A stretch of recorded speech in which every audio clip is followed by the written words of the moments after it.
Já,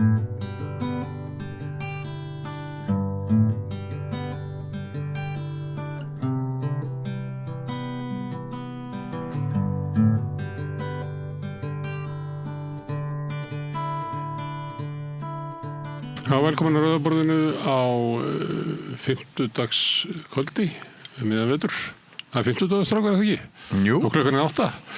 Og hérna varum vannar að staða fréttir en við erum með það á hold eins og sagt er. Við ætlum aðeins að meta fjárhagsstöðu samstöðurinnar og hvort að það verði eins og má lesa úr yfirlýsingum Loga að reglurnar séu þannig að það sem við erum að gera, að það nýtur ekki náðar. Að við verðum að halda út í VF eins og mannlíf.is eða eitthvað. Að það sé gott fyrir íslenska tungu. Sjáum til hvað er úr því. Hérna sögðum við vannar að frétta en við gerum það ekki en við höfum alltaf fréttamenn hins vegar. Björn Þorláks og Sigurjón Magnús. Kvöldið. Það eru margt í fréttum. Ég hef aðeins verið að horfa á ensku pressuna í dag. Þar er stæðsta hneykslismál sögunar. Segja það. Þeir segja það. Já. Og þeir segja að það sé svo slæmt mál að það er bara vandséð að Keir Starmer muni lifað af. Já. Mendelssohn muni líklega enda í fangelsi fyrir að hafa selt Epstein leyndamál. Hann er ekki alveg komið fram hvað er alveg. Hann var að hringi í hann og segja hann og svona að það stæði til að selja þessar eignir og eitthvað fleira svo hann hefði svona forskot á því að auðgast eitthvað. Epstein gaf hann einhver pening sem að muni fyrst vera svona smáurar, fyrst sálinn og æran í Mendelssohn verið ódýr. Já, það má segja það. Og þá kemur það svolítið inn sem hefur svolítið verið að ræða og við höfum svolítið rætt Epstein skjölinn hérna að það að fá að tilheyra hópnum er bara svo mikils virði að fá að vera einhvers staðar í partí þar sem er konungsfólk og Nóbelsverðlaunahafar og ríkt fólk og kornungarstúlkur. Það fólk er til í að fórna ærunni fyrir það. Já. Þetta er hérna magnað að fylgjast með þessu hvað áhrif þetta hefur í Bretlandi að meðan þetta hefur sáralítil áhrif í Bandaríkjunum. Það eru engin sem er að segja af sér eða eitthvað slíkt. Engin sem er að missa æruna. Þeir eru bara búin að missa hana. Ég meina Bill Gates og Elon Musk og þeir eru aldrei í þessu. En það er ekki að sjá að þetta hafi neina áhrif á þá. En þetta er hins vegar í öllum fréttum í Bandaríkjunum. Já, maður tók eftir því í gær að það var mjög lítil umfjöllun í íslensku pressunni þetta mál miðað við að það er bara hver einasti Evrópu og bandaríski miðill fullur á þessu sko. Normennir. Já, það er alveg. Þú getur eiginlega valið hvernig þú vilt segja frá þessu fréttum. Já. En það sem að er þráðurinn í þessu er að það er svona ógeð fólks gagnvart í að einhver elíta lifi eiginlega utan við lög og rétt telji sig ekki bundin af einu eða neinu. Hefur fyrst og fremst trúnað hvort gert og öðru og það er það sem er svona svolítið þráðurinn í þessu og sem er eitrið í þessum Epstein-skjölum sem að munu hafa áhrif mikil áhrif á pólitíkina held ég. Já, það er þetta. En ekki hér. Nei, ég ekki nefn að koma ykkur framsemir þar. Ekki nefn að koma ykkur framsemir í þessum skjölum. Ég veit ekki hvað væri sambarlegt á Íslandi og Epstein-skjölin. Það sé eitthvað svona elíta hér sem að hérna fari sínu fram. Ég meina að lögin eigi við kannski búðarþjófun en ekki kannski þann sem er eitthvað Samherja eða eitthvað svoleiðis. Ég held þetta sé allt saman til á Íslandi sko. Við höfum áður í gegnum blaðamennsku afhjúpað nafnalista Íslendinga í viðkvæmum skjölum og þeir hafa stofnað stjórnmálaflokk og njóta 21% fylgis samkvæmt skoðanakönnunum í dag. Annar varð forsætisráðherra í fyrsta skipti. Annar er orðinn núna framkvæmdastjóri í Samtaka atvinnulífsins, maður sem var staðinn að því að vera með ég held þessi kallað skattahliðrun eða eitthvað, þar sem að ríka fólki telur sig hafa rétt til þess að komast hjá því að borga skatta því að skattar eru bara fyrir pöblin. Þetta eru fínir menn í dag. Spurningin er hvort við lifum aðra tíma núna heldur en við gerðum þarna, það sem að menn fengu bara verðlaun fyrir að vera böstaðir að ætla að sé þannig að sko ég meina við tökum eftir því í ríkisstjórn Kristrúnar Frostadóttur að þar eru ráðherrar að segja af sér fyrir sakir sem að kannski menn hefði ekki gert áður og hvað sem á hana segja. Þingmaður fyrir vændisköp. Jú, hún náttúrulega með allt niður sig í þessum efnahagsmálum, í þessum hagstjórnarmálum, ég held að það líka náttúrulega fyrir. Ég ekki orða að það væri vondri stöð, en ef maður sklára þetta, en við höfum allavega séð að hún að reyna að íta heilmikilli siðbót og svona lækka skandala þakið hvað þarf til þess að við losnum við pólitískt kjörna fulltrúa sem hún var náttúrulega með svona mál þegar hún kom fyrst fram. Það voru kaupréttarsamningar sem hún hafði frá Kviku-banka sem hún fekk eitthvað 80 milljónir eiginlega bara gefins. Já, það er náttúrulega það sem að pirrar almenning líka að ef þú kemst til einhver áhrif á valda og meira þú veist hagfræðingur í Kviku-banka það er svona törskuberi sem bara skottast í kringum ríkukallana að þá er verið að henda í þau menn ekki í eftir hruni þegar komið listin yfir hvað var það sem Björn Ingi Hrafnsson hafði fengið lán á Kaupþing-banka til að kaupa hlutabréf var ekki eitthvað yfir 200-300 milljónir sem var svona þú fyrir bara lána og svo kannski vannstu í lottónu eða ekki og ef þú vannst í lottónu þá er umvel að banki bara að gefa þér peninga hann er núna að raða á lista fyrir Miðflokkinn í Reykjavík. Jú. En Kristrún borgaði þó bara álagningu sem hún fékk og þetta er ekki eitt af stærstu hneykslismálunum, hennar mál. Ég er ekki að tala skattsvikin í heldur það að einhver sem er hagfræðingur í Kviku-banka, hann fær 80 milljónir svona í bónus. Já. Það er náttúrulega mjög umdýrlegt. En það er alveg ljóst að hún kemur með einhverja línu gagnvart hneykslismálum, gagnvart skandulum sem að ég gæti trúað að leiði til þess að til dæmis ef upp kæmi mál núna sem við höfum fyrirgefið áður og menn hafa jafnvel verið verðlaunaði fyrir að þá þyrftu þeir að sæta ábyrgð. Ég er ekki frá því það sé einhvern veginn annað andrúmsloft. Ég veit ekki. En þetta Epstein ég held þetta ég haft mikil áhrif í pólitíkina. Já. En það er svo mikil reykur það er svolítið gaman að hlusta á Bretana núna. Þeir eru náttúrulega með svo mikið af þessu dóti sko. Þeir eru svo mikið af podcastum og fleira. Það er allir gömlu miðlarnir eru eiginlega konum með sjónvarsstöðvar og þetta er svo gríðarleg umræða og hún fer svo hratt sko. Það er eins og það sko ótrúlegur reykur. Eitthvað var að segja sko Nigel Farage myndi græða og svo ég held að þessi bara fráleit hugmynd sko. Því hann er náttúrulega tengdur Trump og því öllu sko miklu meira heldur en Mendelssohn. Þannig að þetta er alltaf komið ljós. Þetta var aðalega það sem ég sá svona í útlöndum. Ég hef ekki, skal viðurkenna það, ég hef ekki verið duglegur að fylgjast með þinginu og svona. Hvað var að gera til þinginu?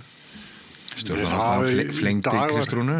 Í dag var norræn málefni, Norðurlandaráð og fleira þannig. Á þinginu? Ég held að það voru fyrirspurnir, óundirbúna fyrirspurnir fyrst í morgun en svo tók löng umræðum hinn ýmsu norrænu mál. Já, hún var náttúrulega flengt, sko hún Kristrún, í þinginu í morgun. Vegna vaxta á verðbólgu. Af hverju? Hver flengdi? Af stjórnarandstöðinni, fyrirgeðu. Og og sko, það var ekkert skrítið. Hún er náttúrulega búin að gefa Kristrún grautfúl en ætlar ekki að breyta kurs. Hún notar sjálf, hún sagði sjálf, ég er grautfúl. MBL, já. Yfir að verðbólgan, en ég finn hún á helmingina af hækkuninni sjálf. Já, ég ekki láta mig verja hana, en ég ætla bara að segja, hún á þessi lýsingarorðum eigið skap þarna. Nei, hún er í vörn, hún hefur ekki verið að henga til. Nei, það er rétt. Og þá lengi skal á mann reyna. Já. Og það er við þekkjum það að sumir eru góðir í vörn, aðrir ekki. Já. Sumir eru góðir í öllu og sumir eru bara góðir þegar velgengur. Já.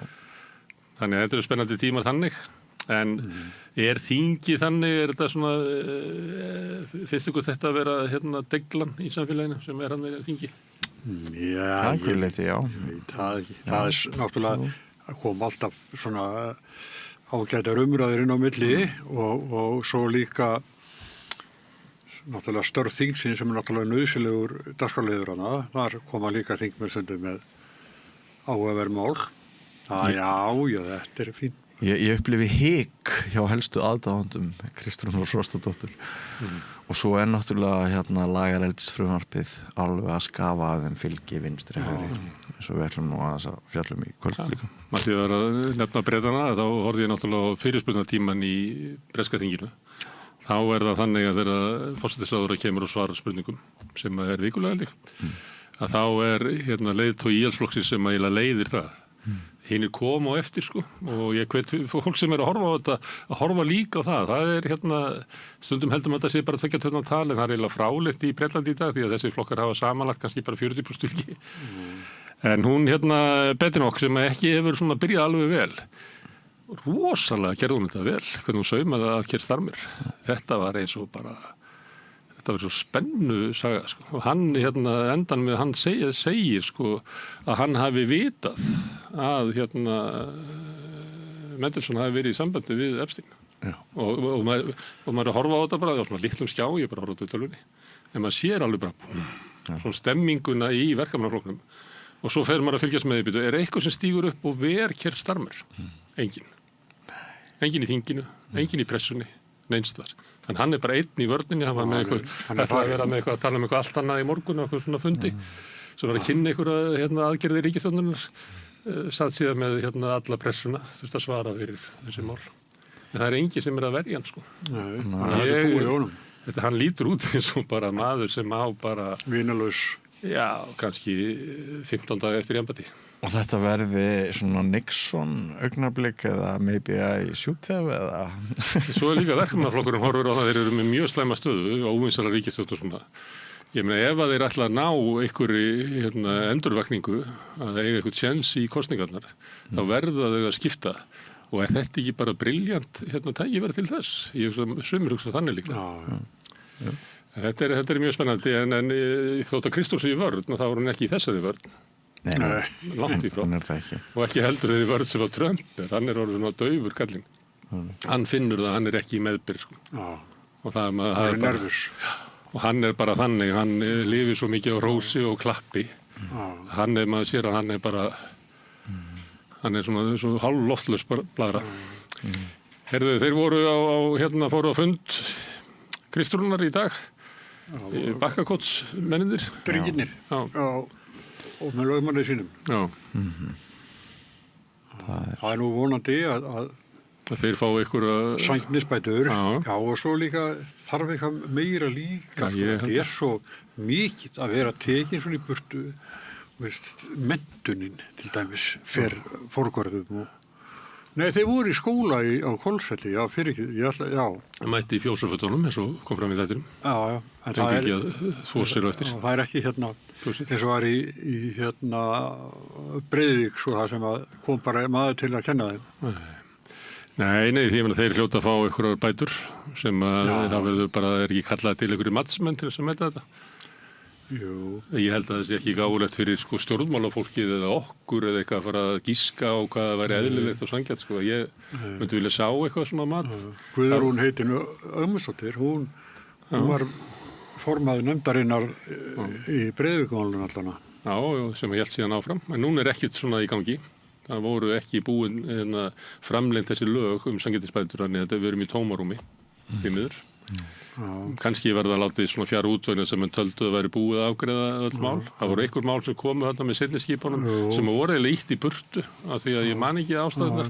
Það er starfsmaður, ég man ekki nafna á hann, hjá sýslumanninum í Ólafsfirði eða Siglufirði, Fjallabyggð, sem hefur verið svona starfsmaður þessara nefndar. Ekkert langt síðan að ég sá viðtalið hann.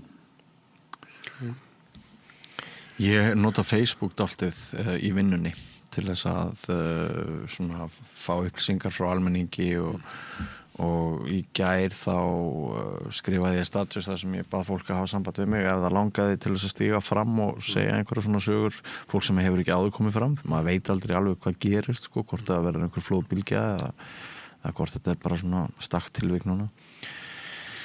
Og það var tvennt sem gerðist að ég er nú ekki ennþá komið með neina viðmælendur sem þóra að stíga fram í viðtali sjónvarpi en ég fekk margar sögur frá... Það var kannski aðstöðu til þess, getum við líka sagt. Þetta er ekki bara spurningum í kjarkinn, sko. Nei, alveg rétt. Alls konar flóknir.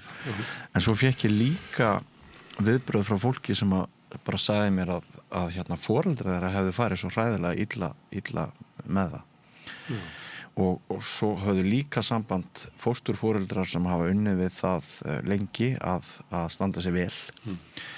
Þannig að sko þetta var ágætt. Það var ágætt að vera myndur á það. Svona, við höfum að finna einhverja leið til þess að fjalla áfram þetta hvernig við förum með börn og hvaða ráð börn hafa og hvernig við tölum það. Það er dæmis eins og það að sum foreldrar fara illa með börnin og börnin eru sködduð eftir það lengi framdann og ég held að það sé mjög mikilvægt að það fólk tali það til þess að þau sem eru kannski í sambærilegri stöðu í dag geti speglað sig. Og það getur verið ýmsar ástæður fyrir því að foreldrar fara illa með börn, það getur verið svona skert foreldrar geta af einhverjum ástæðum, einhverjum sjúkdómum eða bara einhverja syndi feðranna sem eru þarna og svo erum við náttúrulega sittum uppi með að vera mannskepna og sumt fólk svona hálfgerða skepnur. Já, en svo getur líka verið forvöld að fá eitthvað sem hefur verið vistað sko hjá fósturforeldri og svona og bara við góða sem bara mannréttindin voru virt og allt þetta og að þegið að þeim og gefið að borða og hjálpa við heimanámið eitthvað, þetta getur líka verið. Já, en við þurfum alltaf að taka það fram að þegar við erum að tala sko að börn sem alast upp hjá foreldrar sem fara illa með það, þá erum við ekki alltaf fram að allir foreldrar fara illa með börn. Nei, það þurfum við kannski ekki alltaf að vera skjóta. Þetta verið sögu líka að það er til sko bjartar hliðar. Herðu, ég hef svolítið verið að horfa á að vera með umfjöllun borgarmálin, ekki svona skrans í það. Ég ætla að vera með reyna að ná svona 2 oddvitum saman í spjall svona eftir helgi. Pétur og Sanna byrja á mánudaginn. En ég átti eitt eftir sem að var að tala við borgin okkar held ég heiti, sem er spin-off út úr Ísland þvert á flokka. Við koma Sigfús Aðalsteinsson fasteignasali og Baldur Bergþórsson ráðgjafi til mín á eftir. Baldur og Konni? Hvernig kallaði það? Nei, en ég meina þeir eru með stefnu sem þeir vil ekki borgarlínu og það er svona heitt á þetta. Þannig ég ætla bara, eins og ég segi stundum að þeir eru kosningar þá er gaman fyrir okkur að nýta tækifæri til þess að tala til dæmis borgarmál við ýmis konar fólk og út frá ýmsu sjónarhorni og við kosningar eru lýðræðisvisla og við fögnum við við rauðaborðið og ég ætla að taka þá eina en svo kannski svona í næstu viku þá förum við að stilla saman fólki úr ólíkum flokkum. Mjög gott. Þið eru með meira, þið ætlaði að tala, þú ert ekki með reynslu, ekki 50 dagur? Jú, ég er með reynslu. Í dag hafa orðið Lárus Guðmundsson, miðflokksmaður og atvinnurekandi, Þórdís Lóa Þórólfsdóttir hjá Viðreisn, borgarfulltrúi fyrir og Kristín Vala Ragnarsdóttir. Sem einu sem var Pírati. Já. Svo við merkjum hana líka. Jú, prófessor emerita og það verður fjörleg umræða, það er margt að fjalla svo sem það sem við höfum ekki farið út hér háskólakrísu á Bifröst og heimsöryggi, barnavernd og efnahags- og umhverfismál og fleira. Þannig að já, það verður bara stuð. Já. En þú ert líka með fiskaldið ekki? Jú, svo er ég með hlustendur og áhorfendur samstöðurinnar fá eldræðu í kvöld frá Jóhannesi Sturlaugssyni, okkar fremsta manni í laxeldi, fiskifræðingi og manni sem hugsar eins og lax. Já, kannski gerir það. Ef hann hugsar eins og lax, þá eru laxa reyðir núna. Það er talsmaður laxa. Já, hann er talsmaður laxa. Já, Norður-Atlantshafi. Ég ætla bara að segja sem minnst, ég ætla bara að segja það að ég hvet ykkur til þess að horfa á fylgjast með því spjalli. Hún verður með honum. Hún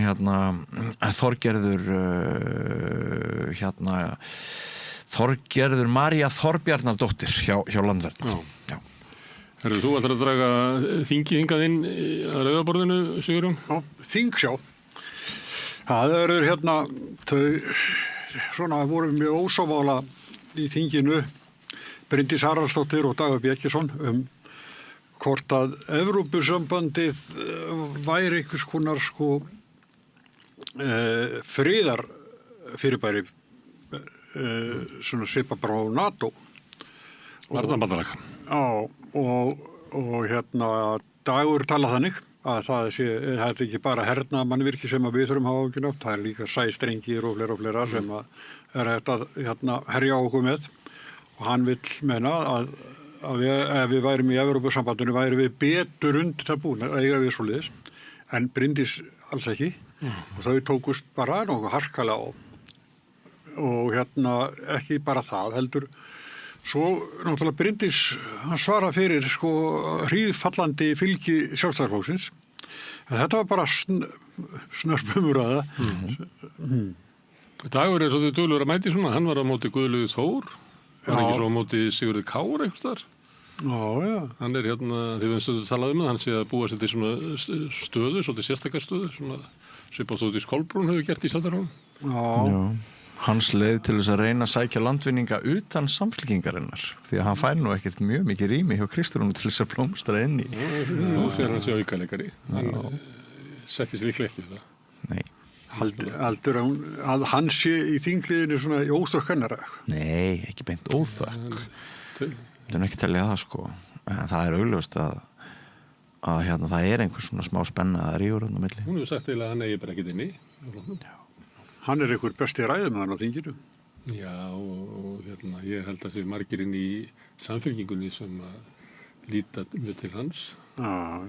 Og kannski verður hann eitthvað svona oddviti þeirra sem eru því að það er nú sagt að Kristrún sé hægri krati og þannig að hann kannski spilar þá einhvern veginn sem mótvægi. Gamaldags krati. Já, með mótvægi við það. Það er enda fréttir frá samfylkingunni sem er eiginlega í listin, í Ísafjarðarlistin þetta er að veita eitthvað tíma að hann verður ekki meira samfylkingin alltaf að bjóða fram sér við höfum nú sagt þetta fyrir árið síðan held ég að byrjum að tala um það að þessir listar myndu ekki að samfylkingin muni vilja nota uppsveifluna sem er í gangi eða hefur verið í gangi, getum við kannski sagt núna til þess að festa sig í sessi sem sveitarstjórnarflokkur. Já, vel á minnst. Þetta er nefnilega stóra máli líka hjá Sjálfstæðisflokknum.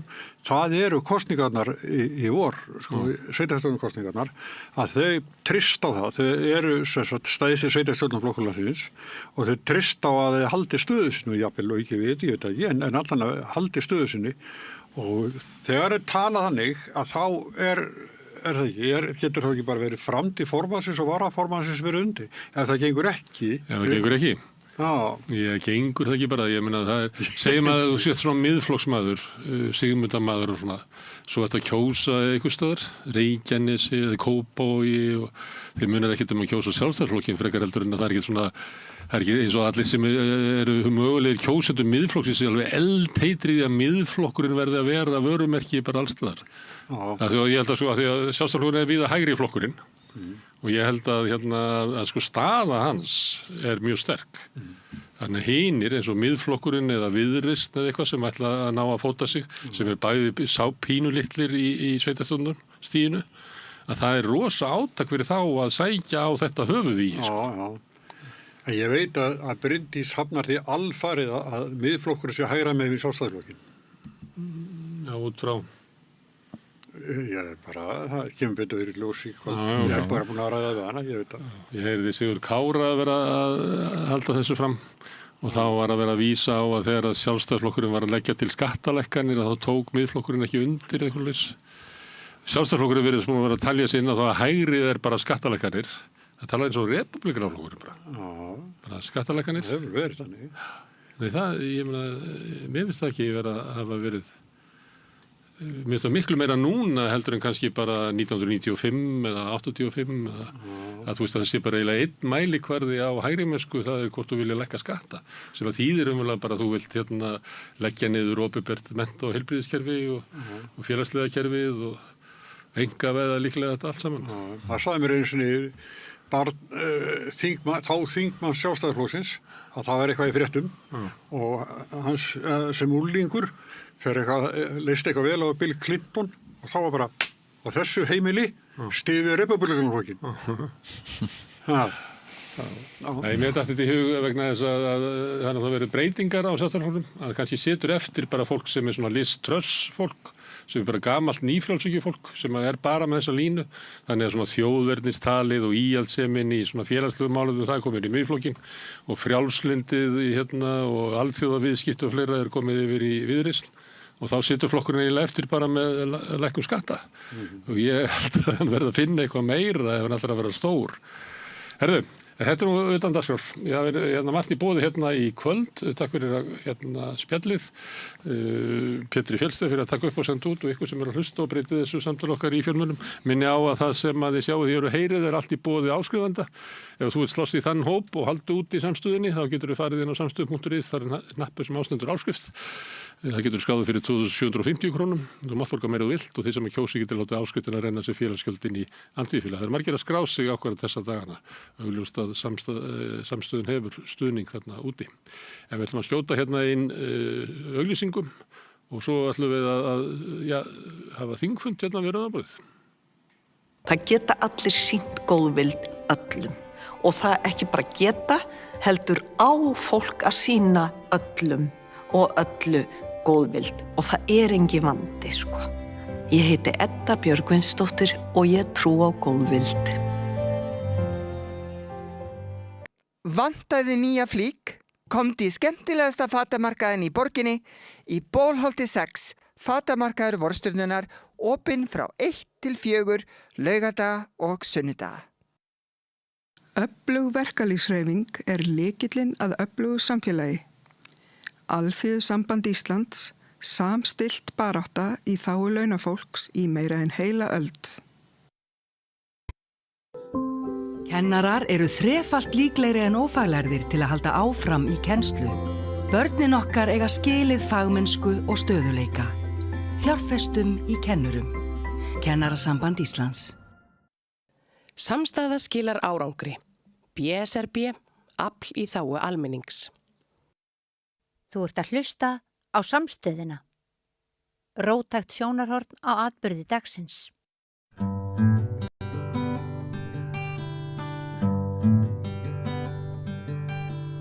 Það komiði sæl, til mín eru konur góðu gestir.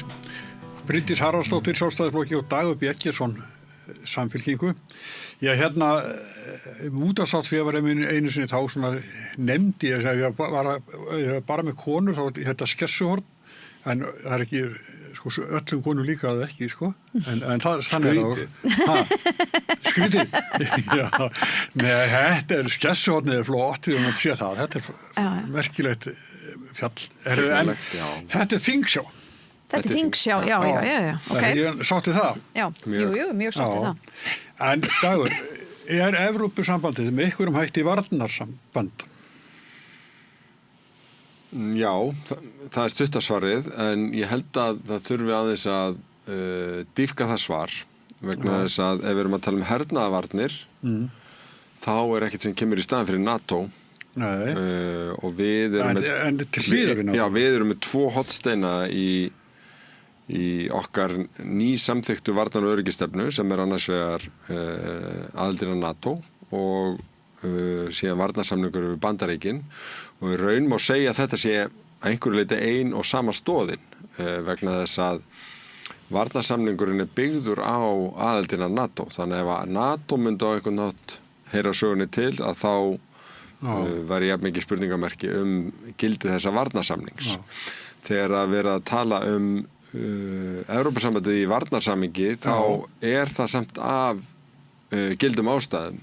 Í fyrsta lagi núna þegar það er orðið algjört sammæli það að það sé mjög brýnt vegna ógnar úr austri frá Rússum að Evrópa hervæðist aftur að þá verður Evrópusambandið gríðarlega stóru hlutverki þar að gegna við að samræma þessa enduruppbyggingu, við að stuðla að fjármögnunennar og samhæfingu. Það þarf að í raun endurvekja hluta til en líka bara byggja mjög hratt upp hergagnaiðnað í Evrópu og þar er Evrópusambandið með sérstakar áherslur sem verður kallað Rearm Europe sem er stefna 800 milljarðar evra sem eru líklega 11.600 milljarðar íslenskra króna, gríðarlegi peningar bæði í styrkinn líka ekki síður lán, Evrópski fjárfestingabankin kemur þarna að, þannig að Evrópusambandi kemur inn sem bakhjarl og samræmingaraðali þegar svona hefðbundna varnir eru annars vegar, en það sem að við þurfum átt okkur á hér, vegna þess að í ógnarmati Íslands, þá erum við kannski ekki fyrst og fremst að búast við því að hingað komi óvinveittur her, heldur erum að búa okkur undir að verja svokallum fjölþáttaógnum, sem eru netárásir, það er árásir á innviði eins og sæstrengi, það er upplýsingaórið og svo framvegis og verkaskiptingi millir NATO og Evrópusambandsins er það að Evrópusambandi hefur verið að byggja sig mjög hratt upp og er dálítið leiðandi á þessu sviði. Þannig að þetta er svona varnir númer 2 á móti fjölþáttaógnum og svo kannski það sem að við höfum verið að horfa upp á sérstaklega síðasta árið er að það verið að setja press á þjóðir og það er bara alþjóðlegt tollastríð í gangi.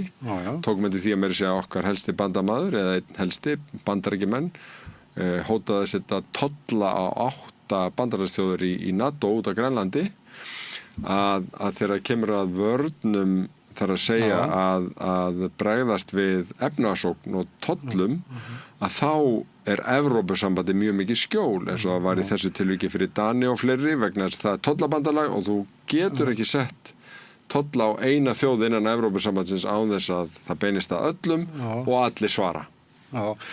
Mér finnst eins og þú segir að svona bílið milli Evrópusambandsins og NATO sé bara orðið mjög lítið. Evrópusambandi kemur með beinum hætt að því að styrkja það sem hefur verið kallað Evrópustóðin innan NATO. Þannig að Evrópusambandi ætla sér alls að geta komið í staðin fyrir NATO, heldur að styðja við bandaríkjastjóðir Evrópu innan NATO sem eru að stórum hluta líka innan Evrópusambandsins. Síðan bætist það við að í stofnsáttmála Evrópusambandsins er grein sem er lagalega bindandi. Þannig að ef eitthvað bjátar á, ef eitthvað ógnar einu Evrópusambandslandi þá ber hinum ríkjunum lagaleg skylda til þess að koma til hjálpar. Þetta getur verið vegna risastóra eldsvoða eins og eru dæmi frá undanförnum árum. Þá koma fleiri þjóðir að, ferja fólk til meðferðar vegna bruna og svo framvegis. Það getur verið út af náttúruhamförum.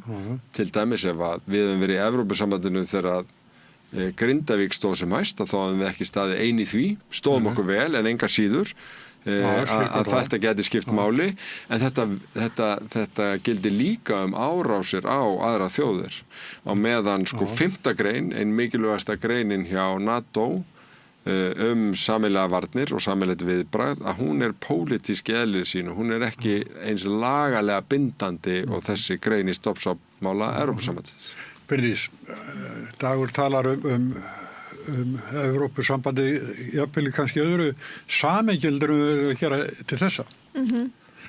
Og þú sagði nú á þinginu, þú kynni bara ákjallega Evrópusambandi, þú vildir ekki fara hangað inn.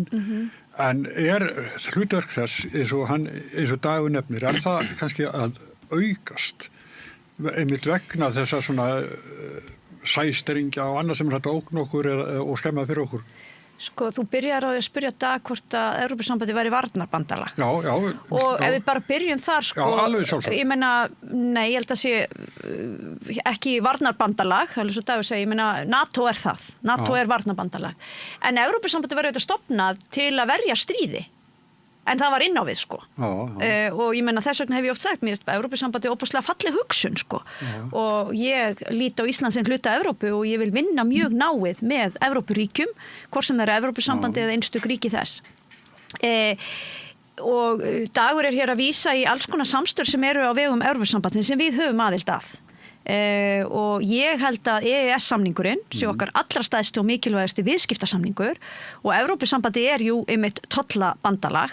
Það er reynda líka með rannsóknir og þróun ef við tökum það sem dæmi, þar sem við höfum aðgangað þeim verkefnum og í rauninni er Evrópusambandi að mörgu leyti bara mjög opið fyrir samstarfi. Og þess vegna held ég að svo staða sem við erum með í dag sé hinn fullkomna staða. Það er að segja, við erum með EES-samningin og erum í góðu samstarfi við Evrópusambandið á mörgum vettvangum, mörgum sviðum og hér var hann aðeins að vísa líka í svona það sem að kallast á ensku hybrid threats og cyber security eða sem sagt varnir annars vegar fjölþáttaógnir eins og það skýrt á íslensku eða svona netógnir og öryggi sem eru þetta risastórt mál og það alveg rétt að NATO hefur svolítið látið hverju ríki það eftir. Þarna hefur við átt í góðu samstarfi við aðra Norðurlandaþjóðir og líka Eystrasaltsríkin og erum aðilar að svona hvað kallar maður þetta, einhvers konar þekkingarsetri slík mál og ég mjög hlynnt því, ég held að sé mjög mikilvægt fyrir litla Ísland að vera opin fyrir alþjóðaviðskiptum og alþjóðasamstarfi. Okkar varnir sem lítil eyja upp í Norður-Atlantshafi mætti náttúrulega kannski segja að fyrstu varnirnar eru bara alþjóðalög og ef heimurinn væri nú fullkominn og það myndi fólk ekki brjóta alþjóðalög og þá væru við nokkuð örugg Við getum ekki treysta það. En það augljóslega ekki hægt að treysta það því að dæmin sína svo heldur betur annað í þeim efnum og þess vegna eru við stoltir þáttakendur og stofnaðilar í NATO og það eru þetta risa stór vörn því það er hið eiginlega varnarbandalag og svo erum við með þennan varnarsamning við Bandaríkin og ég held að þetta sé í rauninni besti kosturinn fyrir okkur eins og málum háttað núna.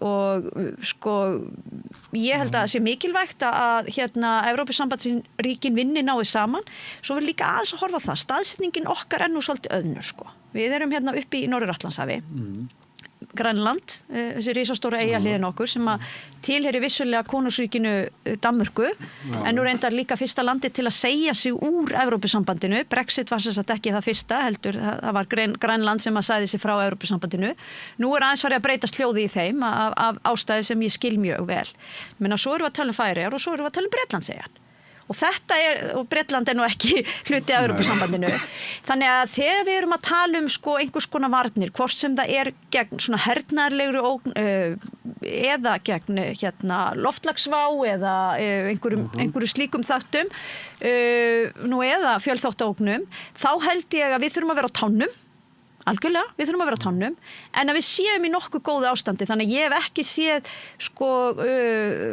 Brussel og Evrópusambandi sama ljósi og Dagur hefur oft talað fyrir í svona hinnum ýmsu ræðum í þinginu að sjá það sem einhverja lausn því ég held að staðan eins og við erum með hann í dag sé eins góð og hún getur orðið. Það bara sannfæring þín og flóksískina þína? Algjörlega og ég meina við horfum þá líka á það, normenn eru auðvitað ekki í Evrópusambandinu og þegar það var fyrir að tala varnir og nú ég mikið inn í norrænu samstarfi, hef verið í því mörg ára þá náttúrulega sýnir það sig svo bersýnilega eftir fullra innrás Rússa í Úkraínu að það gerðist næstu því á einni nóttu að Svíþjóð sem alltaf vilja vera hlutlaus og svo Finnland sem hafa verið með svona sín sérstöku tengsl við Rússland með þessi risa landamæri þau eru í Evrópusambandinu en það fyrsta sem þau gerðu það var að banka upp á hjá NATO og vilja koma inn í það bandalag þannig að við erum vel varin í öflugasta varnarbandalagi í heimi sem NATO Já, en það var aldrei þannig að Evrópusambandi sé hervægt. Nei, ég held að sé enginn að tala Oft talað Evrópuher Það hefur verið talað Evrópuher, ég held að það sé ekki efst á begi núna það sem að og það þetta heilmikið að gerast í svo heilmikið degla það komið á vettvangi Evrópu þar sem kallað því kannski skrýtna nafni bandalag hinna viljugu þjóða sem eru þær þjóðir innan og utan Evrópusambandsins sem eru tilbúin að leggja eitthvað fram í tengslum við öryggistryggingar í Úkraínu eftir að friður semst. Þar Evrópusambandi mjög sterkt og Evrópusambandsþjóðir auðvitað en líka Bretar, Normenn og við. Þannig að þessi svona öryggisarkitektúr í Evrópu, þessi Evrópustóð innan NATO, hún kannski ekki alveg fullmótuð en enga síður höfum við mikla hagsmunaði að vera mjög nálægt þessu og mér fannst þetta ágætis útlegging og ræða hjá Bryndísi að tala það að við værum í NATO sem hornsteinn og mjög mikilvægt og við værum með EES-samningin og undanfarna áratugi höfum við kannski getað hvílt svolítið í trausti þess að þetta væri kannski ekki fullkomni heimur en dygði okkur bara mjög vel eftir að ég tók sæti á þingi og fór að setja mig inn í þessi mál, þá fór ég strax að skrifa breytingarnar sem eru í alþjóðakerfinu með tilkomu Trump og annars kjörtímabils hans, sumt að því kynntandi sögunar strax á fyrsta kjörtímabili. En hvað var ég að skrifa um? Ég var að skrifa umræðan Grænland fyrir ári síðan og í raun þessar breytingar sem að verða þegar Trump setur fram kröfur bæði til Grænlands, líka til Kanada, sem að mér fannst mjög margir ekki taka alvarlega og það oft rosalega erfitt fyrir okkur bara mannfólkið að horfast í augu við að eitthvað sé að breytast og jafnvel þróast á versta veg, jafnvel þó við höfum það fyrir augunum og vitum að eitthvað sé að gerast, að þá eigum við svo erfitt með að taka skrefið og einhvern veginn takast á við breyttan veruleika vegna þess að það getur verið sársaukafullt. Þetta getur verið bara innan fjölskyldna. Þú veist, ef að bara eitthvað að þróast á verri veg innan fjölskyldna. Það rosalega auðvelt að bara láta eins og allt sé í lagi og svona þetta stundu kallað meðvirkni eða svona einhver eitru dýnamík en sko þegar þetta í alþjóðakerfinu að þá skiptir ofboðslegu máli að einhvern veginn greina málið og reyna átt að sjá því og bara eins og í almannavörnum að þá berðir skylda til að búa þig undir það sem getur komið upp, líka það sem þú telur kannski vera minna líklegt eða jafnvel ólíklegt, ef það getur haft rosalega alvarlegar afleiðingar fyrir þig eða þína hagsmuni. Og ég ætla að halda því fram vegna þess að þó við EES-samninginn þá erum við ekki hluti af tollabandalagi, við erum ekki hluti af myntbandalagi og við erum ekki hluti af varnar- og öryggissamstarfi Evrópusambandsins. Og þessir 3 hlutir eru það sem getur reynt mjög mikið á ef að stórveldi eins og Bandaríkin væru að hugsa sér að setja þrýsting á minna ríki sem getur verið Noregur, getur verið Ísland eða eitthvað annað vegna þess að ef þú ert í Evrópusambandinu þú hefur skjól ef einhver hótað er ofurtollum, þú hefur skjól ef þú ert í myntsamstarfi ef einhver hótar eða fer að hafa áhrif á gengi þíns gjaldmiðils. Það verður að gera það gagnvart miklu stærri löndum en okkur, Íran. Mér dettur ekki í huga líka okkur sama við Íran, en við megum ekki vera bláig fyrir því að heimurinn að breytast og hann að sömuleyti breyttur. Og forsætisráðherra Kanada hélt mjög athyglisverða ræðu í Davos, þar sem hann var eiginlega bara að segja við okkur og heiminn, kæru vinir, gamli friðurinn sem Bryndís lýsti svo ágætlega sem bara mjög góðri stöðu, hann horfinn og kemur ekki tilbaka og við sem erum, og hann talaði fyrir hönd milli stóra þjóða eins og hann orðaði það, verðum að standa saman til þess að við verðum ekki undir í þessu nýja heimi. Hann sagði þeir sem ekki við borðið, þeir eru á matseðlinum. Það gildi líka okkur og kannski enn frekar.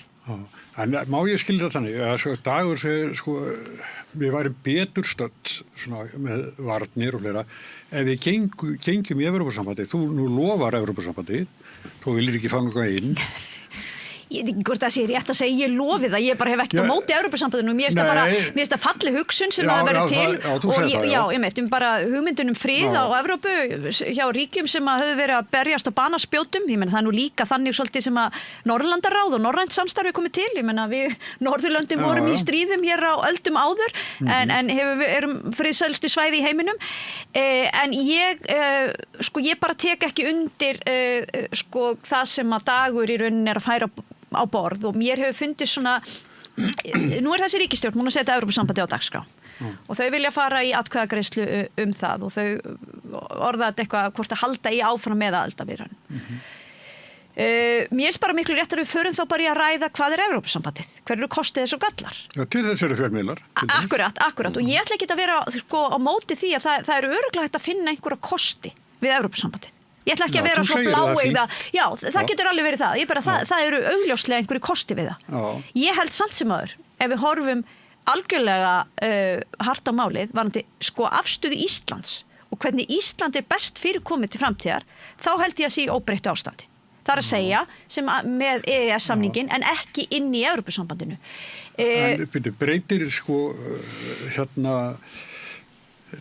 Trump bandaríkjaforseti, breytir hann kannski þörfum eða leiðum sem að smáríki þarf að fara? Hann með opin varnarsamning hérna sem að getur gert hvað sem að vill. Sko, ég ætla ekki nefnilega að leyfa Trump að taka einhvern veginn það okkur að það er að breyta öllu fyrir okkur. Sko, ég vissulega ekki hrifin af Trump eða hans orðræðu og ég algjörlega brjáluð yfir orðræðu hans Grænland, sko, bara algjörlega brjáluð. Við megum samt ekki gleyma því, sko, því að við lifum hérna á svolítið svona friðsælli eyju að sko raunverulega ógnin kemur á austri og það er Pútín. Og það þá frekar að velta fyrir sér, sko, ef við erum að tala stórveldi hérna, hvað að gerast enn austar, sko, í Kína. Þú veist, þetta stóra myndin og ég alveg sammála því að þessi ræða frá forsætisráðherra Kanada var mjög góð og svona opnar augu okkar fyrir því að við þurfum að ræða þessa hluti. Ég hef sagt það í mörg ár að ég vil sjá miklu þéttara og öflugra norrænt samstarf á sem breiðustu grunni og þegar ég tala öryggis- og varnarmál þá vil ég líka tala norrænt samstarf. Nú erum við norðurskautsþjóðir og ég meina helmingurinn á norðurskautinu nú Rússland.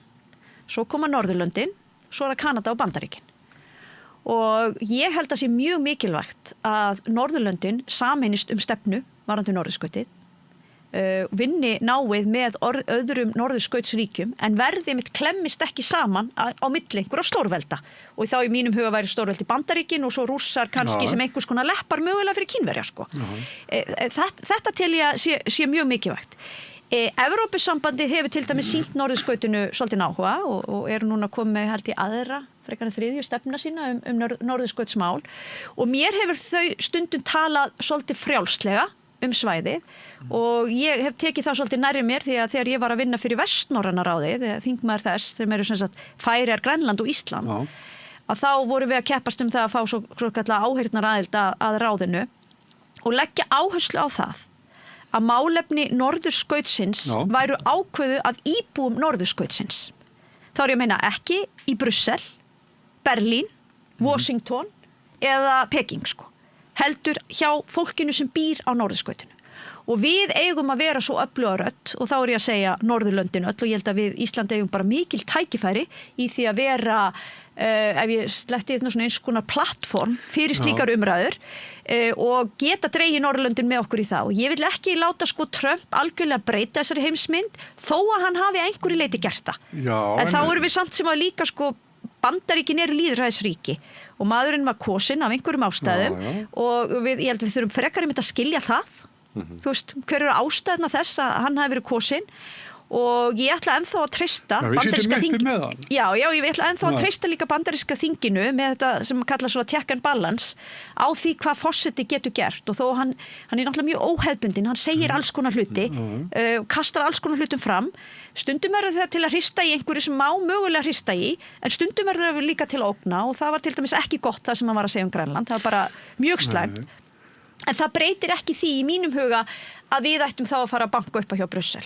Og ég held að það breytir því ekki heldur hjá Degi því að hún hefur náttúrulega búin að finnast á í sko einhverja áratugi að við eigum að vera hluti aðalans að Evrópusambandinu en svo er alltaf þetta að setja það í það ljós sem við erum í akkurat núna. Mér langar aðeins til að bara taka þennan þráð varandi bara norðurskautið og Grænland af því að það hefur verið mér mjög óvarlega í huga í þessar umræðar núna í meir en ár og að því við erum bæði að taka undir eða draga fram sko þessa ræðu forsætisráðherra Kanada að sko þú veist þá er hann að tala þræði þeirri heimsmynd sem að Bryndís er að lýsa þar að segja þessari heimsmynd þar sem að svona Vesturlönd standa saman í NATO Evrópa er að stórum hluta í Evrópusamstarf og við líka innan EES þó við séum ekki í Evrópusambandinu og það er sameiginleg sýn á sameiginlega varnir og alþjóða frjáls viðskipti. Það hefur þýtt ótrúlega velmegun fyrir þennan heimsluta og hagvöxt og velsæld sem að við öll njótum og þar sem að Mark Carney forsætisráðherra Kanada er að segja þetta er búið til heim þar sem við erum háð hvort öðru. Með aðföng, með hráefni, með verslun og viðskipti, með íhlut í alls konar tækni og svo framvegis. Og það sem hann er að opna augu okkar fyrir nú er verið að nota það við sem háð hvort öðru til þess að kúa. Með tollum, með því að banna innflutning á vissum hlutum, jafnvel gagnvart bandamönnum. Og hann er auðvitað að tala þarna samskipti Kanada og Bandaríkjanna og það er enginn sem er í jafn miklum viðskiptum sín á milli tvö lönd, kannski bara í heiminum eins og Bandaríkjanna og Kanada. Og hann er að segja að við verðum að horfast í augu við að þessi heimur sem Bryndís tala fyrir og okkur líður eins og við að mörguleiti lifum með þau í, hann er farinn. Hann er breyttur og við þurfum að bregðast við því. Og ef við erum að tala þetta varðandi norðurslóður og slíkt, að þá, já, sannarlega eigum við að líta á Kanada sem náinn bandamann og vonandi Bandaríkjamenn líka, en það getur ekki verið á forsendum hótana og til þess að geta staðist hótanir stórvelda, þá verða hinir að standa saman. Og við verðum bara að horfast í augu við það, að svo staða gæti komið upp að við værum í sömu sporum og þessi 8 ríki sem urðu fyrir hótunum frekari tolla frá hendi Bandaríkjamanna vegna Grænlands, við hefðum bara ekki sömu sterku stöðu og Danir gagnvart tollahótunum vegna þess að við erum ein og þetta geti verið jafnréttismál, þetta getur verið þungunarof. Það er orðin hlut af utanríkisstefnu Bandaríkjanna að safna upplýsingum í öllum löndum hvar lönd standi þessu. Þetta getur verið hvalveiðar. Þetta getur verið bara alls konar. Og þannig að mér fannst kjarnin í ræðu Karni vera það að til þess að vera raunverulega sjálfstæð þjóð í þessu nýja heimi, þá þyrftir að geta staðist þrýsting. Og ég er bara að segja, þó það sé svolítið hlutverk þess sem er svolítið leiðilegur, ekki svolítið. Nei, sem er að segja bara, heyrðu, við getum ekki verið svona værukær og haldið að gamla heimsmyndin sé hérna ennþá. Hún er breytt, Karni orðaði það mjög vel og á meðan við erum utan tollabandalaga, utan varnar og öryggis samstarfs varðandi gjaldmiðlinn okkar, við erum ekki með, það kom aldeilis í ljósi hruninu, við erum ekki með neitt lánveitanda til þrautarvara. Og við erum ekki eins mikið inn í vörnum gegn fjölþáttaógnum og efnahagsógnum að sko þá þú veist, það er bara mikilvægt að við séum að ræða þetta og þú veist, ég er í raun ekki að mótmæla mörgu sem Bryndís segir nema því að við verðum að taka þennan breytta heim inn í myndina. Sko, annað er bara ábyrgðarlaust. En mun þessi breytti heimur hafa áhrif á Evrópu umræðina hér sem að verður væntanlega áður við kjósum hvort við viljum halda áfram eða ekki. Þó að þú myndi vilja, Bryndís, hafa spurningun öðruvísi, en hún verður eitthvað í þessa veru. Já, sko. Og mun þetta hafa áhrif á afstöðu Íslendinga? Ég held að fyrst, ef við maður aðeins hopp, ég held að fyrst verði fólk bara að fá upplýsingar hvað samningur fæli í sér. Og þetta er tveggja þrepa ferli og fyrst er hugmyndin að sækja bara umboð til þess að halda viðræðum áfram og ég held að við höfum ekki að líta á það sem eitthvað munnlegt próf þar sem við þurfum að vita allt heldur þvert á móti að það geti verið eitthvað að sækja í lægri vöxtum, varnarmálum og sterkari stöðu og svo ef við fáum já, þá fáum við samning og þá fáum við svöri við svo mörgum spurningum sem við höfum ekki í dag því að hættan er svo að umræðan án samnings verði bara fullyrðingar einhverja að við fáum hræðilegan samning og fullyrðingar einhverja annara en við fáum frábæran samning. Hvort vitum við þurfum að fá samning. Já, en svo, sko, hvort að breytt heimsmynd bara í okkar nágrenni geti haft áhrif á okkur. Það reyndar í nýjastu könnun fækkar þeim sem vilja gangi í Evrópusambandi. Akkurat, og ég held að það En sé líka... fjölgar þeim sem vilja láta viðræðurnar reyna. Já, en ég held að það sé sama í Noregi ef ég var að lesa einhverja frétti þar og það sést ekki ungu fólki sem væri orðið meira ansnúið Evrópusambandinu núna heldur en hafi verið áður. Sko, ég nefnilega óttast kannski einhverju leyti það sem þú ert að spyrja mun breytt heimsmynd, ef það gerir það, þá það vegna þess að stjórnmálamenn eru meira að hræða heldur en að fræða. Og það kannski það sem ég held að sé stóra máli að það alveg ljóst að það eru flokkar og það eru stjórnmálamenn sem hafa verið mjög hlindir því mjög langan tíma að við göngum inn í Evrópusambandið. Ekkert nýtt í því, reyndar lagði núverandi formaður Samfylkingarnar og forsætisráðherra málið til hliðar en breytti svo skoðun því að Viðreisn fekk þessu máli sínu í gegn í stjórnarmyndaviðræðunum. Eins og stundum gerist, vissulega, og ég held að Dagur hafi nú alveg verið heill í því að hann hefur samt sem áður alltaf verið mjög skýr í sinni afstöðum að vilja gangi í Evrópusambandi og ekki alveg kannski hlýtt línu frá formanninum það að tala minna það, sem að ég held að hafi verið alveg skýr lína fyrir síðustu kosningar. En sko, mér finnst það ekki skynsamlegt og ég held að sé bara ekki í rauninni sanngjarnt að setja málið þannig upp núna við Íslendinga að þetta sé spurning varnir og öryggi. Því það það í mínum huga alls ekki. Ekki bara? Ekki bara, það bara ekki varnir því að eins og við sögðum áðan, Evrópusambandi ekki varnarbandalag. En þá kemur einmitt að því sem að Dagur var að nefna hérna. Það gjaldmiðlinn okkar og hann talaði um vextina. Menna verðbólga og vextir eins og við vitum á þessum tímapunkti sem að verðbólga hefur hækkað og Seðlabankinn nýbúinn að segja ætla ekki að hækka í bili en mögulega kannski bara mjög fljótlega hótar mögulega eða lætur vita allavega lætur í það skína hvað þeir þurfa að gera annars. Sko þetta alveg sama umræða og var hér uppi hjá síðustu vinstri stjórn sem vildi líka gangi í Evrópusambandi og ég held að það sé nú ansi margar skýrslur og ansi margir fræðimenn sem hafi tekið undir það að það einmitt íslenska krónan sem kom okkur svona hratt og vel upp úr hruninu og við náðum miklu fljótar árangri heldur en til að mynda vinir okkar í Suður Evrópu eins og Grikkland sem að enn að glíma við áhrifi þess sko. Þannig að ég segi sko tökum bara umræðun hvað Evrópusambandi það tollabandalag, það myntbandalag það eru ýmsar kvaðir og einhverju kostir mögulega líka og spurningin bara það best fyrir Ísland að ganga inn í þetta bandalag eða ekki og samningur, þú veist það jafnvel og ég veit að Dagur veit það alveg líka samningurinn gengur út á einhverja aðlögun því að Evrópusambandi ekki að fara að breyta sér út af litla Íslandi. Evrópusambandi það sem það bara stendur skýrt hvað það eina sem við getum þá mögulega verið að gera hvernig við ætlum að aðlaga okkar að þeirra kerfi, hvernig við mögulega fengjum einhvern afslátt af því hvenar þeir fengja Evrópusambands fiskveiði stjórnunarkerfi tæki bara yfir hér eða varandi orkumálinu eitthvað. Það ekkert annað en það.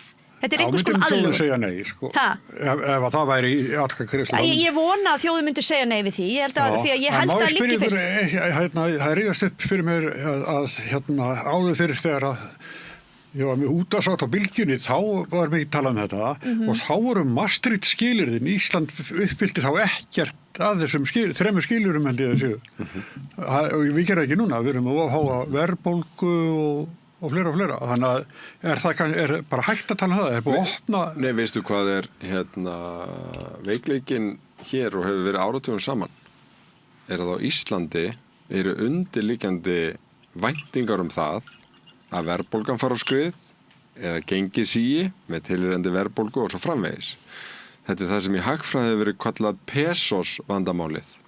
Það að segja að í Mexíkó kemur í ljós að það var álag á vexti, jafnvel þó að hagtölurnar gæfu ekki til kynna að það ætti að vera álag á vexti vegna þess að það voru undirliggjandi áhyggjur að það myndi samt koma hrun á pesosunum eða slíkt og við erum bara svolítið í svipari stöðu að við sem höfum verið með krónu í 100 ár og vitum að hún hefur veikst 99,8% að við vitum að það þarf svo lítið að gerast í okkar litla hagkerfi til þess að verðbólgan fara af stað eða gengi sígi.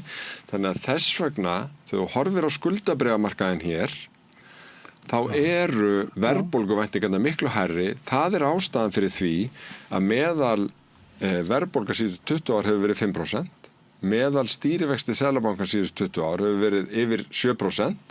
og munurinn þarna á milli miklu meiri hér heldur en í öllum viðskiptalöndum okkur, hvað þá Evrópusambandinu og ég held að það verður bara að fara að átta sig á því að þetta risastórt kjaramál, ekki bara fyrir heimilin og þá sem að kaupa sér íbúð sem auðvitað augljósdæmi, heldur líka fyrir lítil og meðalstór fyrirtæki, en hvað hafa stóru fyrirtækin okkar gert? Þau eru bara í evrunni. Þau eru í evrunni eða dollar, þau eru búin að áhættu stýra og þetta á meðan krónuvandinn lendir á litla manninum, venjulegum heimilum, venjulegum fyrirtækjum og áhugaleysið að gera eitthvað í þessu þess vegna útbreiddara en það ætti að vera vegna þess að sumir bara finna ekkert fyrir þessu. Alveg eins og bara eitthvað fólk var með peningana sín í skattaskjólum og þurftu þess vegna ekki að hafa áhyggjur af neinu. En þannig að sko mér finnst ákveðin hætt á því að öfl í samfélaginu vilji ekki að við fáum að sjá samning.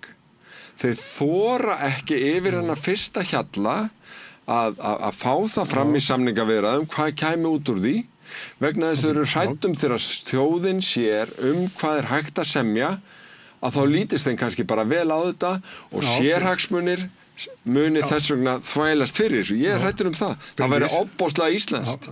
Vá, hvað dagur komin á viðreisna línuna. Það væri bara opaslega íslenskt. Nei, sko við byrjum nú ekki aðeins að bara út af því þú varst aðeins að tala ábyrðina en áðan. Nú ætla ég að segja þér aðeins, Þú ert með forsætisráðherra, þú ert með formann í þínu flokki sem fór hér stóran á síðasta kjörtímabili það að þessar krónutöluhækkanir í fjárlögum myndu nú leggjast harðast niður verst á þá sem minnst hafa í samfélaginu. Hagfræðingurinn, núverandi forsætisráðherra, fór stóran þetta. Bara fordæmdi ríkisstjórnina þegar hún var að hækka krónutölunar. Hún var samt að hækka verðbólgu markmið Seðlabankans, ekki raunverðbólguna. Hvað gerir þessi ágætis forsætisráðherra og formaður flokksins dags núna? Hækkar krónutölunar, leggur ofan á vörugjöldin og fer í breytingarna á bensínu. Og hvað sáum við núna? Hækkun á verðbólgu, leggst vest á þá sem minnst hafa. Nákvæmlega hópurinn sem þessi flokkur, eða það var að þessu, og sem þessi flokkur hafi farið í stóran í. Þannig að fyrir ekki að ég blæs á svona afsakanir í alvöru tala. Þetta ekki boðlegt og við stóðum í þinginu og það var ekki bara við í stjórnarandstöðunni sem vorum að segja þetta. Það kom frá öllum helstu hagaðilum. Viðvörun við nákvæmlega þessu. Síðast núna áðan var forsætisráðherra samt sem að vera að afsaka þetta og segja að þetta væri, þau eru með plan. Ég hef ekki hugmynd hvað þetta plan en það bara lítur rosalega illa út þetta plan. Og núna held ég að það sé einmitt að gera svipað og kannski gerist hjá Jóhannestjórninni, síðustu vinstristjórn, að þegar hlutinni fara úrskeiðis heima fyrir, þá beinum við sjónum eitthvað annað. Og núna konan sem fór inn í kosningabaráttu og sagði, heyrðu, ég ætla að setja Evrópusambandið til hliðar því nú ætlum við að vinna að því að gera heilbrigðiskerfi okkar betra, menntakerfi okkar betra og sleggjuna á vexti og verðbólgu. Annað fyrir til hliðar, hvað að gerast? Býtu, vextir og verðbólga, bara upp. Við vitum ekkert hvað að gerast í þessu heilbrigðiskerfi. Jú, Inga Sæland búin að klippa á einhver að borða eða að taka skóflustungur, en dettur einhverjum í huga að það hefur verið verk Ingu Sælands þegar hún var mætt 2 mánuðum eftir hún tók við að taka skóflustungu. Auðvitað voru það verk síðustu ríkisstjórnar. Hvað að gerast í menntamálunum? Við erum að horfa á 3. ráðherrann á 1 ári, taka við þeim málaflokki og rugla jafn mikið í þessu. En býtu, hvað forsætisráðherra þá fyrir að tala Evrópusambandið? Og nú ekki bara verið að tala Evrópusambandið út af evru eða einhver öðru, heldur líka út frá heimsmyndinni. Og þetta það sem ég segja, þetta þarf að varast. Það á ekki að teikna þetta upp sem eitthvað öryggismál þjóðar að fara inn í Evrópusambandið. Það má líta á það hvernig Evrópusambandsríkin hafa og hvernig við höfum það og þá getum við nú hort á það að í flestum samanburði þá kemur Ísland mjög vel út. En ekki varðandi vexti og verðbólgu. En lífskjör, út af því að laun eru mjög há í landinu, ég alveg sammála því, en ef þú tekur bara, horfir á alls konar samanburð, bara lífskjör, í breiðu samingi hlutana, hverjir eru yfirleitt í toppsætunum þarna? Sviss, Noregur og Ísland eru í toppsætunum. Það eru þessi 3 Evrópuríki, Liechtenstein svo sem líka, en sem eru ekki í Evrópusambandinu. Þannig að það selur mér ekki þá hugmynd að lífskjör á Íslandi yrðu betri með að ganga í Evrópusambandið. Ég held nefnilega þvert á móti, þau eru þau síðri. En það hefur ekkert með einhverja sérhagsmuni að gera vilja sjá hennar samning. Eina sem ég segi bara, við vitum hvað Evrópusambandið Spurningin bara, viljum við fara í aðlögunarviðræður og aðlöga okkur að því sem Evrópusambandið Tökum bara umræðum það. Hvað Evrópusambandið? Af hverju ætti Ísland að fara í Evrópusambandið? Ég óttast sko okkur verið boðið på þetta að ræða sko fréttir gærdagsins eða síðustu viku einhver svona lítil frávik í þróun verðbólgunar í staðinn fyrir að fólk bara horfist í augu við það að fólk horfist í augu við það að við erum búin að vera með kerfisbundi vandamál sem tengist því að vera með svona lítinn gjaldmiðil. Við erum búin að vera með kerfisbundi vandamál, ekki eina viku, ekki einn mánuð, ekki eitt ár, heldur áratugum saman. Við erum að koma út úr kjörtímabili þar sem að verðbólgan var í 10%. Hún komin niður í 5 núna. En við ættum kannski að segja líka af hverju hún var í 10%. Og það endur ekki 10%. Nei, og það eru ýmsar ástæður fyrir því á hverjum tíma, en það sem að öll tímabil eiga sameiginlegt því miður að vera með hærri vexti heldur en Evrópulöndin. Og við erum með, núna höfum við haft vit á því að vera mjög stóran gjaldeyrisforða, það kostar nú sitt. En við erum með lífsgæði. Og við erum með jafn mikið lífsgæði og Norðurlöndi vegna þess að hér sæmilegu jöfnuður og hér eru kvenréttindi, þannig að hér atvinnuþátttaka meiri.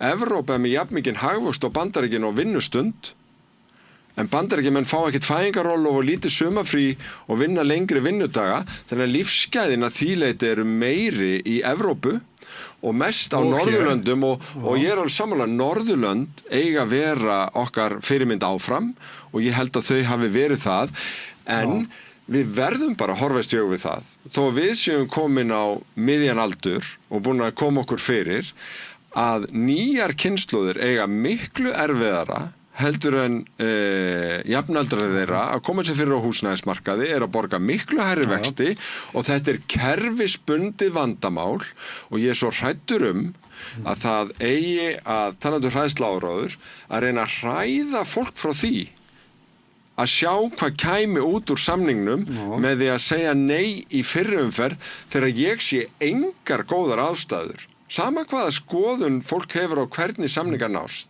Að hleypa þess ekki yfir í samningaviðræður, sjá hvað kemur út fyrir vaxtaumhverfið, hvaða bakstuðning fáum við frá Seðlabanka Evrópu til þess að fá hagfelldara lán meiri segja áður en við erum komin inn í evruna, bara svipað og Danir eru með, þeir eru tengdir við evru, það ekki hægt að ógna þeirra gjaldmiðli.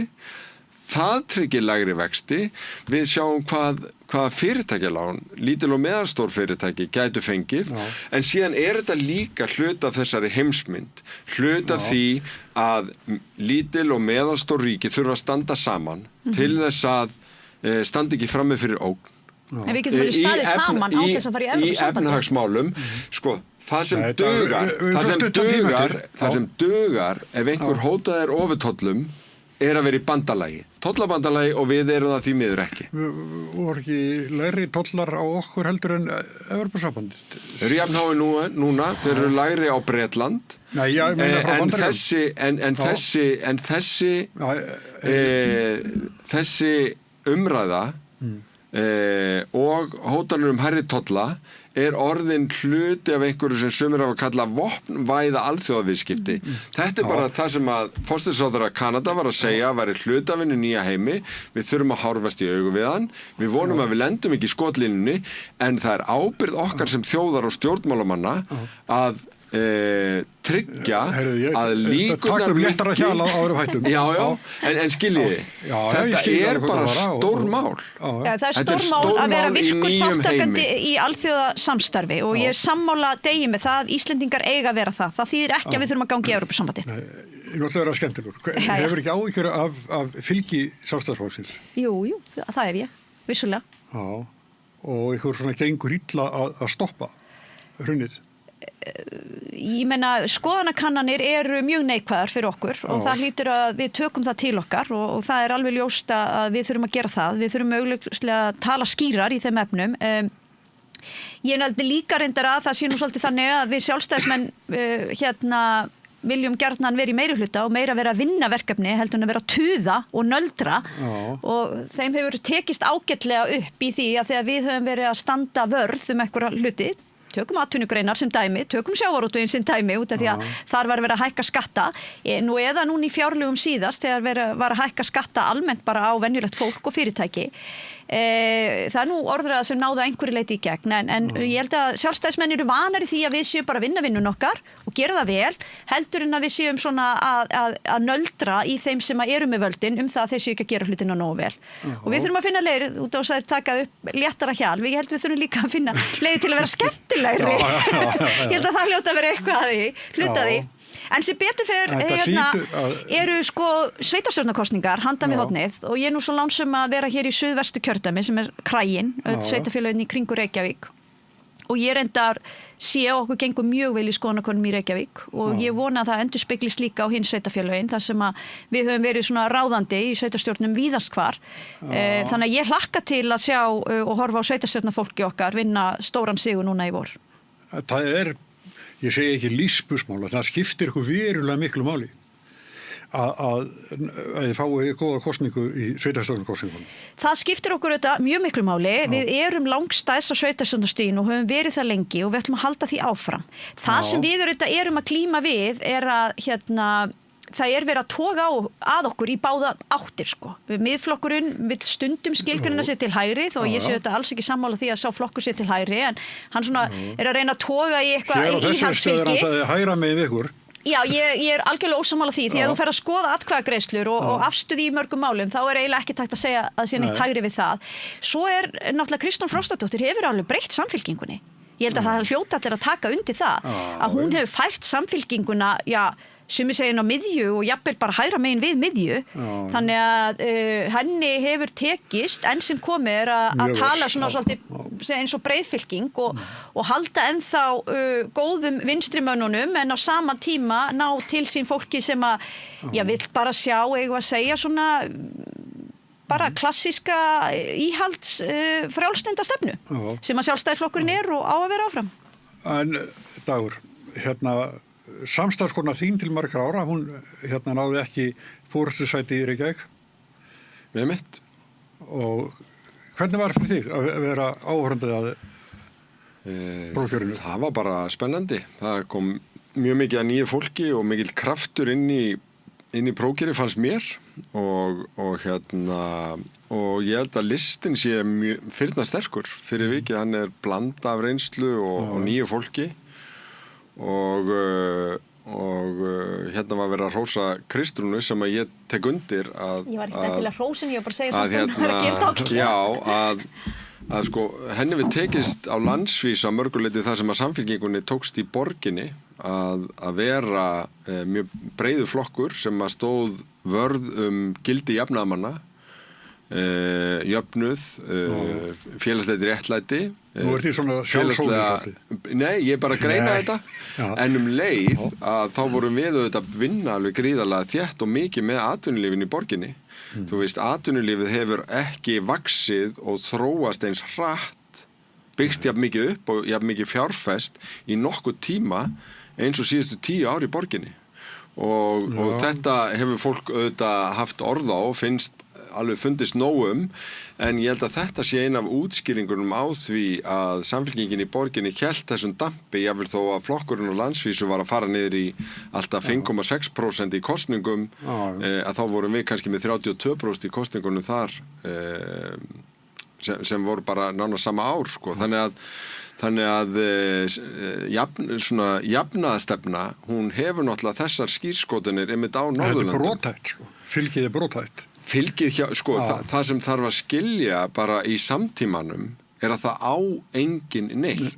Og ég held að það sé kannski hluta vanda sjálfstæðisflokksins að hann hafi gengið að einhverju sem vísu og talið að botninu væri náð í einhverjum 20% eða hvað það væri en mín nálgun alla tíð hefur verið að fólk bara opið, það hlustar, það veigra sér alls ekki við því að kjósa mismunandi flokka frá einu kosningu til annars, það ekki einhver svona helgun hjá einstaklingum hvað þá fjölskyldum eins og var rótgróið í íslensku samfélagi og stjórnmálamenn sem átta sig á þessu að þeir eiga mjög auðvelt með að missa fótana.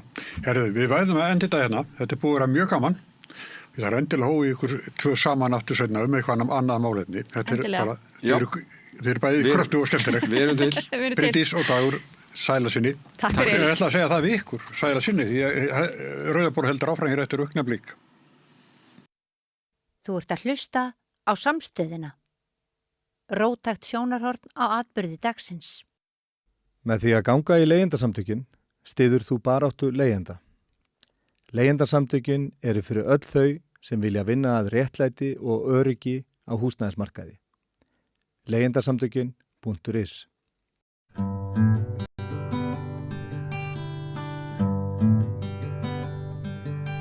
Ætli eitt heitasta málið þessa dagana sé ekki lagareldis frumvarp sem hefur verið kynnt í samráðsgátt og það hafi verið 800 umsagnir sem bárust það, flestar neikvæðar.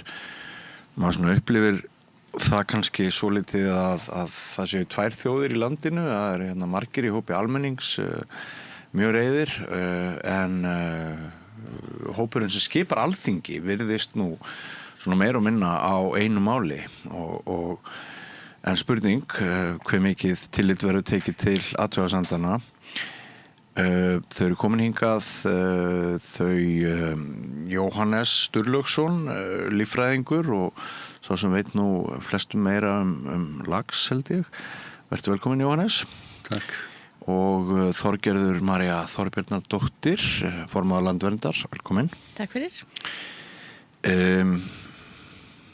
Ég nefndi það þarna áðan að sko ég upplifði svolítið svona einkennilega stemningu í samfélaginu að margir í hópi almennings tala til dæmis umskipti viðreisnar í þessu máli og hérna fólk veltir fyrir sér hvernig hópar sem áður töluðu einni röddu geta farið nánast á einu augabragði í einhverja allt aðra átt og hérna hann að minna eitthvað svona aðeins að biðja ykkur að gerast félagsfræðingar með mér hérna í umræðinni næstu mínútur. En sko, hvernig horfir þetta við þér? Sko, ég sé ekki 2 þjóðir. Ég held að svona flestir á almenningi séu svona hugsi yfir sko þeim áformum þessar rosalegu stækkun sem á að verða að það að fara einhvern veginn úr 30.000 tonnum í 100.000 tonn. Ég ekkert viss að svona almenningur sé til í það á sama tíma og svona flestir held ég, þeir vilja ekkert að þessi iðnar fá bara að vaða uppi en eru svona kannski hrætt við að að fara hart gegn sjókféldi vegna þess að þetta alveg að skapa störf og minna samfélög eru það bara inn í viðkvæm samfélögum það sem var kvóti sem síðan fór, það sem svona freistnivandi sveitastjórnar og sveitafélaga að auðvitað kannski ég held að mjög margir séu þetta bara svipum stað og kannski fólk þar sem segir já þú veist, ekki hægt að setja einhverja reglur utan þetta þannig að þetta verði ekki allt of stórt og gangi ekki allt of langt og og að samaskapi sé hægt að hafa þetta í einhverju magni sko. En síðan náttúrulega við hjá Landvernd alltaf að reyna að benda og öllum þessu náttúruverndarfélögum að sko þetta óboðleg aðferðafræði til þess að rækta fisk vegna þess að þetta of kostnaðsamt fyrir náttúruna, kostnari lendir einhvern veginn allir á samfélaginu og ágóðinn hann fluttur úr landi þannig að sko en ég held að sko mjög margir séu þarna bara eitthvað svona mitt á milli sko þannig ég sé ekki eitthvað að það sé öll þjóðin klofin í þessu en en það einhvern veginn verið að reyna að setja fram einhverja sannfærandi lagaramma utan þetta eldi og það bara mistekst algjörlega vegna þess að það bara einhvern veginn gert út frá einhverjum allt öðrum hugsunahætti heldur en náttúruvernd og þolmörkum náttúrunar. Það verið að hugsa þetta út frá einhverjum bara forsendum iðnaðarins sjálfs og það bara skín í gegnum allt frumvarpið. Og það þetta reiðast þeir sem eru í náttúruvernd bara og og sem einhvern veginn, og síðan þegar ráðherra kemur fram og segir þetta mjög gott frumvarp fyrir náttúruvernd og meðan öll náttúruverndarsamtök eru brjáluð. Þetta auðvitað bara svona já, þetta bara ekki samfærandi. Newspeak. Já, þetta bara já, viðsnúningur hjá Viðreisn, algjörlega, og við héldum nú í Landvernd fund fyrir kosningarnar, þar sem meðal annars þú varst fulltrúi Flokks fólksins og Aðalsteinn var fulltrúi Viðreisnar og svo Þórunn Sveinbjarnardóttir fulltrúi Samfylkingarinnar og við báðum að fá formenn á þennan fund. Þetta eru heitmál. Við fengum ekki formenn.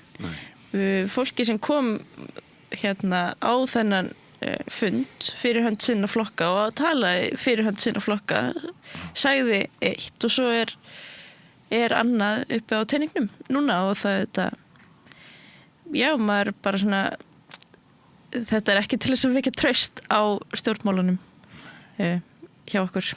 Nei. Sko, Jóhannes, má ekki segja að þetta frumvarp gangi lengra gegn umhverfis og náttúruvernd heldur fyrra frumvarp sem þó voru miklar deilur og þar á meðal höfum við dæmi þingræður þingmanna Viðreisnar sem núna eru orðnir ráðherrar sem töluðu með allt öðrum hætti þá inn í dag. Jú, þetta er því miður þannig að þetta frumvarp gengur lengra gegn hagsmunum náttúrunnar. Þolmörkin eru þarna og það farið yfir þau. Eins og þú segir, það mitt verið að svona minna á kafla þarna og ræðum bæði Hönnu Katrínar og Þorgerðar Katrínar og Jóhann Páls frá bara síðasta þingi eða 2024 vorþingi þar sem þau töluðu algjörlega úr hinni áttunni. Jóhann Pál verður nú kannski að fá tækifæri til að svara fyrir sig. Má ég samt aðeins grípa inn í af því þú tala Jóhann Pál. Hann sagði, hér er ríkisstjórn Íslands að afhenda laxeldisfyrirtækjum í eigu norskra auðmanna varanlegan aðgang að fjörðunum okkar með rekstrarleyfum sem eiga að gilda út í eilíðina og sem verður hægt að veðsetja og framselja og braska með. Þetta er í apríl 2014. Já, þetta nefnilega það sem að raungerast núna en bara með miklu svæsnari hætti væga sagt því að 2024, svo ég leirði. Já, þetta er með miklu svæsnari hætti núna því að núna er þetta allt í einu komið á þann stað að það er búið að búa til kvóta ef að frumvarpið myndi ganga fram. Það þýðir það bara einfallega að þú ert búin að svo maður bara setja þetta fram svo fólk átti sig á þessu því að þetta er svo eins og var nefnt hérna, þetta er svo fjarriði að vera gott frumvarp eins og það getur mögulega verið. Málið það, ef þetta væri gott frumvarp, þá myndi það taka tillit til náttúrunnar og hagsmuna þjóðarinnar okkar í búana til lengri tíma litið. En þarna er þetta bara þjónkum við þessi stórfyrirtæki. Og af hverju segi ég að þetta sé svona mikið vera núna? Jú, það var nú kvartað yfir því eðlilega að þeir fengu afnotin eða nýtingaréttin í fjörðunum gefins. Þeir hefðu þurft að borga yfir 200 milljarða hefðu þurft að hefja þetta eldi í Noregi. Það er að vísu ekki hægt að byrja neitt eldi því að það er búið að loka á allt frekar eldi. Jæja, það hefur nú einhverjum fundist það gott. Nei, af einhverjum óskiljalegum ástæðum þá taka stjórnvöld það upp í frumvarpinu að tróða inn laxakvóta sem við kalla laxahlut, bara svona til að rugla fólk aðeins í rýminu. Hvað þýðir það? Þú getur veðsett þetta, þú getur leigt þetta, selt þetta. Þú ert í rauninni að rétta þeim bara firðina, okkar allra stærstu firði og flesta firði á Austfjörðum og Vestfjörðum til afnóta til, já við getum sagt í raun og veru til eilíðar eins og Jóhann Páll sagði, nema með miklu tryggari hætti heldur 2024 þegar hann sagði þetta sem að hann sagði. Því að það getur enginn ruggað bátnum. Þeir verða með sitt eldi og ef einhver fer að gera eitthvað í fjörðunum sem þeir segja að þetta hefur áhrif á eldi okkur, fyrirgefðu, þú ferð ekki á stað með þetta, þú gerir ekki þetta, við erum með eldi hérna og við erum með kvótan. Og svo var að tala um að þetta var svo glæsilegt að því að það var ekki hægt að fara með neitt með kvótan, en hvernig er frumvarpið? Það er einmitt passað upp á það að hver einasta klásúla þarna endar á því að ráðherra getur gert þetta og hitt, eða að segja ráðuneytið og ráðherra getur gefið út reglugerð eða hvað það er sem þarf til að breyta bara nánast hverju sem er í þessu frumvarpi. Og meðal annars er talað um að það sé að fara með nýtingaréttan á önnur svæði sem eru reynda friðuð í dag. Fyrir utan að það er ekki, þessi svæði eru ekki friðuð með lögum sem eru þarna friðuð samkvæmt reglugerð í dag. En þessi kvótapartur og ofan á það, svo ég veit ekki, sko, það er eins og fólk sé að búast við að þessir aðalag, sko, já, það er eins og við viljum fá eitthvað klór frá þessum aðilum, þessum stórfyrirtækjum sem eru búin að svína út svoleiðis löndin í kringum okkur og það var nú ekki lengra en síðan í gær eða fyrra dag að þeir voru að vera að færa fréttir af því að Movi sem er nú einn stóri leikandinn hérna frá Norðmenn og það kannski þá að minna á það að þetta er ekki bara Pétur og Páll, þetta eru Norðmenn sem að munu eiga firðin okkar inn í eilífina. En Movi er núna fréttir af þeim þar sem þeir eru fyrir dómstólum að reyna að hnekkja ákvörðun Kanadamanna í Bresku Kólumbíu sem ákváðu að stöðva sjókvíaeldi við strendur landsins. Stöðva eldi. Vittu, er ekki allt í lagi að rifja það aðeins upp? Með orð hérna forsvarsmanna samtaka í sjávarútvegi, eða fyrirtækja í sjávarútvegi, þá er það nauðsynlegt. Því að þeir segja, já við erum komnir út í þennan iðnað, við getum sagt bara eins og sóðað iðnað, og við getum ekkert hætt þar. Gróðin er of mikill, og ef við ættum að fara að gera þetta með öðrum hætti þá minnka gróðin og það nennir enginn að standa í því. En hvað gera þeir í Bresku Kólumbíu? Þeir eru búnir að ákveða og þetta byrjaði sko 2020 þeir byrjaði að vinna þessu. Þeir gerðu það fyrir 2 árum tæpum að banna þetta og þetta verður að auðvitað hafa þeir svona sólarlags ákveði þannig að þeir hafi smá tíma. 2029 þá verður þetta aflagt. Hvað gera hinir sem eru búin að fá og sóða og suppa þarna sem eru líka í fjörðunum okkar? Eru þeir eitthvað að þakka fyrir það að þeir hafi þó fengið að vera þarna og rústa öllu töluvert áður en að menn settu bara nefan í borðið og segja við viljum frekar halda náttúrun en ykkar gróða fyrirtækjum hér. Nei, þeir fara fyrir dómstóla og það er sama sem gerist þegar þetta frumvarp verður komið í gegn eða færi í gegn sem þessi ófreskja sem það er. Það er engi varnaglar, ekki nokkri varnaglar þar. Það er að segja, segjum bara að við stöndum uppi með þá stöðu sem er mjög líkleg að allt í einu er bara komið ófremdar ástand og það þarf að bara loka búlunni eða búlunum þá bara er engin önnur ráð heldur en að borga þessum aðilum einhverjar gengdarleysar upphæðir sem að getur sett þjóðfélagið algjörlega á hausinn til að losna við á en það voru þeir sem að sköpuðu vandan. Staðan fyrir að hafa tryggingar ákvæði sem segi bara við höfum ekki engan kvóta, það er enga skildu við ykkur, þið fóruð inn á þessum fórsöndu, við fenguð þetta gefins, ef þið viljið standið þessum rekstri þá er þetta svona, en þá erum við með þetta svona og það sem verra er að til þess að gera þetta þannig að flækja þetta inn í okkar þjóðlíf með þeim hætti að það verður erfiðar að losna við þennan ófögnuð, þá hefur verið að draga inn í þetta peninga almennings, bæði auðvitað með þessum gjöfum sem hafa verið í gegnum áður en þeir fóru að borga einhverja krónur til þess að borga fyrir einhvern hluta af söpbuskapnum. Þá var almenningur að borga hér allt eftirlit og allt sem var gert í þessu. Mér sýnist að sé enn þannig í dag að það eru öll ráðuneytu sko af alla daga að vinna við reglugerðir og lagagerðir í kringum þetta og allar eftirlitsstofnanir og allar rannsóknir eru bara í þessu, það hefur engin tími í neitt annað og nema það að þeir eru að tryggja þarna með þessu öllu saman að við sitjum í súpunni en ég bara finnst það sorglegt að lífeyrissjóður okkar, þegar ég tala um almannaveð, þetta er ekki bara úr ríkissjóði, þeir eru farnir að fara þarna inn með peninga og leið að það er búið að gerast á miklu mæli, þá erum við först þarna og hvað gerist, hvernig er þetta skrattar að sögma.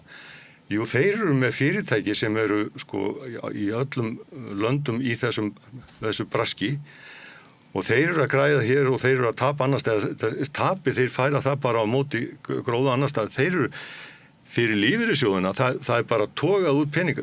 Þetta er taprekstur, það er verið að búa til einhver störf sem er verið að einblína á allan tíman. Hvað skildum við geta búið til mörg störf bara fyrir það sem er búið að eyða í þetta nú þegar? Hvað skildum við kosta vegakerfið sem er ónýtt eftir á bara nú þegar?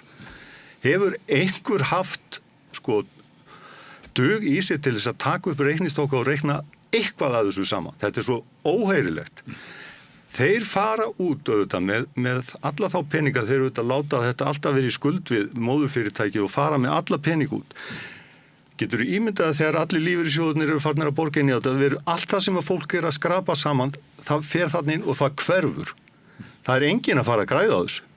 Náttúran verður, og hvað er það með náttúruna? Það er svo fyrir þá sem ekki þekkja, það er nauðsynlegt að fara yfir það.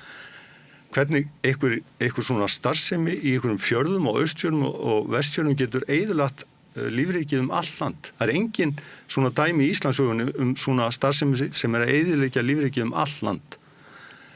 Jú, það er að því að það er erfðamengun frá þessu sem er viðlóðandi og verður ekkert breytt. Það er engin framtróðun eða neitt í þessu.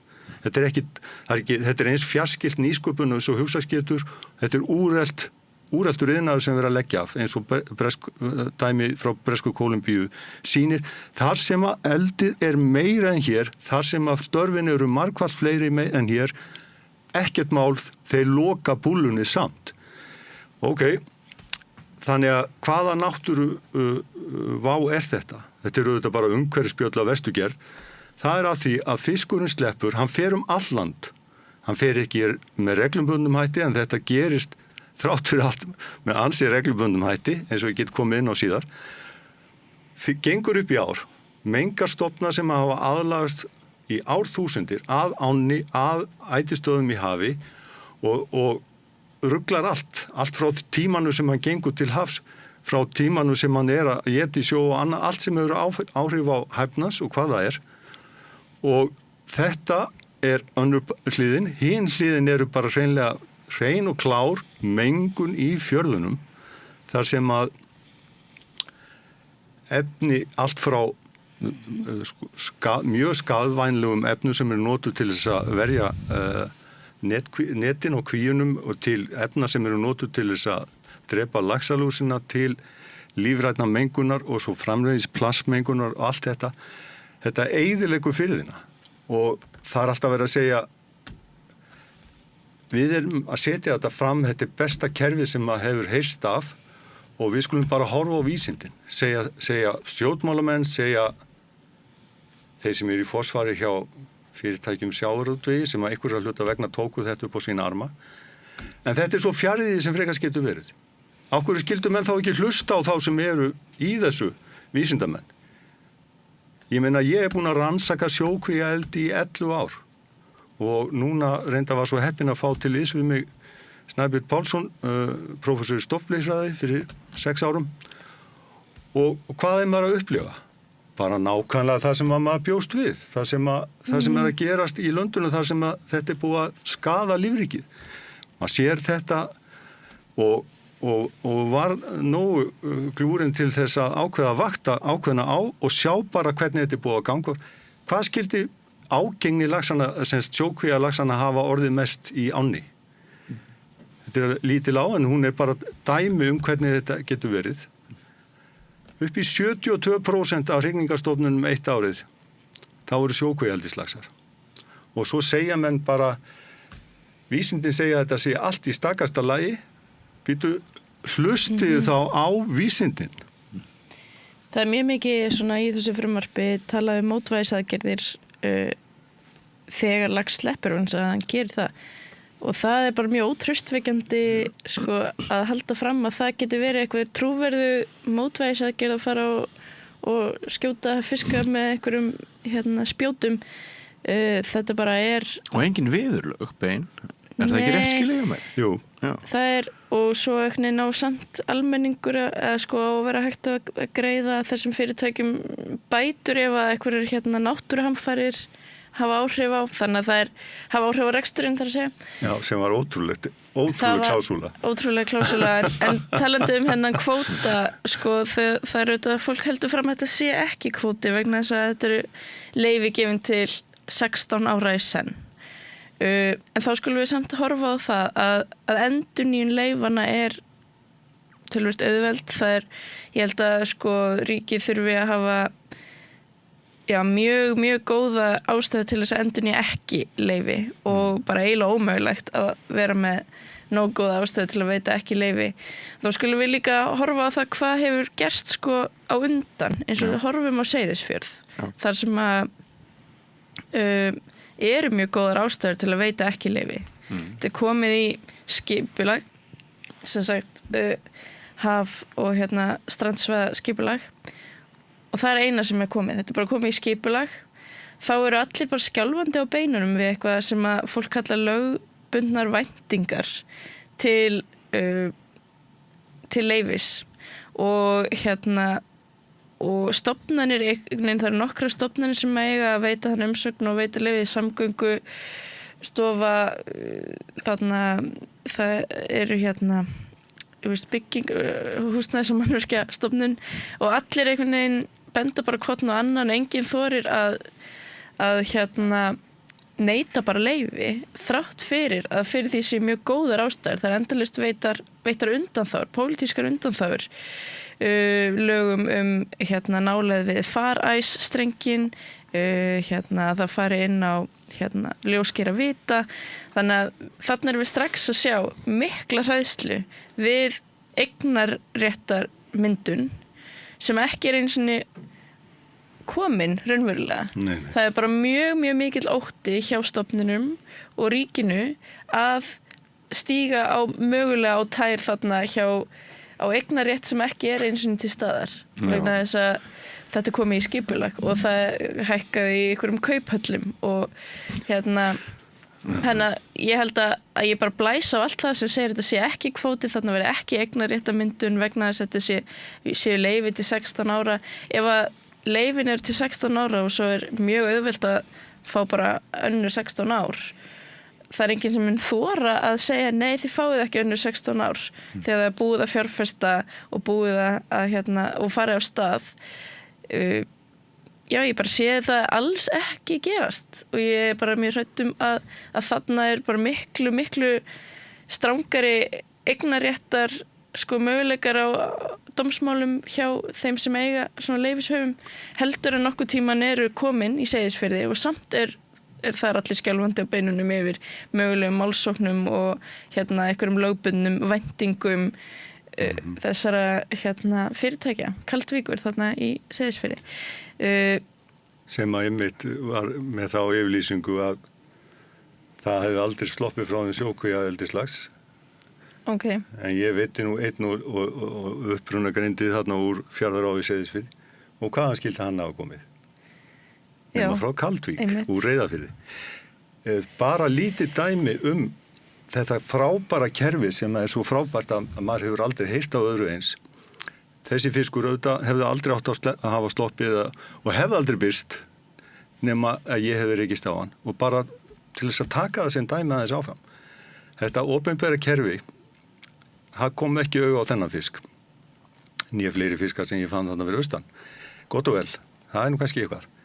En þá skal ég taka annað dæmi.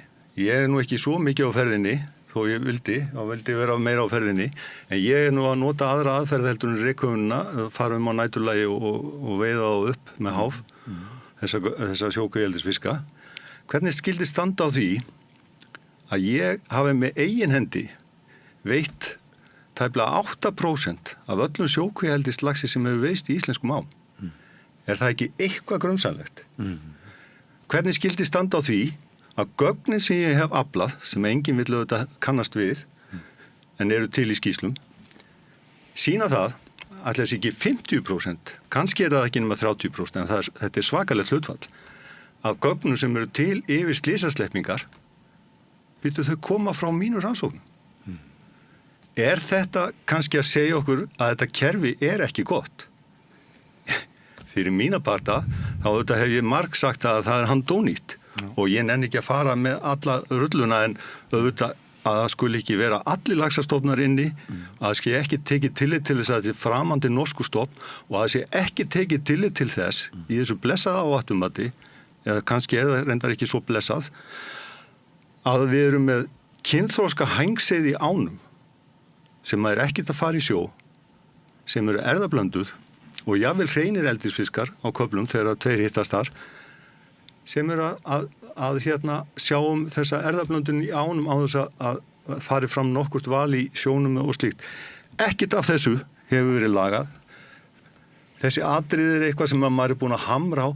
Það er bara alltaf sama aðferðifræðin. Þetta svona, það hefur verið gerð skýrsla þarna og Ríkisendurskoðun, það hefur verið gerð skýrsla svona. Það er bara glamra þetta sama fram og tilbaka. Það er ekkert hægt að rökræða með vísindum. Það er bara vitnað í vísindin. En það er ekki hægt að tala með einhverjum rökum saman hvað þetta er allt saman illa og garði gjört. Þannig að það er ekki skrítið að manni sé ofboðið að núna á að keyra þetta fram með miklu svæsnari hætti heldur en nokkuð tíma fyrr, ekkert búið að laga neitt. Hvernig skildi standa á því að við erum í þessum sporum, eins og ég saði nú við atvinnuveganefnd þingsins þegar ég var þarna síðast, þetta var, ég veit ekki hvort maður segja blessunulega stoppa af því það er svo margvalt vera núna en málið er það, þá sagði ég þið eru að fjalla þetta og það er ekki búið að ganga frá áhættumati sem átti að vera tilbúið fyrir 2 árum. Núna er það komin það eru komin 3 ár síðan átti að vera tilbúið samkvæmt lögum og þeir eru að ganga frá einhverju svakalegu lagabálki sem hefur meiri neikvæð áhrif á íslenska náttúru heldur en nokkur lagabálku sem hefur farið í gegnum Alþingi. Og annað undirstöðu atriði í því hvernig þessi lagabálkur virkar, þetta blessaða áhættumat, erfðablöndunar, sem felur í sér að við pössum upp á það að stofnarnir okkar sjálfbærni þeirra verði ekki ofboðið. Það er ekki tilbúið. Uppfærða áhættumati sem átti að vera komið fyrir 2023 í síðasta lagi, það er ekki eins og tilbúið þegar það verið að afgreiða lögin. Hvers konar lýðveldi er þetta? Hvers konar, maður er ekki skrítið að manni fallist endur, maður bjóst ekki við öðru, heldur en að þessi gróða fyrirtæki myndu vinna svona, en maður bjóst ekki við því að atvinnuvegaráðuneyti væri svona algjörlega fortakslaust á þeirra nótum. En þetta sýnir bara hvað þetta er óheilbrigt þegar við látum bæði stofnanir, eins og Hafrannsóknastofnun er dæmi þá sjá bæði að skipuleggja hvernig á að gera hlutina og náttúruverndina og hvernig eiga þeir þá alltaf að meta hlutina, við sögðum að þetta væri rétta leiðin og svo er eitthvað, að komast í mótsögn við sjálfa sig, þetta var nú kannski ekki svo gott fyrir náttúruna. Eins með ráðuneytina, atvinnuvegaráðuneytið sé með náttúruverndina á sinni hendi en ekki umhverfisráðuneyti, hvers konar rugl er það? Plús það að orkumál og umhverfismál séu í sama kolli, Mér finnst bara hafa aukist að fólk talar oft vísindin og sérstaklega hefur Jóhann Páll í sínum stól tala að við þurfum að treysta á vísindin þegar kemur að loftslagsmálum. Og tala mjög mikið velti hringrás Atlantshafsins og Golfstrauminn sem geti átt að hættu að minnka eða hverfa og tala þá við verðum bara að treysta vísindunum og skrifa grein með bara mjög virtum vísindamanni á þessu sviði. En síðan finnst mér bara þessi stjórnmálumenn, ekki bara hann en líka í Hanna Katrín og fleiri bara nálgast svona vísindalega þekkingu sem einhverja eina skoðun af mörgum. Þetta er ekki skoðun. Þetta er ekki eitthvað sem fólk fer út í felt og rannsakar og segir svo, já, mér finnst þetta vera svona.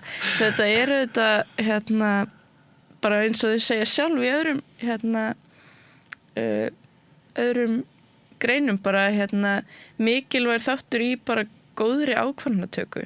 að fara eftir vísindum, en það eins og þegar kemur að náttúruvernd, þegar kemur að fuglastofnum eins og hafverninum, þar sem til dæmis töluverð óvissa afdrif arna í kringum Garpsdal, að þar Já, við verðum að hugsa sundlaugina sem íbúarnir fá Já, en það bara fyrir tala peningana sem einkafyrirtæki það bara tala það eins og skoðun, og rauninni hefur Jóhann Páll sjálfur sagt það á sem sagt fundi hjá Landsvirkjun hvort það var svona þinga eða ársfundur haustfundur kannski haustfundur að það ekki faghópa rammaáætlunar sem stjórna því hvað fer í hvaða flokk, heldur það pólitíkin. Já, þannig að þó að faghóparnir leggja sig fram við að forgangsraða og koma bara með mjög gagnsæja, góða greiningu á því hvernig hægt að flokka þessa virkjanakosti, þá það nálgast eins og ein skoðun af mörgum öðrum sem taka þarf inn í mengið, og auðlindanótkun, góð auðlindanýting byggir á vísindum. Hún byggir ekki á því að Hafrannsóknastofnun segir já, þorskstofnin svona, ég myndi hafa kvótan svona stóran og þau segja já, en það bara svo mikil eftirspurn eftir þorski núna, við ætlum að veiða svolítið meira, við ætlum bara að taka aðeins meira hér af því að þetta bara pólitík.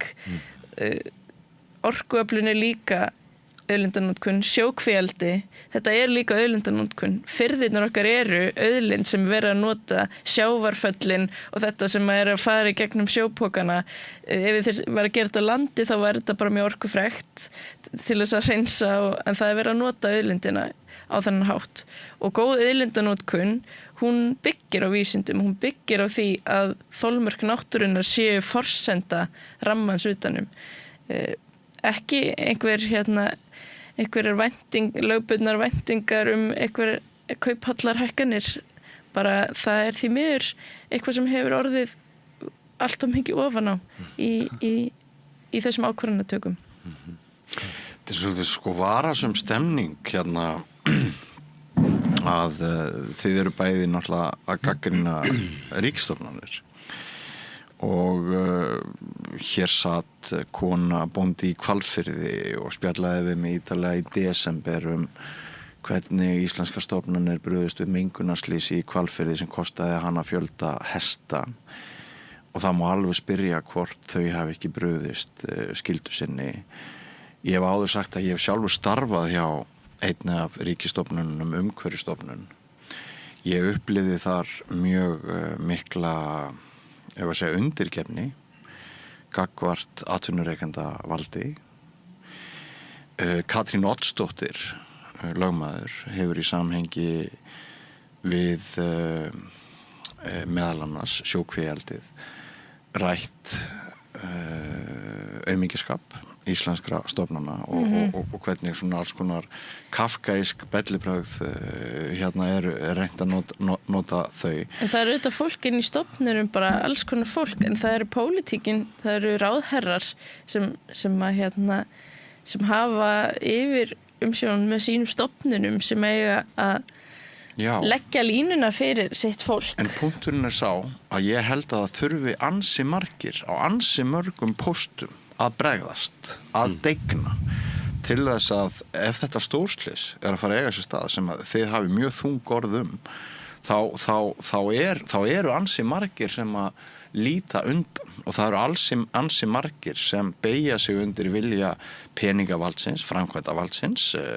eigendavaldsins, gefa afslátt á pólitíkinni í að minnsta kosti 1 korter. Það ekki svo? Jú, þetta maður bara, maður ekki búin að meðtaka margt af þessari vitleysu sem maður var sett inn þarna síðast, eins og þetta kvótadæmi. Þetta svo yfirþyrmandi, við getum sagt bara eins og klikkað. Við vorum búin að upplifa okkar kvótakerfi hérna í fiskveiðipartinum og jú, þó að menn vilji stýra veiðum með hinum og þessum hætti að þá held ég að flesti geti verið sammála það að það hefði kannski hafi ekki verið þrá fólks að útdeila þessum auði af sjávarútvegs auðlindinu okkar til fáeinna einstaklinga og fjölskyldna, en ef við ætlum að fara að útdeila þessum nýtingaréttar auði fjarðana til þessara ofurríku norsku aðila, þá það sko enn verra dæmi í raun og veru, því að ekki bara að þeir séu erlendir aðilar, það svo sem bara eitt og sér eitthvað, en það bara þessi stórfyrirtæki sem að starfa þannig að þau fara yfir þolmörk náttúrunar, hvort sem það með því að nýta ykkur ákveðna náttúruauðlindi eða þau ganga bara fram af umhverfinu, að það fer yfir mörk sem eru ásættanleg, eins og þetta dæmum. Þau eru í rauninni, þau hugsa bara eitt, eða semst þeir sem stýra þeim, að það gróði. Þetta ekki tilviljun að þetta í einhverjum kaupöllum og svo framvegis. Og allt annað, en bara vita það alveg frá fyrstu tíð hér að það var alveg sama hvað það var. Þeir gátu ekki einu sinni borgaði ykkur að fána krónur í hafnagjöld, allt bara sem þeir gátu sleppt. Það var svo yfirþyrmandi yfirgangurinn og hrokin, ef það var einni krónu meira sem hægt að fá, þá skildi samfélagið lúfa. Núna þeir búin að segja upp fólki í hóp, uppsögn fyrir vestan, og lækka laun til að lækka laun. Og við höfum nú haft alls konar fyrirtæki sem að maður hefur ekki haft mikið álit á. Hvað skildu mörg þeir að hafa farið í svona hópuppsagnir til þess að lækka laun? Ég held þessu afskaplega að fá til að lækka laun, þetta mikla prósentu. En þessi svona fyrirtæki eru þannig uppbyggð. Þetta svona gamla nýlendu fyrirkomulagi, þú ferð inn á einhver svæði og nýtir eitthvað sem þú veist að eyðileggja náttúruna, því að þú ert yfir þolmörkunum, þeir slétt sama og þá má bara líka þessu við sníkjudýr. Þetta bara eins og sníkjudýr. Sníkjudýrin þau vilja bara að lífsferill sinn gangi fram með þeim hætti sem að þeim hendar, og þeir vilja græða á þessu með það hægt. Síðan sníkjudýrið aldrei að hugsa hýsilinn. Og þannig eru þessi fyrirtæki. Menn skildu reyna að setja þau í eitthvað búning, fara bara, þetta þúsundir og aftur þúsundir frétta af þessum sömu aðilum og eru ráðandi í íslensku fiskeldi. Það alltaf verið að reyna að drepa og dreifa það sé ykkur 1-2 fyrirtæki sem í alfarið íslenskri eigu. Þetta ekki nema brot af þessu eldismagni sem við verið að tala og öllum þessum fjörðum. Þannig að við erum að tala það að setja í hendurnar á þessum mönnum sem að hugsa ekkert hag þjóðarinnar, eins og síðasta dæmi með að segja upp starfsfólkinu til að lækka launin eða hvað það og þeir hafa síðan alla hendir og svo fara þeir ekki bara fyrir þeim hendar, og þá helst verður að borgað út með einhverjum svimandi upphæðum sem að spurningi bara hvort að þjóðfélagi ræði við. Hvers konar, hvað veldur því að stjórnmálamenn setja svona ófögnuð inn í lagafrumvarp? Já. Það bara óskiljanlegt. Já, og hvað veldur því að starfsmenn á vaktinni þeir standa sig ekki sem skildi? Ég heyri það stundum í heitapottunum í sundlaugunum núna þessa dagana að það geti alveg verið sjónarmið að henda bara náttúruvernd út gluggann. Þessi ríkisstjórn ætli bara ekki að leggja neina áherslu á umhverfismál eða náttúruvernd, og það geti verið pólitísk stefna. En þá sé að minnst kosti lágmarkið að við ætlum að hagnast á því með einhverjum augljósum beinum hætti, þannig að það tikki milljarðar inn í ríkiskassan til þess að meðal annars lækka greiðslu hallan og svo framvegis. En það eru þvert á móti atriði í þessu frumvarpi sem að geta kostað okkur pening umfram allt hitt. Þeir eru með þess að lækka gjaldið í umhverfissjóðin. Þeir eru ekki að láta hann standa í staði, en það er ekkert jákvætt. Þeir eru að lækka, og hann dugar ekki fyrir því sem við þurfum að stúsast í kringum þennan sóðaskap nú þegar, og þeir eru að lækka það. Það er líka mjög hættulegt að tala það að það sé eitthvað pólitískt andrúmsloft núna, að það náttúruvernd skipti bara engu máli, vegna þess að skaðinn sem ásist að núna, hann verður ekki tekið tilbaka þegar stemmingin breytist. Þannig að þetta er ekki spurning einhverja bara stemmingu sem bara allt í lagi að leyfa viðgangast. Þetta er spurning framtíðarkynslóðir. Þannig að það er ekki í boði að tala það að við ætlum bara að hagnast mjög mikið á því á því að eyðileggja náttúru ef að síðan kostnaðurinn til framtíðar verður þannig að... Og það ekki mín skoðun. Nei, en ég bara... Svo ég tryggir það. Nei. En þetta bara svona hættulegur hugsunarháttur og það minnsta sem að hægt að gera bara að taka ákvarðanir út frá gögnum sem eru ljós og eru til. Meira þess að hjá Hafró það eru svífurleg gögn sko eins og í Hrútafjarðar á fleiri stöðum sem eru fjarri eldinu erðamengun. En svo mér talar þú hafnagjöldin og ég held sko að það oft verið að stilla upp samfélögum sérstaklega fyrir vestan að þau þurfi svona rosalega mikið á sjókvíaeldinu að halda því að þau hafa á sama tíma og þau sjá hér eru einhver störf sem að síðan þetta fólk með börn á leikskóla og það fer í búð og það heldur uppi einhverju svona starfsemi og virkni innan samfélagsins þótt að þetta séu náttúrulega hálfgerða verbúðir að vera auglýs eftir einhleipum konum til þess að flytja á Tálknafjörð daginn því að þeir heldust ekki kallir í vinnu, þeir eru svo einmana í staðinn fyrir að bjóða konum kannski í vinnu það var bara verið að biðja um að flytja vestur til þess að vera barnavélar En þá þessi samfélag sko líka búin að vera í stappi við þessi sömu fyrirtæki og ég held við nálgumst ekki þetta málefni nema með byggðaþróun í huga að bara það vantar eitthvað alvöru hugrekki og alvöru nýsköpun í byggðaþróunastefnu fyrir þessi svæðir sem hafa tekið þessi fyrirtæki upp á sína arma og eru á báðum áttum vegna þess að þau fá eitthvað úr því en hafa líka verið í stappi við fyrirtækin hafnargjöld, stéttarfélög á svæðunum hafa gagnrýnt mjög þessa launalækkanir og það ekki eins og þau séu sko að þetta sé svona eins og að tala að þjóðin sé klofin. Það bara fólk sem sér kost og galla og vill ekki þetta fá að vaða uppi en vill hafa byggðaþróun í lagi og þetta náttúrulega ekki byggðaþróun sem að kannski hugnast mörgum en margir eiga erfitt með að sjá hvað á að koma þá annað og við þurfum bara að sýna fram á hvað hægt að koma annað. Byggðamál eru eins og þú bendir á mjög flókin og ég veit stundu til þess þegar ég ólst upp ungu drengur í Mývatnssveit og þar var náttúrulega við skulum kannski ekki segja að það hefur verið almenn fátækt en það var svona mjög rýr efni hjá flestum íbúum svo kemur kísiliðan og þar verður til stóriðja og öll kjör og menning og tækifæri allra barnanna í sveitinni meir og minna stökkbreytast við það að þarna komin versmiðja. Það var alltaf umdelanleiki kísiliðuna og hvað áhrif hún hefði á lífríki í vassins og svo framvegis, fuglalíf, silung og allt það.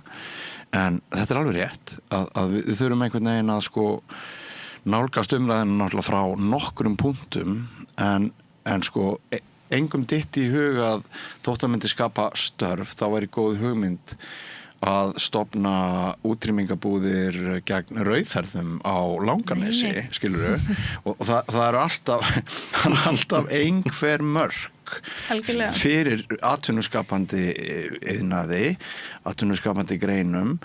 Það náttúrulega mjög mikill lobbyismi. Ég meina Einar K. Guðfinnsson var náttúrulega tekinn sem fyrrum ráðherra bara til þess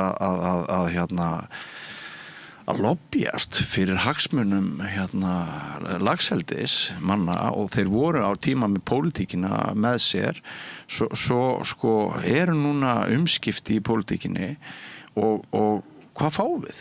Við fáum aftur stjórnvöld sem eins og þú bent á Jóhannes sem bara á einu ári sem eru farin að ganga lengra heldur en fyrri stjórnvöld í þessu frumvarpi og þá spyr maður sig það vegna óskhyggju miklar tekjur í ríkiskassan og störf og almennar vinsældir hjá kjósendum því sko ég segi óskhyggju því að það ekki einu sinni ljóst að þetta muni færa okkur þetta geti allt eins kostað okkur úr ríkiskassanum eins og inni þannig hvað það sem liggur að nundir? Ég held allavega að það sé sko mikilvægt að benda á þau sko að störfin eru meira og minna að færa sig bara ég held að flestir sem eru í svona hálaunuðum góðum störfum hjá sem fyrirtækjum búa ekkert á þessum svæðum og þeir sem að flytja þangað þetta eru svona verbúðir, fólk flytur til skamms tíma og það náttúrulega býr ekki til gott samfélagi, en með því að nálgast þetta ég held að margir haldi að einhver náttúruverndarfélag vilji bara að þetta verði allt bannað á morgun og allt tekið upp úr sjónum á morgun. Það er ekki þannig. Það fólk sem sér fyrir sér að það þurfi sólarlagsákvæði þar sem að það verði farið í aðgerðir til þess að taka þetta upp úr sjónum, jafnlega því að byggja upp eitthvað annað til einhverja aðra atvinnu fyrir fólk á svæðinum, sem og að náttúruverndarfélag hafa fyrst og fremst farið fram með það að þetta verði ekki stækkað. Samt sem áður þá talað í einhverju skýrslu sem var gerð fyrir ráðuneytið af erlendum aðilum að það var hófleg annars var hægt að gera ekkert, svo var eitthvað hófleg uppbygging og svo var eitthvað svona max uppbygging, og hófleg uppbyggingin var margföldun á iðnaðinum eins og hann í dag, þrátt fyrir að akkurat eins og hann í dag hann mjög skaðlegur. Þannig að Já, það ágætt að minna á það að eins og hann í dag 50.000 tonnin af þessum rétt rúmlega 100.000 tonnum sem búið að leyfa. Þá hafa stærstu slísarsleppingarnar undirstrikað mjög hressilega að við getum ekki eins og aukið þetta umfram þessi 50.000 tonn ef vel á að vera. Þetta getum við ekki bakkað með þessi leyfi. En við þurfum þessi sólarlagsákvæði sem hún nefndi, því að þetta of mikið nú þegar, og það alltaf talað að það verði tekið mið af vísindunum. Já, vísindi sýna það nú þegar að þetta of mikið bara varðandi erfðamengunina og svo að því sé haldið til haga að það var verið að tala að það væri ekki að sleppa en eins og ég segi í mínu rannsókn bara þarna í viðmiðunaránni hjá mér þá voru þessi laxar 7 ár af 10, ég búin að vera 11 ár í þessu, en þessi 10 sem ég var að taka saman út að skrifa núna að það eru 7 ár af 10 og 6 ár af þeim yfir þessum mörkum, 3 ár hressilega, tvisvarsinnum hátt í 20% og svo 72%, og þetta sýnir bara að þetta staðan eins og hún núna, hún ekki, og það þarf líka aðeins að nefna það að þetta allt á þeirra forsendum, það að segja mótvægis aðgerðir og hvað þetta Býtu, það eitthvað sjálfsagt að ríkisstjórn eða sveitastjórnir eða hvaða stjórnvöld sem á hverjum tíma geti sett mönnum það að heimila einhvern iðnað sem að eyðileggur náttúruna og að hluta til óafturkræft, það bara það sem við vitum.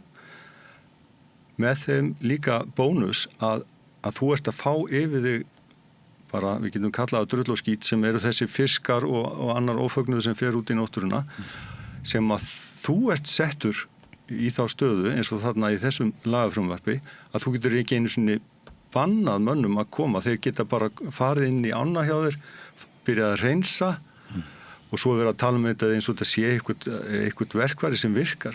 Þekkja menn ekki íslenskar ár? Hvað haldið það séu margar ár þar sem hægt að nota rekavara? Og þekkja menn ekki söguna bara nú þegar af þessum fyrirtækjum. Það útistandandi, ég held að séu 2 milljón króna reikningar, þeir fást ekkit greiddir. Þeir fást ekkit greiddir þarna heldur, en það ekki stafur hvernig það að fara fram. Engar svona hútryggingar, umhverfis kaskotryggingar eða það var einhver enn meiri slys. Við munum setja uppi með hann að skaða öll sjálf, en að þessar mótvægis aðgerðir auðvitað bara brandari og í sumum þá myndu þeir fljótt stranda þessi rekavarar, þannig að þá þyrfti einhverja aðra aðferði, en þetta bara ekki að virka.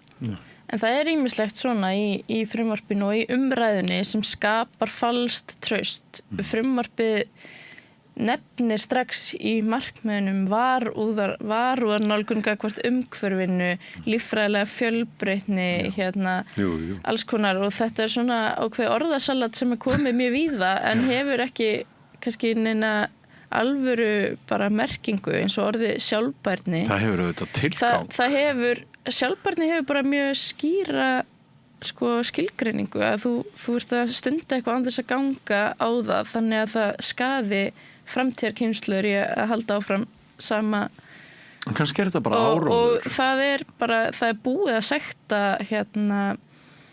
var það ekki Arctic Fish sem voru alltaf að nota það var Arnarlax sem notaði sjálfbærni, sustainability, it's in our nature, þetta var á öllu þeirra kynningarefni og þeir voru hreinlega bara sektuð af Neytendastofu vegna þess að átti ekki innistæði fyrir þessu og bara sama skapi þá þetta sama upp á teiningnum í þessu frumvarpi að tala sjálfbærni og tala varúðarreglu og þetta við þurfum að fara að inna eftir því að það sé þessi orð hafi merkingu og það sé einhvern veginn sanna að fara sér eftir en það ekki nóg að setja orðið inn eitt og sér. Aðeins billir að hendin varúðarreglunni og visskerfisnálgun og svona en þegar að menn eru eins og þarna ég held að Neytendastofa ætti nú bara að sekta þessa aðila, atvinnuvegaráðuneytið og þá því að þetta þarna að nota alveg hömlulaust tengt sjókvíaeldisiðnaði eins og ég hef marg sagt þessum stjórnmálamönnum hætti að nota sjálfbærni þegar þeir tala sjókvíaeldi. Það ekki hægt. Því að þetta er ekki bara að þetta sé ekki sjálfbært. Þetta veldur náttúru spjöllum. Þetta alveg á hinum endan. Þetta eitthvað svo að maður þurfa eins og þú segir, maður þurfa að vera að hlusta á þetta og orða gjálfur alla daga og þetta hljómar allt svo vel, þú veist, og líffræðileg fjölbreytni og hvað þetta og kannski haldin eitt fundur og eitthvað ægilega gaman. En svo allt sem að þarf að vera þarna á bakvið til þess að þetta virki, það ekki farið eftir því.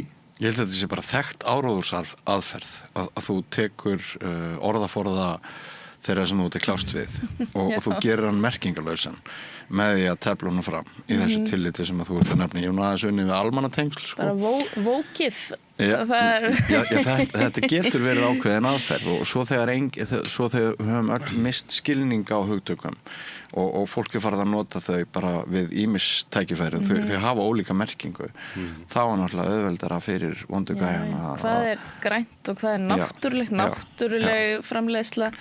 Þetta þýðir ekki neitt grænn iðnaður, hvað þýðir það? Já, þegar merkingarleysan verður úr nógun og þá er auðveldara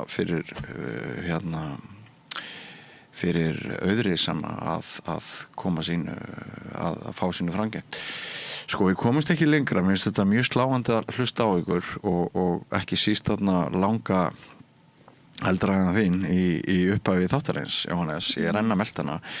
Þegar þú sagðir að það vekti athygli þín að þú einn einstaklingur hvað þú værir að finna marga laxa á móti þarna þessum stofnunum. Má ég spyrja það svona rétt í lokin, liggur undir því að það sé lítill vilji hjá stofnunum að rannsaka, að leita að erfðablönduðum lögsum eða ertu jafnvel að gefa í skyn að gögn séu bara fölsuð? Nei, ég er ekki að gefa í skinn sögu eða svona gagnafölsun eða neitt slíkt. Nei. En ég bara segi það sem ég sagði. Já. Kerfið ekki nógu gott. Það er bara ekki nógu mikið af gögnum safnað. Já, það ekki nógu mikið af gögnum safnað, en það bara okkar stóri nútíma vandi. Alltaf, eins og ég hef nefnt stundum að hérna áður þegar maður var að byrja í rannsóknum, þá var að vanta alltaf gögnin. Núna aðal vandinn að það ekkert gert með gögnin. Sem eru til og við erum með þau frá öðrum löndum, við erum með þau hérna og kerfið ekki að virka, það á öllum endum, ekki bara eins og að til dæmis sami aðilin sé með umsagnir og eftirlit og rannsóknir og allt, hann bara allstaðar hringinn í kringum borðið. Hvernig á að koma eitthvað vitulegt út úr því? Það gildur allar stofnanir eins og Hafró, Matvælastofnun. Þeir eru settur upp. Umhverfis- og orkustofnun. Já, þetta svakalegt að horfa á þetta. Og svo Matvælastofnun auðvitað dæmi, hvað skildur við þurfa að bíða í mörg ár eftir upplýsingum sem eiga að koma kannski á 1-2 dögum. Eins og til dæmis þegar ekki bara búið að átt að sjá því eitthvað sér sloppi heldur, það búið að finna því á, búið að staðfesta hvaðan kemur. þá ættu þetta bara að vera hringt bjöllu og byrja á því að setja allavega á heimasíðuna hvaðan í fjandanum kom þetta og svo að hafa sambandi við öll veiðifél og mögulega hagsmunaaðila. Erum maður enn að bíða eftir því. Hvað slapp mikið í dýrafirði í fyrrasumar og bara til að nefna hvað kerfið gallað. Af því að það verið að tala þetta er svo frábært hjá okkur, svo reynda búið að fella út að það verið að rukka þessa aðila fyrir sko ofugniðu. Já, það er með ólíkindum. Já, en það var nú þannig einu sinni, en það er allavega, það er þá að hafa því umræðunni, það er nú ekki meira sem er í boði núna, að þá hefði maður haldið, þá er það bara skotelt. Svo fær maður upplýsingar fiska sem maður er að leita. Heyrðu, þá er maður búin að fá 3 tilvik. Já, heyrðu, það er nú bara ekki hægt að segja hvað hann kom því að kerfið okkar sem að byggjast á því að það sem fer undan þessum hæng fari bara á þennan stað. Já, í þessum tilfellum þá fór það á 2 staði. Og í sumum tilfellum er það einn skammtur á Austfjörðum og hinn á Vestfjörðum. Býtu, hvernig ætlað þú þá að sækja umrætt sjókvíaeldi fyrirtæki til saka fyrir slugsaháttin þegar að það eru kannski 2 eða þess vegna fleiri sem að koma til greina. Það er enginn sem lætur bjóða sér það. Kerfið er svona arfaslagt og svo maður meira sér búin að biðja upplýsingar sem maður hefur ekki fengið svör við ennþá varðandi hvað skildi sömu hængarnir vera notaðir í mörg ár. Er þetta til dæmis maður kannski að lendi því að þetta er ekki bara búið að henda þessu 2 staði á sama árunu, heldur þetta sé á sikvara árunu líka. Ég meina, og svo verið að segja manni það að þetta sé svo skemmtilega innpakkað að fólk geti bara hallað sér aftur og baki hægjendastofnum og horta á þetta gera landinu eitthvað til góðs. Það er þveröfugt. Við erum að horfa á það að við erum alveg án þess að hafa, það væri skömminni skára að hafa útreikningana hverju þetta er að skila, hvað þetta mun kosta okkur og fá þá netta útkomuna, en við erum bara svona í einhverju happdrætti að setja þetta áfram af stað, sko eins og þú sagðir, þá þarf þetta að vera, að búa að veita leyfi, þetta þarf að vera ákveðin tíma, en við ætlum að gefa þessu bara inn í langa framtíð núna með þessu frumvarpi, leyfi til að saksa á náttúruna á þess að við vitum nokkuð hvar það endar. Og ákall þitt síðast í spjallaði við talsmann íslenskra náttúru, það á við sem aldrei fyrr. Já, það er orða sunni. Kærar þakkir fyrir að koma og fræða mig og hlustendur og áhorfendur ykkar sjónarmið í þessum efnum og þína vísindaþekkingu. Og ég veist ekki þú hafir vísindaþekkingu einnig, en Jóhannes er sannarlega okkar fremstur. Ég starf ekki við það. Nei, hann er okkar fremstur á þessu sviði og mikilvægt að fá hans rödd og ykkar beggja, Þorgerður María Þorbjarnardóttir Landvernd og Jóhannes Sturluson líffræðingur. Takk fyrir komuna. Takk fyrir. Og við höldum áfram eftir andartak, ekki fara langt, kæru hlustendur og áhorfendur, nýr kafli eftir andartak. Frjáls fjölmiðlun á í vök að verjast, allstaðar, ekki bara á Íslandi. Peningavaldið og sterku hagsmunaöflin eiga greiðan aðgang að stjórnvaldi og fjölmiðlum og eiga jafnvel sína eigin fjölmiðla. Þess vegna er samstöðin svo mikilvæg. Hér er pláss fyrir alla raddir, málin eru krufin til mergjar og samtölin eru stór og innihaldsrík. Samstöðin er mikilvægt lýðræðistæki. Ég heiti Kristín Helga Gunnarsdóttir og ég styð samstöðina.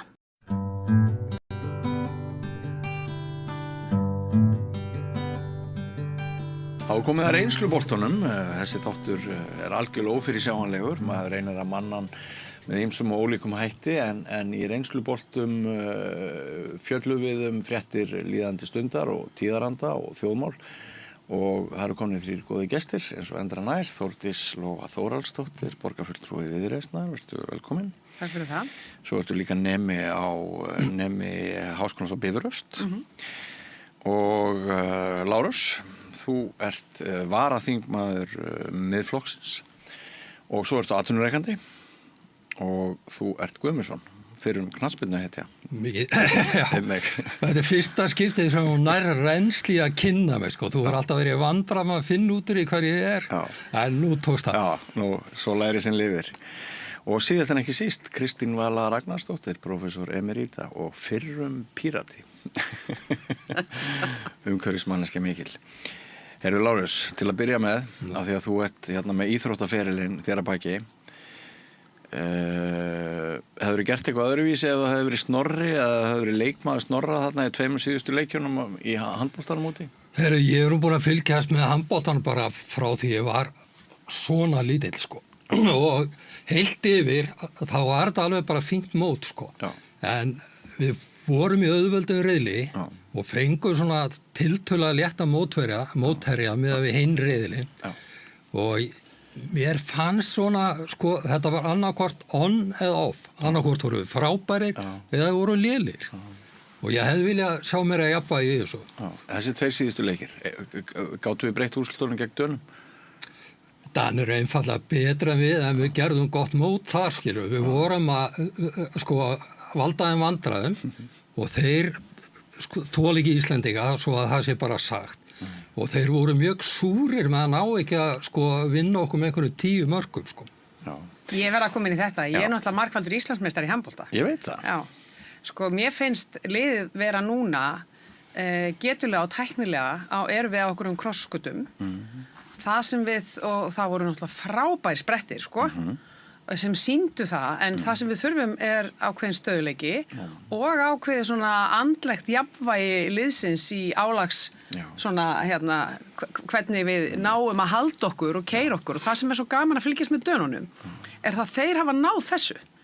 Það er bara konsistant ef ég má sletta hérna, ótrúlega flottur leikur og er ekki þessi sveifla sem að við búum við og svo náttúrulega hlakkar í manni sem að því að ég er alveg upp í handbolta og var Svíþjóð sko, Grýlan. Já, einmitt, Svíja Grýlan. Já, ekki Ungverjarnir sem að er Grýlan núna sko, eða Króatarnir. En sko, þegar að Svíja Grýlan var, þá var náttúrulega sama. Það voru þau með þeir þá, þetta var kallalið, menna stöðugabolta. En núna eru þeir bara hérna eins og lítill korkteppi út á hafi og gamla íþróttakempan í mér er alveg, sko, sjá þessa Svíja. Sko, málið það, við eigum marga bestu handboltamönnum í heimi. Sko. Þetta er óvænt. Útspilið á þetta spjallina. Jú. Og ég er bara þannig að mér fannst við hefðum átt að ná í það mesta brósinu. Ég er bara fótboltamaður, sko, þannig að... Já, sko, Snorri er náttúrulega dvergur í reynslu í samanborið við þjálfara Dana og kannski er hann einmitt á næsta móti full þroskaður og þá er spurning hvort leikmannahópurinn verður líka svona sterkari. Er einhver sem vil gera athugasemd við val hans á fyrirliða? Nei, mér finnst, sko, ertu að tala um að hvort að Gísli eigi að vera fyrirlið? Ég bara tala hvort Ómar er rétti maðurinn. Já, ég held að sé ennþá rétti maðurinn, sko, þetta mun það breytast. Mér finnst Ómar vera svona síðri típa í að leiða liðið heldur en Gísli, sko. Gísli er svo mikill drifkraftur, Ómar á köflum inn í sér svolítið og ég saknaðist þegar hann er inn á vellum, hann skulle ekki öskra meira með hann og skipa hann fyrir og þú veist, ég vissum að Gísli myndi gera það meira, sko. Kannski minna, jú. En það fyrirlega að gera það ekkert endilega, sko. Nei, horfðu þú á þessu leiki, Kristín? Nei, ég hef akkurat engan áhuga á. Nei, þannig að þú bara býður þolinmóð eftir næsta umræðum. Já, bara fyrirgeðu, ég skildi leggja þetta á þig, að hlusta á þetta. Við getum örgulega haldið áfram lengi, sko. Já, fram á kvöld, sko, En mér fannst við þurfa aðeins að gera þetta. Þetta er rétt, já. Þú komst með óvænt útspil að setja okkur í handboltan. Óvænt útspil. Næsta útspil er ekki óvænt. Við höfum orðið vitni að hryllilegri reynslu drengja á heimili og aldrei þessu vant þá er hinn ítli aðili kona. Það er oftar sem það eru kallar sem eru vondir. Bara svona aðeins að fá frá ykkur, byrjum á þér, Kristín Vala, hvernig hefur þetta slegið þig? Mér finnst þetta bara ömurlegt. Já. Ég fer nú bara næstu því að gráta. Já. Þegar að fólk tekur að sér börn sem eru þurfa á hjálp að halda og fara svona illa með þau og berja þau bæði andlega og líkamlega er bara þetta á ekki að eiga sér stað. Nei. Hefur þín kynslóð eitthvað velti fyrir sér hvort þetta var rússnesk rúlletta, hvernig við höfum til dæmis öll börnin sem við sendum í sveit og svo framvegis Hefur orðið eitthvað uppgjör hjá þinni kynslóð og í þessu efnum? Nei, veistu það fólk sem ég þekki og fór í sveit, ég heyrði aldrei neina ljótar sögur af því. Og það var litli tími sem ég var í sveit í Flóanum, það var alveg yndislegu tími. Já. En það samt alltaf fleiri og fleiri sögur sem að heyra og fólk ekki trúað og stelpur urðu vist fyrir mjög margar kynferðislegu ofbeldi. Já, einmitt. Þannig að við eigum svolítið, þetta vandræðilegur kapli, það ekki? Og svo sumir sem segja þetta sé enn að gerast og eftir 15 eða 20 ár þá fáum við úttekt á því sem að gerast núna. Má ég koma inn í þetta? Já. Sko, þetta bara náttúrulega alveg hræðilegt. Já. Og svo það sem því að svo þetta náttúrulega bara áframhald. Við hjá borginni erum búin að vera að fara í gegnum mál sem vöggustofumálið. Bæði fyrri úttekt sem við létum fara á stað fyrir nokkrum árum síðan og svo bara núna fyrir stuttu síðan vorum við að fá síðari sem þá tímabilinu kringum 70 og við getum ekki lengur bara sett þetta á þetta langt í burtistan í tíma. Nei. Það ekki þannig og svo þessir, bara alls ekki. Og svo kemur þessi hræðilega saga upp núna frá þessum sveitabæ hérna á Suðurlandi og þetta bara í nútímanum.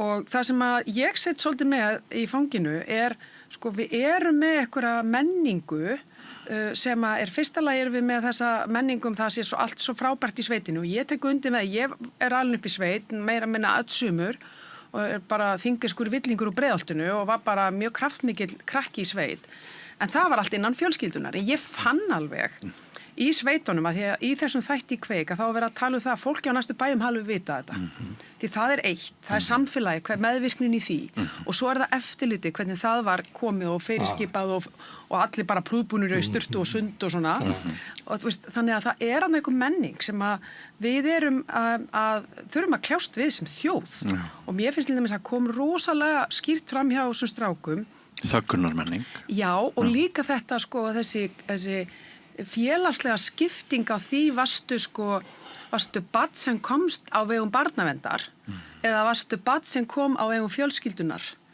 og ég man alveg eftir þessu þegar ég í sveit út allt land því ég var bæði á Suðurlandi og Norðurlandi og Vesturlandi ég man alveg eftir umræðinu börnin sem voru í gegnum félagslega kerfið og ég þekkti þau öll af því ég alin upp í Breiðholtinu og þetta voru bara krakkarnir sem voru með mér í skóla og og ég áttaði mig ekkert á því þá að við varum kannski mögulega að fá einhverja mismunandi svona umgjörð, ég bara fattaði enga veginn en svo sýnir það bara þarna og svo var mér þetta alveg rosalega átakanlegu þáttur og hvað nálagt okkur þannig að við getum ekki lengur bara skellt skollaðeirum og sagt já þetta var eitthvað svona 1950-30 þetta núið Svo eru stjættavinklar í þessu það alveg klárt Lárus Það sem stingur mig mest að ég hef alltaf í gegnum mín ævi talið Íslendinga svo framúrskarandi góð hjartað fólk og svo verður maður vitnaði hvað eftir annað í gegnum fortíðina og svo síðast þetta dæmi að það eru bara nýðingar sem komast í þetta umhverfi og fá að starfa í þessu eftirlitslaust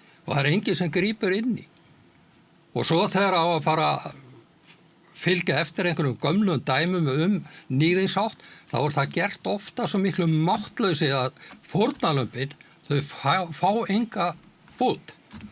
Og það sem við þurfum að gera núna, við þurfum að taka þetta mál föstum tökum, klára og finna alla þá sem fóru í gegnum þetta bakakotstæmi og síðan verður bara að greiða þessu fólki miskabætur og ekki einhverja tíkalla, heldur bara verulegar upphæðir. Við eigum nóga peningu til, það alltaf sagt. En aldrei fyrir þá sem eigum undir högg að sækja á Íslandi. Já, þetta hefur líka áhrif fyrir lífstíð. Menn verða dópistar og drykkjumenn og brotnar sálir og þrífast ekki í samböndum. Það allt ónýtt. Við sátum hérna 3, ég og Gunnar Smári og Sigurjón Magnús í gær og tókum svo kallar ritstjórnarspjall sem við hefjum rauðaborðið á og við dróum allir sögur af ofbeldi upp úr okkar barnæsku og Gunnar Smári til dæmis sagði sögu af því þegar hann nýorðinn Piccolo á Hótel Sögu þar sem Vigga Karl Vignir, barnapervert, þekktur til áratuga. Hann fær aðvörun það að hann skuli helst ekki fara einn í lyftu með þessu manni. Það var ekki gengið lengra. Hugsið ykkur.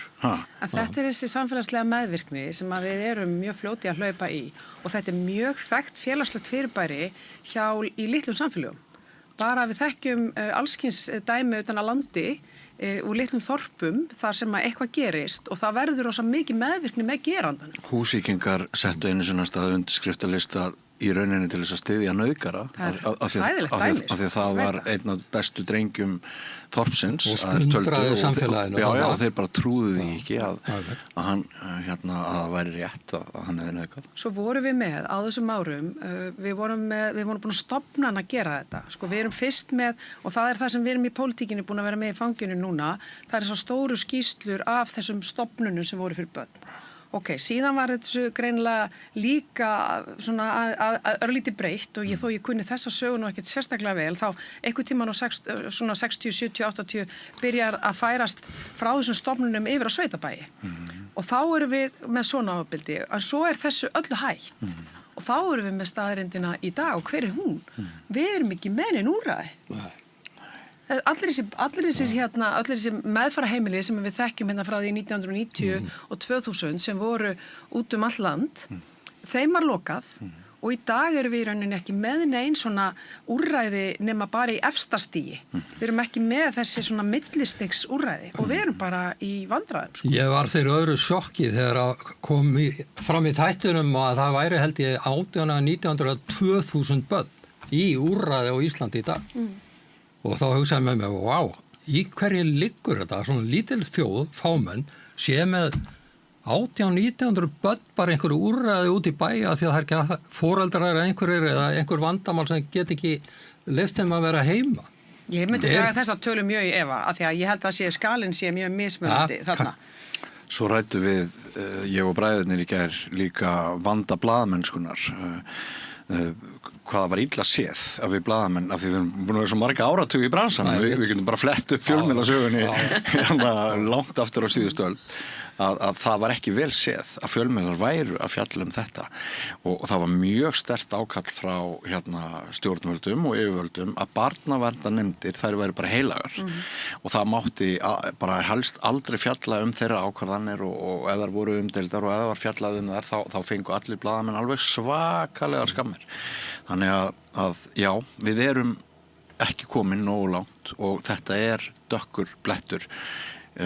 Það var eitt sálfræðingur sem sagði við mig, ég held að sé miskilningur í Íslendingar hafi gegnum tíðina verið góðir við börn og ég er ekkert viss að hafi breyst ennþá sagðan. Þannig að þetta er svona... Þetta var einmitt það sem ég var að segja þá Ég alltaf haldi að við værum svo góðir Svo kemur annað á daginn kannski, einhverju leyti. Þið séum bara ekkert öðruvísi en aðra þjóðir. Ég held alltaf að við erum betri maður að Íslendingar eru bestir í öllu maður finnur, ég er ekki sammála tek undir með þér ég reyndar ekki með grátstafin í kverkunum en maður finnur alveg hvernig þetta setur á stað blóðrásina og bara þetta er óuppgerð saga einhverju leyti og við þurfum að gera miklu betur. Vonandi fór þessi fundur með forsætisráðherra vel í dag. Já, sem stendur yfir þegar er verið að taka þennan þátt. Já. Heyrðu, úr þessu ömurlega máli, bara kannski aðeins yfir til þín Lóa, þú ert að hætta sem borgarfulltrúi og þú ert búin að vera þarna, 2 kjörtímabil? Já, 8 ár núna að verða. Og hversu þetta hætta? Ég kem úr atvinnulífinu inn í pólitíkina. Eigandi Pizza Hut, var það ekki? Jú, það var reynda fyrir mörgum árum síðan. Og síðan var ég í ferðaþjónustu og var að stýra ferðaþjónustu fyrirtæki og svona ýmsu. Ég ætlaði aldrei að vera mjög lengi í pólitík. Ég ætlaði mér aldrei að vera neitt atvinnupólitíkus. Mér fannst samt mikilvægt að koma inn með krafti því ég hafði mikla skoðanir á borginni og hef svo sem enn. Mér finnst líka, ég er búin að vera í meirhluta í 7 ár. Mér líður svolítið eins og ég sé búin að vera ráðherra í 7 ár og mér finnst bara eðlilegt að nú taki bara einhverju nýju við. Svo er svona persónulegra sagan eða kannski líka svolítið svo að ég ákvað og þetta var nú bara gömul kona sem gaf mér góð ráð þegar ég var að byrja að vinna eftir háskólanám að hún sagði við mig Lóa að þú verður að muna það og þú átt alltaf að vera að læra eitthvað nýtt, aldrei staðna og svo voru hún önnu góð ráð sem hún sagði mér og hún útskýrði það fyrir mér að það væri hennar kynslóð hefði alltaf verið rosa lengi á sama vinnustæðinum og það hefði verið dyggð og hún sagði að það væri bara algjört kjaftaði og ég var alveg sammálinni þannig að ég hef haft þá lífsmottó að skipta bransa á svona cirka 10 ára fresti. Já. Þannig að nú bara komið nýtt. Ég er búin að vera opinber starfsmaður, ég var það lengi, ég var kennar upp í háskóla í nokkur ár, búin að vera í atvinnulífinu, nú er ég búin að vera í pólitík, þannig að nú er ég fara að gera eitthvað alveg nýtt. Já. Bara frjáls. Ertu búin að ákveða?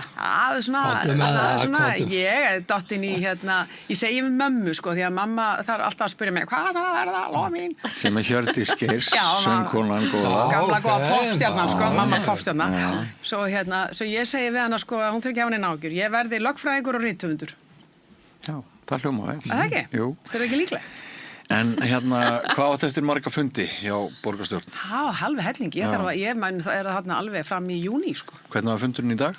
Hann var góður, það borgarráðsfundur í dag. Við eittum miklum tíma í að tala félagsbústaði og það var verið að setja úr trúnaði skýrslu sem ég hef gagnrýnt mjög. Það var lögð fyrir borgarstjórn tillaga af meirihlutanum núna í janúar að fara að skoða það að stofna byggingafélag Reykjavíkur sem ég er algjörlega ósammála. Hvers vegna? Af því að ég sé ekki að það sé verkefni borgarinnar að fara að stofna uppbyggingafélag.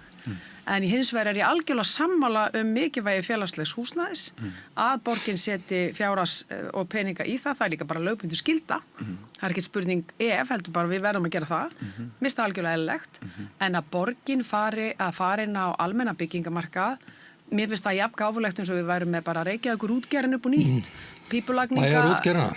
Já, mér finnst það bara rosalt afturhvarf og mikið óbúslega áhætta og við verðum að muna það að borgar yfirvöld eða sveitafélög og ríki eru ekki best í svona. Þau halda sig við sína kjarnahæfni sem oft er grunnþjónusta en ekki. Þannig að við tókstum á þetta og það var borgarlögmaður var með umsögn sem flaggaði þessu náttúrulega og áhættustjóri borgarina líka sem flaggaði. Þannig að það var mikið stuð. En þú nefndi trúnað með einhverja skýrslu. Já, það var lögð fyrir skýrsla fyrir nokkrum vikum síðan sem var bundin trúnaði stund af því hún var í umsagnaferli. Við mótmæltum því harðlega en svo var hún lögð fram í dag. Þannig að það er búið að aflétta trúnaði. Já, það er bara verið að gera það as we speak. Já. Ég má sletta. Ok. En prófkjör Viðreisnar. Já.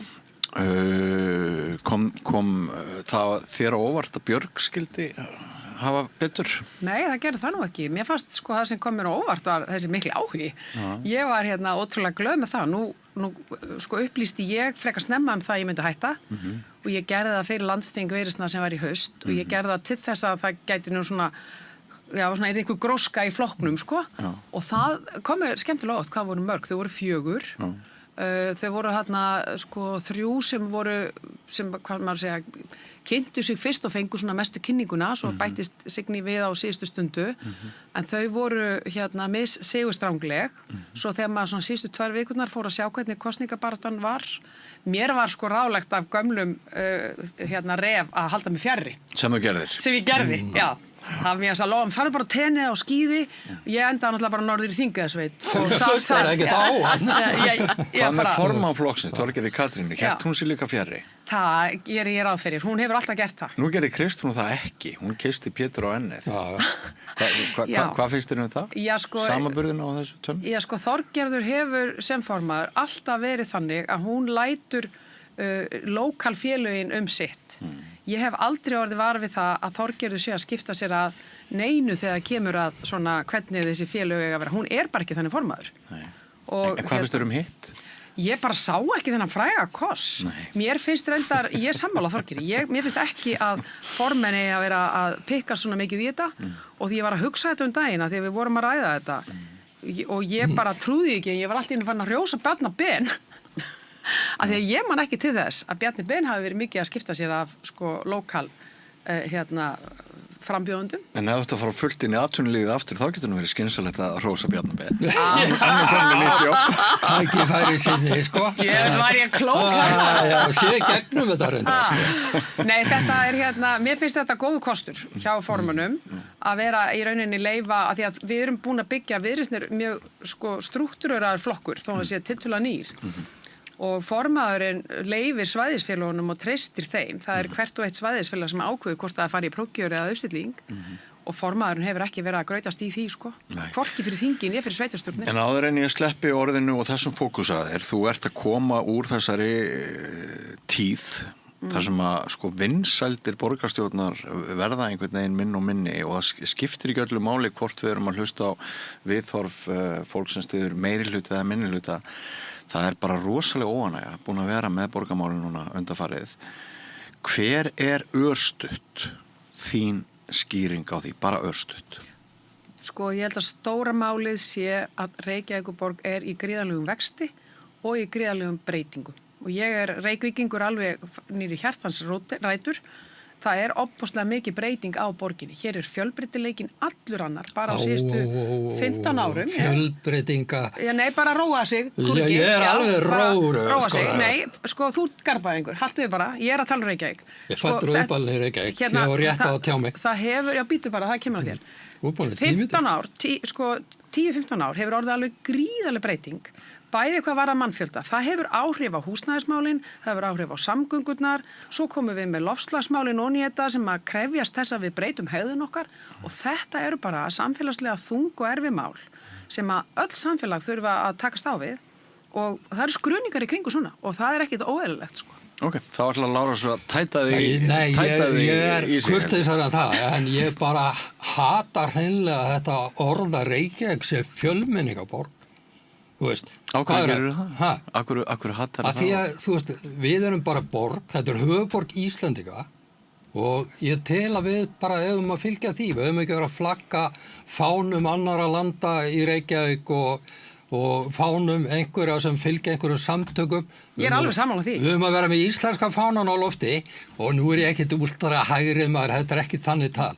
Ég bara kann ekki við það. Þetta sé kallað fjölmenningaborg vegna þess að hér séu einhverju óteljandi nánast útlendingar í Reykjavík, búsettið þar. En staðreyndin er hins vegar tölund að tala sínu máli, sko. Já, hvað er margir? Það er 60.000 held ég erlendi borgarar í Reykjavík. Já, er það ekki fjölmenningaborg? Já. Þannig hefði ég haldið. Þú kallað það, en þetta er ekki eðlilegt. Hvað eru búin að flytja inn mikið af fólki til búsettu í Reykjavík?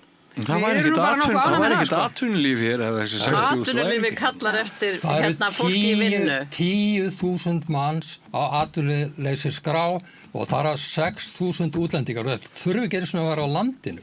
Þeir eru bara stattir á Spáni, Pólandi, bara hvað sem er í Evrópu. Ég held nú ekki að það kerfið virkir svo leiðis. Já, kerfið er þannig. Víst, ég veit það. Hérna, megum við fá svar frá borgarfulltrúanum? Já, sko, hann er hérna komin inn í landsmálin en sko borgin, það eru nokkur tugir þúsunda af erlendum borgarbúum og það bara alveg sama hvaða skoðun þú hefur á því, það breytir ekki verkefninu sem borgin er með. Borgin þarf að mæta þessu og svo náttúrulega koma inn álagspunktar og við skulum ekkert gleyma því að við fengum hérna í framgið bara nokkur þúsund Úkrænubúa sem komu bara hérna með beinu leyfi stjórnvalda og hvað gerðum við sveitafélögin, sérstaklega Reykjanesbær, Hafnarfjörður og Reykjavík, við tókum bara mótið þessu fólki. Þetta setur náttúrulega gríðarlega pressu á grunnþjónustuna, leikskólana, skólana og það fjölgar að ég veit að ykkur langar að tala um bíla, 40 bílar á dag, bara þessi þróun. Þannig að ég segi borg í vexti og fjölmenningaborg að þessu leiti, alveg sama hvaða skoðum við höfum á því. Þetta er bara staðan, þetta er bara verkefni og ég get alveg sagt þér fyrir hönd langflestra Reykvíkinga, þá viljum við ekki breyta því að borgin er miklu fjölbreyttari og skemmtilegri heldur hún var hérna 1980. Hver segir það? Við Reykvíkingar gerum það. Ég fættur upp hann í Reykjavík og ég þóra fullir að það er ekki mikið gleði um það. En þú kýst ekki Reykjavík? Nei, skipti það máli. Má ég skjóta einnig spurningu inn í af því að Lárus er að því að of margir innflytjendur hér séu atvinnuleysisbótum. Hefur það verið þín saga sem borgarfulltrúa og áður varst að vinna í félagsþjónustunni? Já. Að það sé eitthvað sem bendir til þess að það séu skökk hlutföll í þeirra sem að þurfa stuðning hlutvarslega, sem sagt, á milli innlendra og þeirra sem koma hingað. Sko, það hefur ekki verið þannig, en það er hins vegar sem að ég held að við þurfum alveg að horfast í augu við.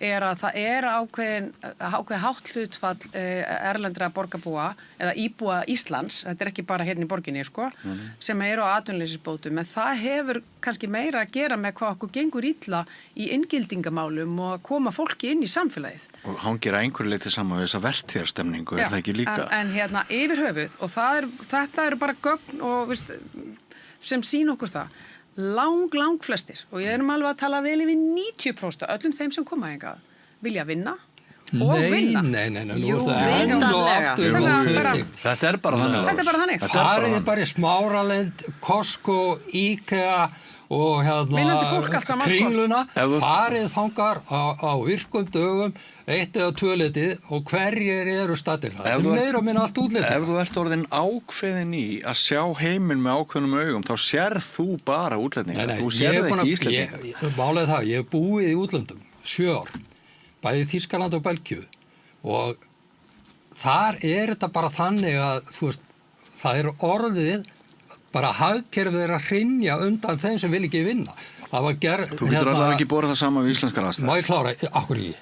Vegna þess að við höfum verið að fá 70.000 mannshinga til Íslands til þess að bjarga okkur. Hversu hendur í hverjir eru að byggja öll þessi hús hérna og hverjir eru í fiskvinnslunni. Búa til verðmætin, búa til hagvöxtin, yngja upp þjóðina. Fólk sem kemur hingað án þess að hafa, Lárus, fólk sem kemur hingað án þess að við höfum þurft að kosta menntun þeirra sem er svakaleg útgjöld og svo kemur þau bara og vinnur út í eitt. Þetta er hinn dæmigerði innflytjandi á Íslandi. Nú ætla ég að segja nú ert þú bara svona kallakall. Þú bara veist allt best. Og þetta er ekta miðflokksmaður eins og ég sé hann fyrir mér. Kemur skilgreiningin á miðflokksmann.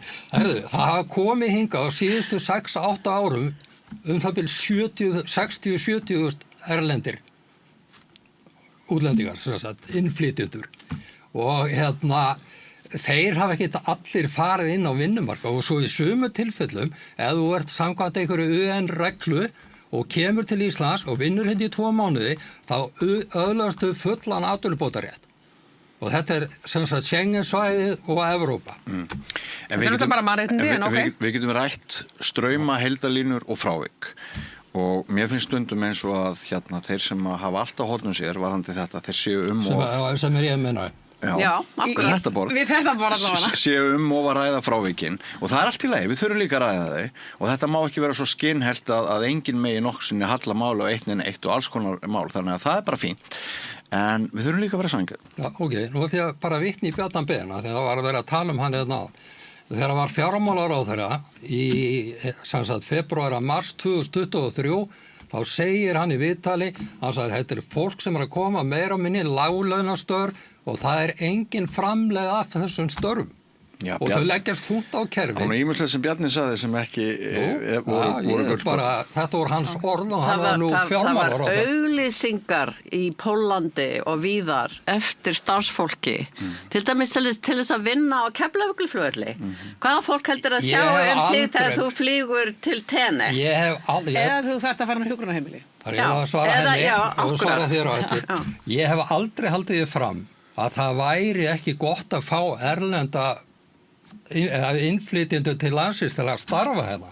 Þeir eru bara orðnir allt og margir. Ok, hver væri óskatalan? Það kemur alltaf þetta, hver væri óskatalan? Já, ég menn, þú segir í aðra röndina, alveg aldrei á móti, svo ertu hina röndina mjög mikið á móti, þannig ég spyr. Nei, ég er á móti þessum fjölda, ekki slíta þetta úr saman. Ég er á móti þessum mikla fjölda af svona örþjóð. Hver er hérna tíma? Hvert förum við? Að svona örþjóð skuli taka móti, fólki 60-70.000 á 6 árum, það bara gengur ekki upp. Við tókum ekki bara mótið, við báðum þau að koma. Við auglýstum eftir starfkraftir. En þetta er bara svo áhugavert að því að við erum alltaf að tala hvar er þessi jafna. Að því að við erum annars vegar með gríðarlega eftirspurn eftir þessu vinnuafli. Það er 10.000 atvinnuleysi. Já, býta aðeins. Bara rólegur.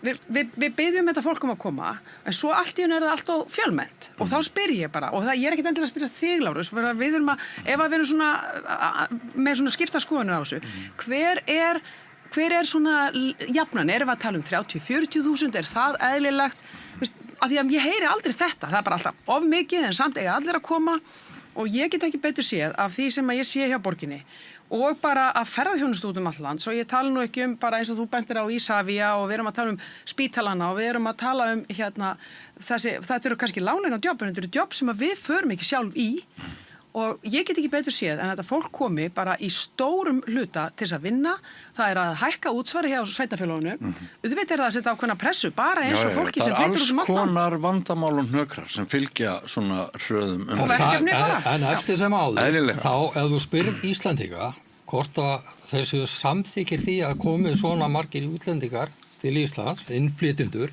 þá meir en 60% sem segir nei.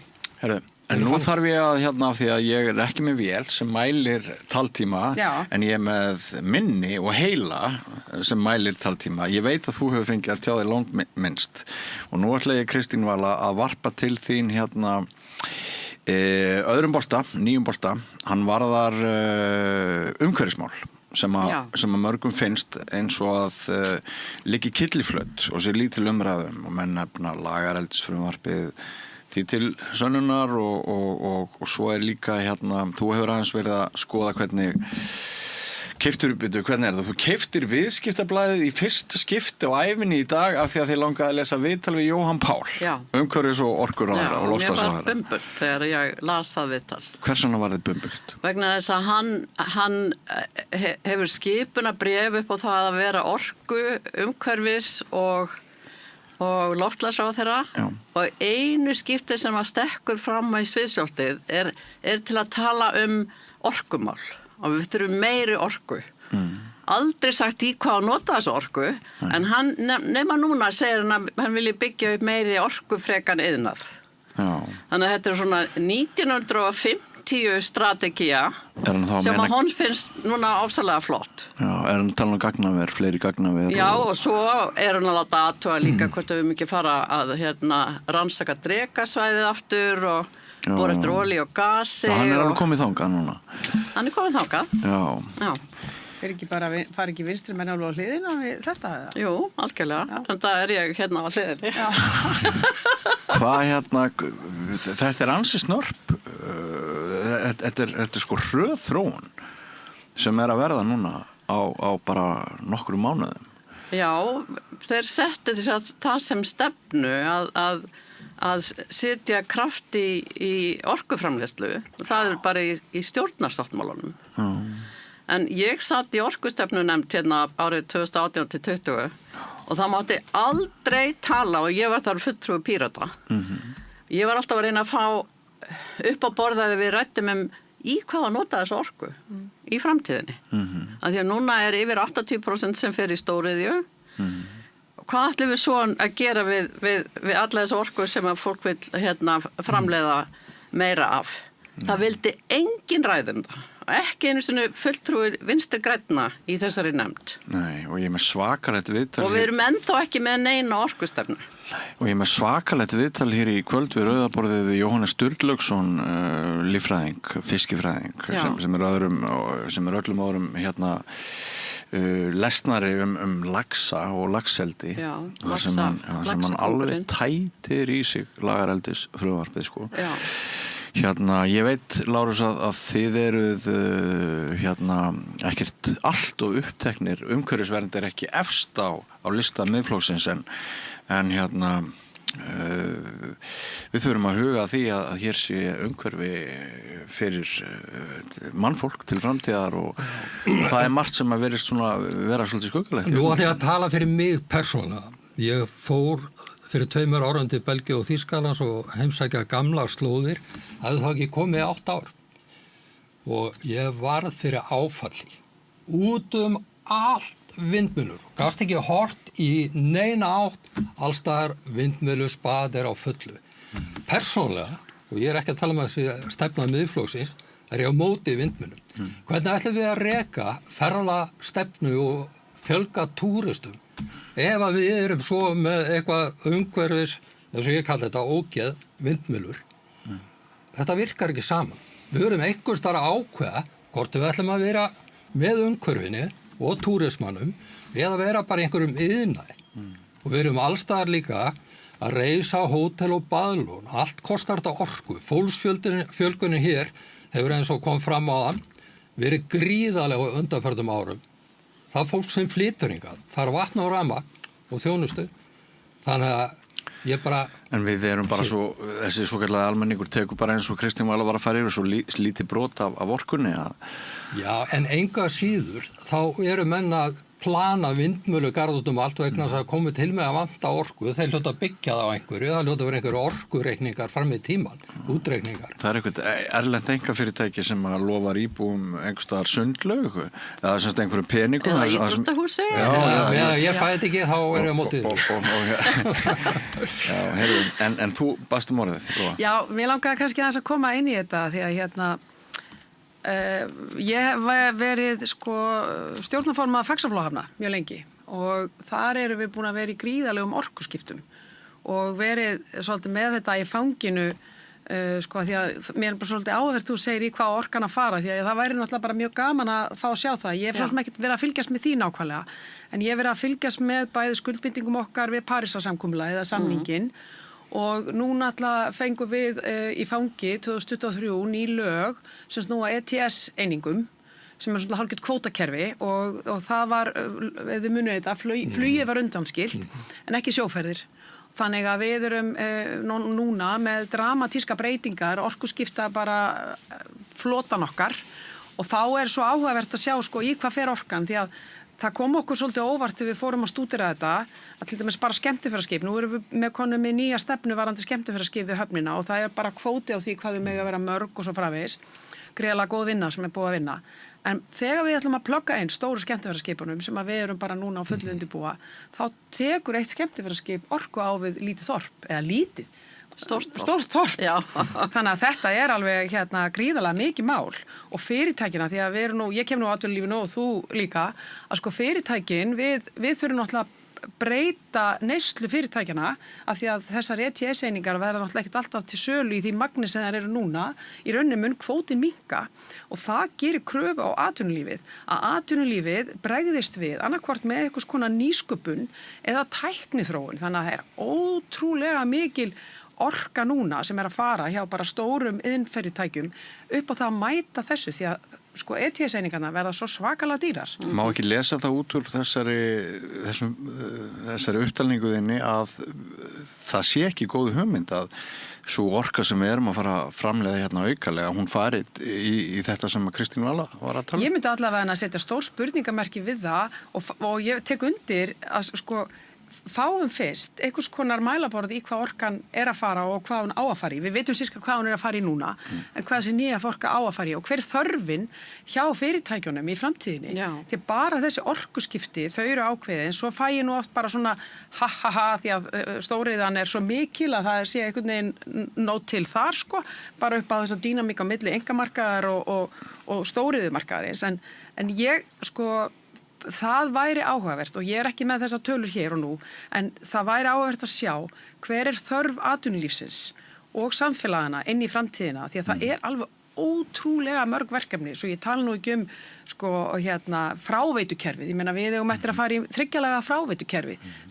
við erum bara á einhverju byrjunarstigi alveg gríðarlegu viðbrögð. Það er engin hreinsun núna nema svo eina hreinsun sem verður er að sigta út smokkana Við erum komið mjög stutt á veg. Við erum komið mjög stutt á veg. Það erum svona skítugi litli krakkin í með Ég hef nú mestar ágjör á loftslagsskottunum sem að hellast yfir fyrirtækin hérna sem að flytja vörur frá landir og fljúa með vörur og allt þetta. Já, þetta er allt saman partur af Parísarsamkomulaginu, En þú veist, hvernig plánetu vilt þú að barnið þitt og barnabarn búi á? Já, að því að við erum að missa loftslagsmálin út úr höndunum á okkur á alþjóðavísu. Og við þurfum bara að taka þátt í því að draga úr losun. Við mengum sennilega minnst allra. Nei, þetta er kjaftaði nefnilega. Nei. Þetta er algjört, við mengum ekki minnst. Við reiknum inn framleiðslun og öllu því drasli sem við kaupum árlega á Íslandi, þá erum við með stærsta kolefnisspor í heimi. Við verðum alltaf að lifa, þú veist. Já, en það þarf ekki allir að lifa svona flottu lífi. Já, ég held að það sé nú bara... Flytur hérna inn í íbúð sem er kannski 10 ára gamalt eldhús í, rífur allt út, baðherbyggið og allir græðir. þetta þarf gífulega mikið af efni og orku til þess að skipta þessu öll út. Við erum enga virðingu fyrir efnunum sem við erum að nota. Það sem verra Kristín Vala í umhverfislegu tilliti að þetta þykir rosalega flott og þú verður ef þú gerir þetta þá ertu mest lesna fréttin á Smartlandi moggans og tók íbúðin í nefið, hendi öll út. Þetta þykir hetjudáð. Já, ekki hjá mér. Nei, ég veit það. En það staðreynd að við erum algjörir umhverfissóðar. Algjörir. Við höfum flotið áfram á því að við höfum verið með góða orku til að hita húsin okkar, en við erum umhverfissóðar og okkar fótspor gríðarlega mikið og við þurfum að girða okkur í brók sem samfélag. Algjörlega. Og við erum búin að klúra ansi miklu miðað við hvað við erum heppin með auðlindir. Já. Það verður bara að segja þess að Píratana og Viðreisn, þau getur alltaf unnið saman, Miðflokkur getur unnið með öllum. Það er ekki allir sem geta unnið með miðflokknum. Það er ekki allir að vilja með svona kallaköllum. Hún er að segja þetta. Ég er búin að vera í akademíunni allt mitt líf, þar sem meiri hlutin eru kallar. Ég sé út þjáðan. Ég er bara búin að fá alveg hingað. Ég ætla nú að benda á það í öllum helstu ráðastöðum á Íslandi eru kettlingar. Já, það er komið tími til. Já, þá það í lagi. Þá ekki talað kynjajöfnun. Nei, það voru allt kallar hér áður. Við skulum taka lengra skeið til samanburðar. Þetta gæti verið einhvers konar ansvar við kerfum sem nú í gangi. Nei, þetta kallana. Talaðu við eftir 10 ár, og þá ég eiginlega alveg vissum að... Hérna ég einn á milli tveggja vinstri kvenna. Bú. Mikið strákurinn. Tekur plás. Þetta svo skemmtilegu þáttur að það væri nú bara skemmtilegast að honum líki sem síðast. En við erum samt fann að nálgast hinn endan. Það eitt mál sem hefur verið mjög mikið í fréttum. En samt einhvern veginn svona kryptískt. Maður nær aldrei alveg hvað að gerast þarna undir. Það mál Háskólans á Bifröst. Já. Og það var svona vending í gærkvöld fannst mér, þá fóru margir kennarar Háskóla Íslands að láta í sér heyra og bara þetta gengur ekki, skólinn með allt niður sig í stjórnun og það fór að verða svona kröftugra ákallin verið hefur að tíminn bara líður, skólinn að missa virði sitt og gildi og eldar loga og það þarf að aðhafast. Ég ætla að heyra í ykkur þetta, ég ætla að byrja á þér, Kristín Vala, af því að þú náttúrulega ert prófessor emerita, þú þekkir þetta háskólaumhverfi gríðarlega vel. Þú voru alið mannin við háskóla. Núna náttúrulega þekki ég ekki nákvæmlega hvaða hluti af þessum greinum sem að þetta fólk á að hafa skrifað og þeim sagt núna að þeir gæti ekki hafa komið að þessu verkefni. Vegna þess að undanfarin 25 ár, þá hef ég unnið í þverfaglegum teymum. Ég lærði jarðefnafræði og sérfræðingur í jarðhitakerfum, en svo fór ég að vinna í sjálfbærni og það var bara ekki til sem akademískt fag þegar ég byrjaði. En það þarf núna. Þannig að allt sem að veri greint frá mér, gæti fólk sagt, já, allir minn ritferill síðan árið 2000 eða þar bil. Já, hún getur ekki hafa tekið þátt í þessu verkefni. Hún getur ekki hafa skrifað þessa grein. Hún veit ekkert þetta. Þannig að ég held að þetta komin til með að koma svona... Eyðurnar hjá gervigreindinni. Einn kollega minn sem líka í svona þverfarlegu starfi, hún sagði bara, allt sem að ég hef verið að skrifa, ég geti fengið svona útreið líka. Ef það væri gerð svona úttekt á mér. Já. Þannig að þetta óvirðing við þverfagleikan. Já. Af því að allt sem nýtt núna í akademíunni eru þverfagleg verkefni. Já. Við þurfum náttúrulega einhverju sem að kafa ofan í sömu hóluna í mörg ár til að ná einhverjum framförum þar, en til þess að í þessu flókna samfélagi sem við búum í núna, þá þá verðum við að styðja við þverfagleikann. Og gervigreindin réði ekki við þetta verkefni. Nei, greinilega ekki. Mjög umdelanlegt að hún hafi verið notið á þetta og svo það sem gerist eftir á, það eins og það sé olía á eldin. Starfsmanni sagt upp vegna þess að hann vann við annan háskóla. Hann var að flytja fyrirlestra við annan háskóla. Hvað það? Hefur þú mátt þú hjá HÍ? Það var reisið upp nokkrir háskólakennarar við HÍ og sagt, býtu, ég má alveg flytja fyrirlestra við aðra háskóla. Ég hef flutt fyrirlestra við aðra háskóla. Ég hef ekki kent heilu námskeiðin, en ég hef, þannig að það er bara sjálfsagt að fólk geti nýtt þekkingu sína og kenta á fleiri einum stað. Það fer náttúrulega eftir hvað það er mikið. Það verður 100% vinnu hjá einhverjum einum háskóla og svo kannski 50% vinnu hjá einhverjum öðrum. Það er alveg svona svolítið, double dipping eins og Bandaríkjamenn segja. En ef þetta er bara svona fyrirlestur og fyrirlestur, það er annað mál. Hvaða lausn sérðu á þessari krísu? Ég held að það þurfi bara að kafa ofan í hvernig stjórnun þessar skóla er. Bara tíminn en ég hef ekki séð allar þessar fæslur hjá kollegum mínum í Háskóla Íslands. Mjög öflug bylgja í gærkvöld. Já, ég var í matabóði, þannig ég var ekki að skoða samfélagsmiðla. En ég sá það sem var skrifað í morgun, sérstaklega á Vísi. Sko, fólk hefur náttúrulega eðlilega tekið sér tíma til þess að reyna að melta þetta. Þetta er búið svo kryptist eins og ég sagði áðan en stjórn skólans liggur undir mjög hörðu ámæli núna. Hefur þú fylgst með þessu máli, Lars? Ég bara þessum sleggjum í fjölmiðlum, sko. Ég nú þeirra skoðunar að þetta sé bara svona eins og einhver saumaklúbbur sem fer að rífast og þú veist að þetta sé raunverulega stormur í vassglasi og ef menn get ekki unnið saman þá þarf að reka einhvern. Það er ekkert flókið, sko. Gefur þú lítið fyrir akademist frelsi? Nei. Sko, þú voru átt að því, ég eyddi mínum háskóla árum í atvinnumennsku í knattspyrnu, sko. Þannig að, þú veist, hvað gerist innan þessu akademiska kerfi, það er ekki, þú veist, ég hef ekki nógu mikla einsýn til þess að bara tala það, sko. Nei. En ég skil að, þú veist, að vera að finna ykkur að lausn. En af því að þú, varst einu sinni auglýsingarstjóri hjá RÚV. Já. Þín síðasta snerting við boltan í þessum þætti auglýsti RÚV, ég ætla að fara aftur til upphafsins, auglýsti RÚV of mikið. Við mistum einhverja mínútur í leiklífum og svona. Ef þú hefði sjálfur verið auglýsingarstjóri núna. Já, ég hefði, sko, þú veist, auglýsingarstjóri ná jobbið sitt undir því að ná áætlun. Og það er erfitt núna á þessum seinustu og verstu tímum. Ég hefði tekið hverja krónu en ég hefði haft samviskupið yfir að vera að stela frá áhorfendum skjáttíma. Ok, heiðarlegt svar. Takk fyrir það. En Lóa, þú ert nemandi við Háskólann á Bifröst. Hefur þetta snert þig eða einhver nemendur einhver leyti? Sko, ég er í meistaranámi í lögfræði og nei, það hefur ekki gert það. Ég býr nú að því að hafa verið núna nánast í öllum háskólum á Íslandi. Ég var mjög lengi og er útskrifuð með 2 gráður úr HÍ og var sjálf að kenna þær í mörg ár.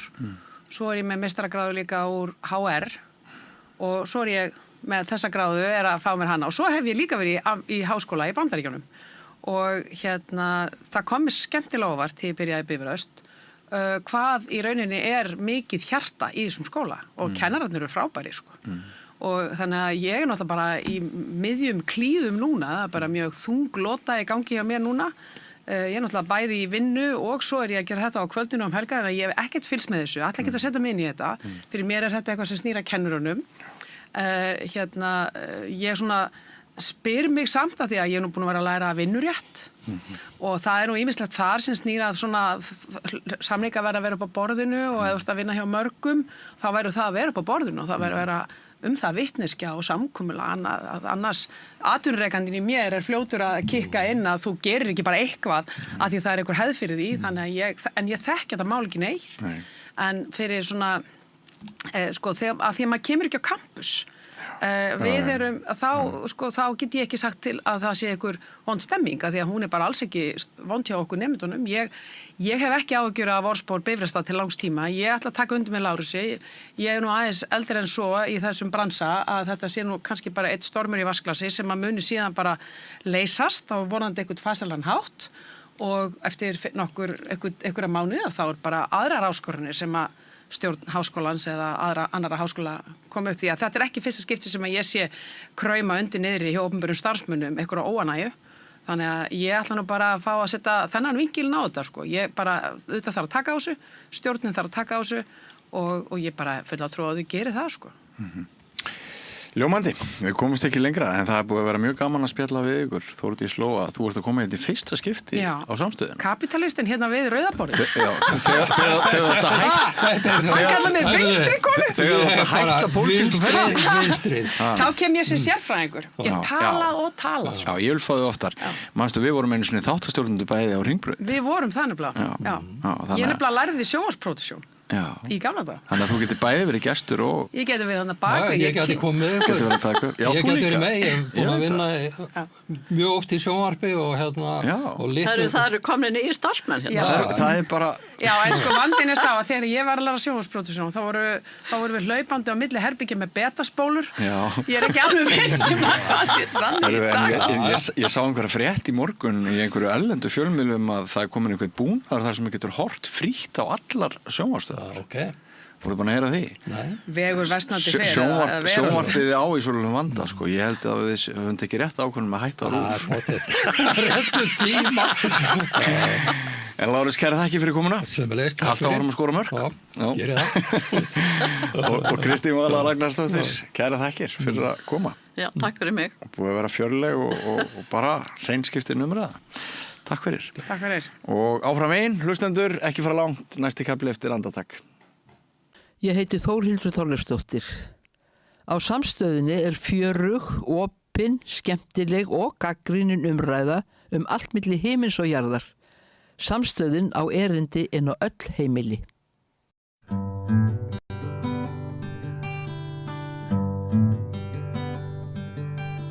Þá er það borgarmálin. Við erum búin að vera svolítið að ræða þau undanferðum, en gera ennþá meira á næstu vikum.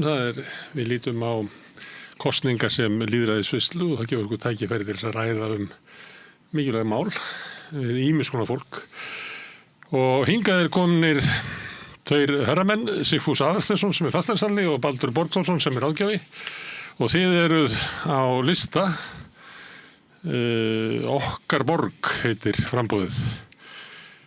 Já. Og þú ert í fyrsta sæti, Aðalsteinn? Nei, Sigfús. Sigfús fyrir ég. Og Baldur í öðru sæti. Jú, það stemmir. Og svo er eitthvað kall í þriðja sæti. Já, það er hann Hlynur Áskelsson. Hann er framhaldsskólakennari og þið skammist ykkur ekkert við það að ræða ykkur þrír kallar hérna fremst? Nei, þetta kemur þannig til að við erum nú með góðan og öflugan hóp kvenna í okkar sveita sjálfsögðu líka. En þetta er í raun að þeirra kröfu, þannig að og það vilja að kallarnir séu fremst? Já, það vildu setja okkur fram í, sko. Þannig við letum til leiðast að... Já, við segjum ekki alltaf já þegar konurnar segja eitthvað. Eftir á semi kvenna. Þetta er einhver leiti svona spin-off eins og sagt frá Ísland þvert á flokka, ekki? Þið hafi verið það, þið hafa komið hingað að tala um það. Jú, við hefum verið hér að tala um það líka. Jú, þetta er að vissu leiti, þetta kemur sjálfur sér eftir þá vinnu og svo vinnu svo sem alveg í fullu gangi, en þetta er sjálfur sér samt aðskilið mál. Þetta er ekki tilheyrandi þvert á flokka en er að vinna í ekkert ósvipuðu málum. Var það hugmyndin á bakvið þá, ef að segja hreyfingu, að bjóða fram?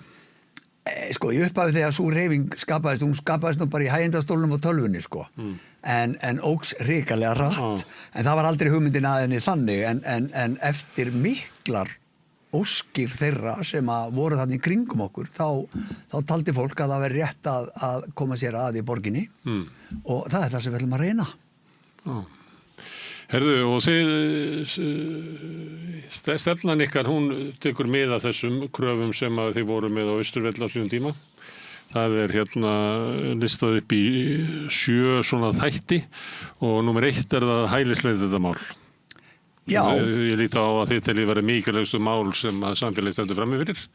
Já, við þar sem að við, eins og ég sagði við, þá sprettur þetta svona vissu leiti upp úr þeirri vinnu. Og við teljum bara sem svo að það þurfi að skoða þessi mál, það þurfi að vinna í þeim og þar að leiðandi setjum við minnst að kosti einn liðinn af því sem við erum með. Efsta málið og sérstaklega sprotti út frá því og þar teljum við bara að stjórnleysi sem á landamærunum. Það á ábyrgð Alþingis. Nú hefur við oft bent á það hérna við Rauðaborðið að hælisleitendur fer mjög fækkandi. Þeir eru núna eitthvað þriðjungur af því sem hann var fyrir 3 árum. Já, en ekki réttar tölur. Ertu búin að sjá fjölgun á síðustu 4 mánuðum? Ég held að það hefur ekki kíkt á hana. Jú, við förum reglulega yfir þetta. Já. En það talsverð fjölgun á síðustu 4 mánuðum. Það var yfir fleiri sem hafa komið á síðustu 4 mánuðum heldur voru í fyrra, en miklu færri heldur en árið þar á undan. Og þeir sem eru að koma núna, það eru 71% sem eru að koma frá Úkraínu, þannig að viljið hætta að taka við fólki frá Úkraínu? Nei, við höfum ekki sagt það. Við erum alveg tilbúin að hjálpa fólki, en það þarf að endurskoða þetta. Þið viljið halda áfram að taka við fólki frá Úkraínu? Ég held að Úkraína sé alveg velkomin, svo fremur sem að það fólk komi hingað þá til að vinna með okkur. Vinna með okkur í? Í þessu þjóðfélagi sem við erum í. Á það ekki við þá sem eru að koma hingað? Ekki alla, alls ekki. Hvernig veistu það fyrirfram? Vegna þess að ég er búin að skoða kannanir og annað slíkt. Hvernig veistu það fyrirfram að því að við erum ekki öll að vinna Íslendingar? Við erum búin að taka móti Úkrænubúum í mörg ár, núna 2 ár. Þannig að þú vilt halda áfram að taka Úkrænum? Já. Og það er 71% af þeir sem eru að koma? Þú veist alveg hvað það þarf ekki að snúa út úr því, sko. Ég er ekki að snúa út úr því. Jú. Ég er að vitna í tölfræði frá Útlendingastofnun. Já, ég er líka að vitna í hana, sko. Já, ég skoða hana líka hverjum degi, sko. Og ég sé það alveg, og það er það sem við meinum hér, ef að til dæmis Reykjavíkurborg, og það er náttúrulega bara liður okkar hérna númer 2, að ef við segjum upp samningum við stofnanir ríkisins, ef að Reykjavíkurborg, ef við færum þar inn og við gerðum það, það var alveg ljóst mál að það myndi skapast glundroði í landinu. Það er ekki vafi. Ef að Reykjavík hættir að sinna þessu málefni. Og þið viljið glundroða? Við erum ekki að tala það. Við viljum bara að þessi mál verði endurskoðuð.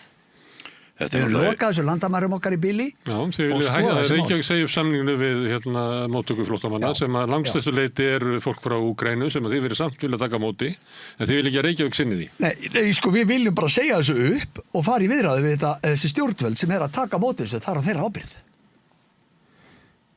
Þetta snýr náttúrulega það kom ekki til Reykjavíkur og séu þá hvar á þjóðlendum upp á hálendi. Tilvitinu með þetta fyrsta mál sem að þó að sé í fyrsta sæti er þetta ekki stærsta málið að neinu leyti þetta er allt jafn mikilvæg mál en tilurðin að þessu fyrsta máli á dagskránum með það að segja upp þessum samningum er einfallega svo að einn á kröfunum hjá okkur í fyrra var að það er gert hlé á móttöku hælisleitanda meðan að stjórnvöld næðu tökum á málaflokknum. Og ég spyr alltaf Úkraínu vegna þess að megin þorrin er frá Úkraínu. Já, ég veit það, en það er nú svona upp og ofan hvernig hefur gengið með Úkraínumenn og þá sem hingað á komið og í sumu tilfellum er þeim samkvæmt því sem ég hef heyrt, nú vil ég ekki fullir að neitt en það er náttúrulega ekki gott eða að vera að hóla fleiri 150 manns niður eitthvað starf út í auðun út á landi. Bifröst til dæmis? Já, við erum að tala bifröst og annað það segir okkur að þetta er komið í óefni og það er ástæðan fyrir þessu fyrsta máli. Já, við viljum gera það vel og þess vegna þarf að gera hlé og þetta er okkar þrýstingur ef við komumst til stjórnar í Reykjavíkurborg. Það er að segja upp þessum samningum þannig að stjórnvöld þurfa að bregðast við. Þið segið upp samningnum? Jú. Þá verða þeir að taka stjórn á landamærunum og hætta að veita hæli. Það lýsir ekki, eins og þú nefndir Bifröst, sem að ég held að margir svo sammála að skilja fólk eftir afleitur kostur, sko. Bara langt frá búð og langt frá öllum samskiptum og það gengur ekki strætó þarna og fólk er bara skilið in the middle of nowhere. Bara galið. Það að segja upp samningunum og hægt að taka við, það lýsir ekki það vandamál. Já, þú mátt ekki missa af punkturum í þessu. Með því að segja upp samningunum þá stillum við stjórnvöldum upp við vegg með það þá neyðastug til að gera hlé á afgreiðslu hælisleitenda. Hægt að taka við fólki. Já, það er náttúrulega til að byrja með mun að hafa áhrif á það og það er vegna þess að við tökum bara staðreyndir eins og þær eru. Suðurnes, það er mjög vinsæll staður og gríðalegu fjöldi erlendra ríkisborgar þar og stór partur af því er hælisleitendur. Ef við tökum Reykjavík, mikill fjöldi og taktu svo Garðabæ. Hvað eru margir hælisleitendur í Garðabæ? Ég veit það ekki, kannski er einn, kannski eru 2, sennilega engin. Þannig að það er það sem við erum að benda á. Akkur á Reykjavíkurborg endalaust að vera skotspóninn fyrir öllu sem leysa þarf. En finnst þér að Garðabæri að taka móti hælisleitendur? Nei, nú er ég bara að bera saman hvernig sveitafélögin geta ef þau hafa áhuga á haft stjórn á. Ég er að spyrja þig í alvörinni, finnst þér að Garðabæri að taka móti hælisleitendur? Alls ekki, ég er ekki að segja það. Þeim er það í sjálfsvald sett hvort þeir gera það eður ei og það er það sem við erum að tala um. Þannig þið viljið ekki taka móti hælisleitendur? Nei, við viljum gera 5 ára hlé.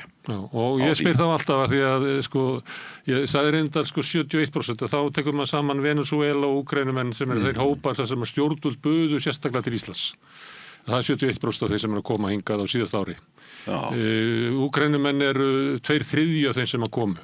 Þannig ef að þið vilja ekki hælisleitendur þá verður þið náttúrulega að segja að við viljum ekki taka við fólki frá Úkraínu. Náttúrulega við tökum ekki móti neinum hælisumsóknum í 5 ár, það er það sem við erum að fara fram á. Og þar alveg ekki frá Úkraínu. Þar alveg fellur það hendi. En samt heyri ég að þið viljið svona draga Úkraínu aðeins til hliðar eins og það sé svona skárri hælisleitendur heldur en margir aðrir. Hvaðan er það fólk að koma sem að þið viljið bara alls ekki fá til Íslands? Það er fólk sem sest á velferðarkerfið. Kemur hingað í þeim tilgangi.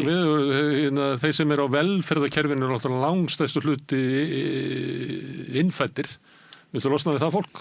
Sko, eru þeir ekki, þetta er svo kjánalega. Þetta er bjánalega. Þetta er bara kjánalega. Því að þú ert fæddur hér. Áttu þá þar að leiðandi bara gæta að vera undir sömu ákvörðunum og sá sem að kemur hingað í leit til dæmis, sá sem er að koma hingað bara að leita betra lífi. Já, það er þannig sko. Er það?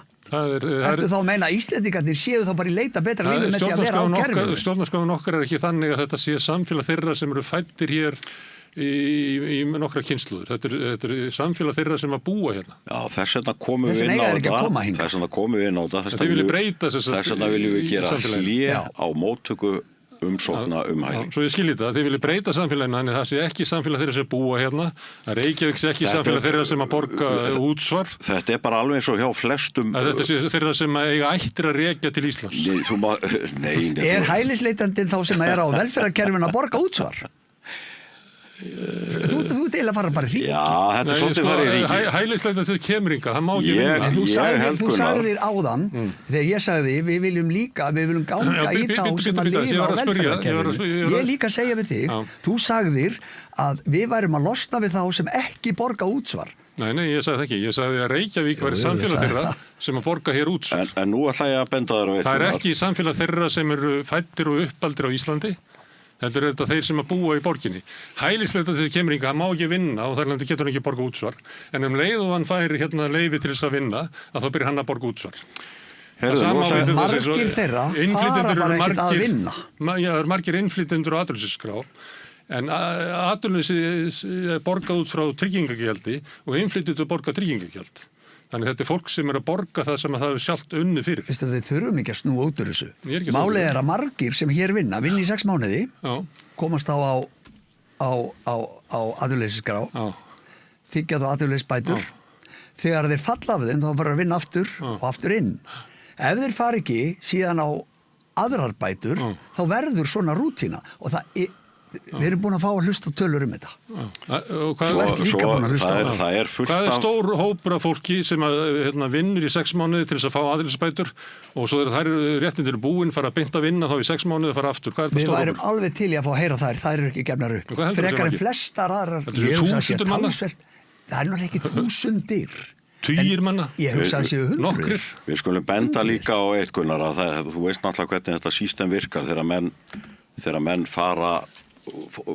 menn fá sem sagt hælisvernd þá var það til 2 ára ríkið ábyrgist þá einstaklega í 2 ár og eftir þann tíma fellur út á sveitarfélögin þannig að sjálfsögðu er þetta stóru mál á alla kanta og þess vegna þarf að koma kontroll á þetta en stuttasvarið er einhverju sem að kemur hingað en nú ætla ég bara að segja reitt má ég aðeins svo ég skilji þið haldið að ég sé andmann ykkur ég er að skilja hvernig þið sjáuð heiminn.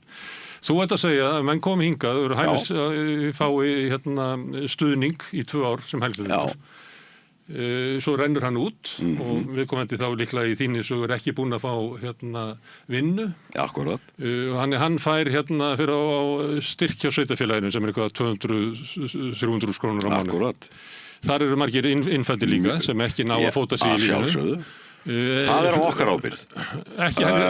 Ríkisborgarar annara landa ekki ábyrgð íslensku þjóðarinnar. En hlutfall innflytjenda á mér alveg saman það. Nú ég að fá að svara, Gunnar. Þú mátt ekki alveg vaða yfir. Sko. Ég að spyrja þig. Nú ég að svara þig. Ég að spyrja þig.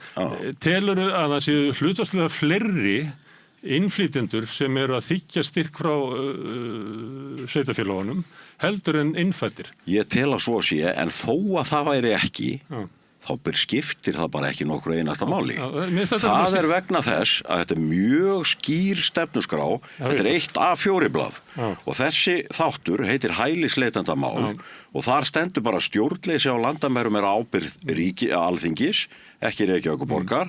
Við ætlum að segja upp þjónustusamningu við ríki og stofnanir vegna hælisleitenda. Borgarstjórn setur hag, lífsgæði og framtíð borgarbúa í fyrsta sæti og þar með það upprætta því að við erum með, það efni heilan 2 tíma þátt að ræða hversu handónýtt móttakan á þessu fólki hérna heima og hvað illa staðið að þessu til dæmis með það að hælisleitendur megi ekki vinna. Það fer ekki vel með neitt að þurfa að vera sitja bara og bíða eitthvað staðar og horfa vegg í 6-12 mánuði eða hvað er. Við getum bara ekki rætt það hér að því við erum að ræða borgarmáli. Baldur, að því að þú segir þetta einfalt, en til þess að þú ert að lesa þetta, þá segir borgarbúa. Og það sem ég að reyna að átta mig á því, að þegar þú segir borgarbúi, að þá þú að meina svo sem fæddur og uppalinn á Íslandi. Nei. Það ekki gera. Þannig getur fyrirverandi hælisleitandi verið borgarbúi? Það alveg sama hvernig þú hefur komið hingað á liðnum árum, ef þú ert fungerandi bara borgarbúi, ert hér í vinnu og starfi og aðlagar þér í íslenskri menningu líka, við skulum ekki gleyma því, við viljum ekki skipta út menningu í landinu. Þeir sem að þykja greiðslur frá borginni, fjárstuðning, að þú til þá ekki vera borgarbúa? Jú, það sagði ég allan tíman. En ef að þú kemur hingað í þeim tilgangi einum að gera styrkþegi frá degi 1, eins og fjöldi dæma liggur fyrir þó að við fáum ekki staðfest, við fáum sendar til okkar mörg 100 frásagnir sem við gerum að sjálfsögðu ekki opinberar. Við höfum sjálfur orðið vitni að fáránlegustu hlutum og séð hvernig samfélagið að fara á hliðina. Baldur, þetta ekki frásagnir það að ég kom hingað til þess að leggjast upp á kerfið. Þetta ekki þannig frásagnir. Þetta ekki frásagnir fólk sem að segir ég kom hingað bara í þeim tilgangi að leggjast upp á kerfið. Ég get nú benti bara á eina slíka frásögn sem var nú bara á Stöð 2 á sínum tíma þegar Lóa Pind Aldísardóttir tók viðtal við einn múslima upp á Klessvegi og hans fjölskyldu þar og ég bendi bara hlustendum á að finna það á alþjóðavefnum eða World Wide Web og skoða það viðtal sem orðið nokkuð margar ára gamalt og setja það í samhengi við það sem að ske hér nú og það svarar öllum spurningum af hverju okkar afstaða í þessum málum með þessum hætti. En svo var ég líka bara gaman að fara að henda sín það liggur alveg hart fyrir 5 ára hlé það sem við viljum á móttöku hælisleitenda. Það líkur líka ljóst fyrir að Suðurnes til dæmis. Við þurfum ekki að hugsa það, við erum að hugsa Reykjavíkurborg. Að Reykjavíkurborg ber mikinn og þungan bagga vegna þessa málaflokks og ég benti á Garðabæ sem samanbörðum að þetta alfarið í höndum sveitarfélagana. Það veit enginn til þess að sé einn einasti hælisleitandi í Garðabæ og ef að svo þá byrst ég forláts, kannski eru 2-3. Þar ég ekki að benda á að Garðabæ eigi að gera eitthvað, heldur ég að benda á að sveitafélagunum það í lóðalagið að taka stjórn á þessum málum sjálf. Norðmenn eru með það kerfið að ríkið sér þetta og dreifir hælisleitendunum síðan í sveitafélagin. Þannig að norska ríkið myndi senda hælisleitendur til Garðabæ. Sem betur fyrir erum við ekki í Noregi. Nei, alls ekki. Þannig þú vilt bara ekki hælisleitendur? Í litlu vagni? Eins og við gerðum þetta hér á árum áður. Þú manst þegar að komi Ungverjar til dæmis í kjölfara stríðinu þar. Það fólk, ég þekkti nú eina fjölskylduna þar þó ég væri barnungur maður þá, kringum 1969-1970. Það var bara fólk eins og hvað annað fólk fjall fullkomlega hér inn í okkar okkar menningar heima og samfélag og var bara eins og hver annar Íslendingur.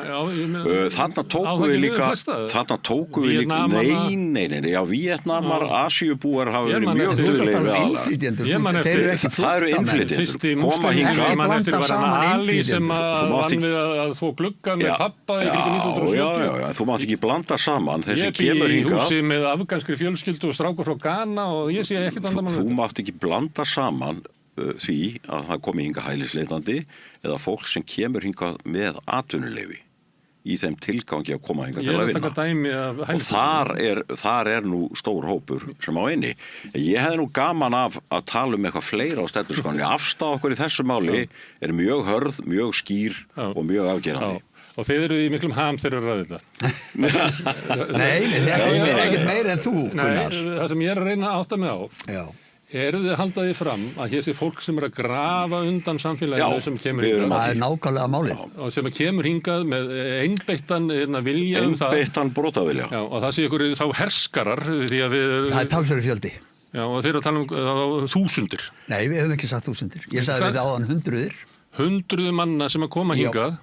Þykjast vera að koma hingað að leita hæli en eru raunverulega bara að fara að mjólka velferðarkerfin okkar. Já, akkurat.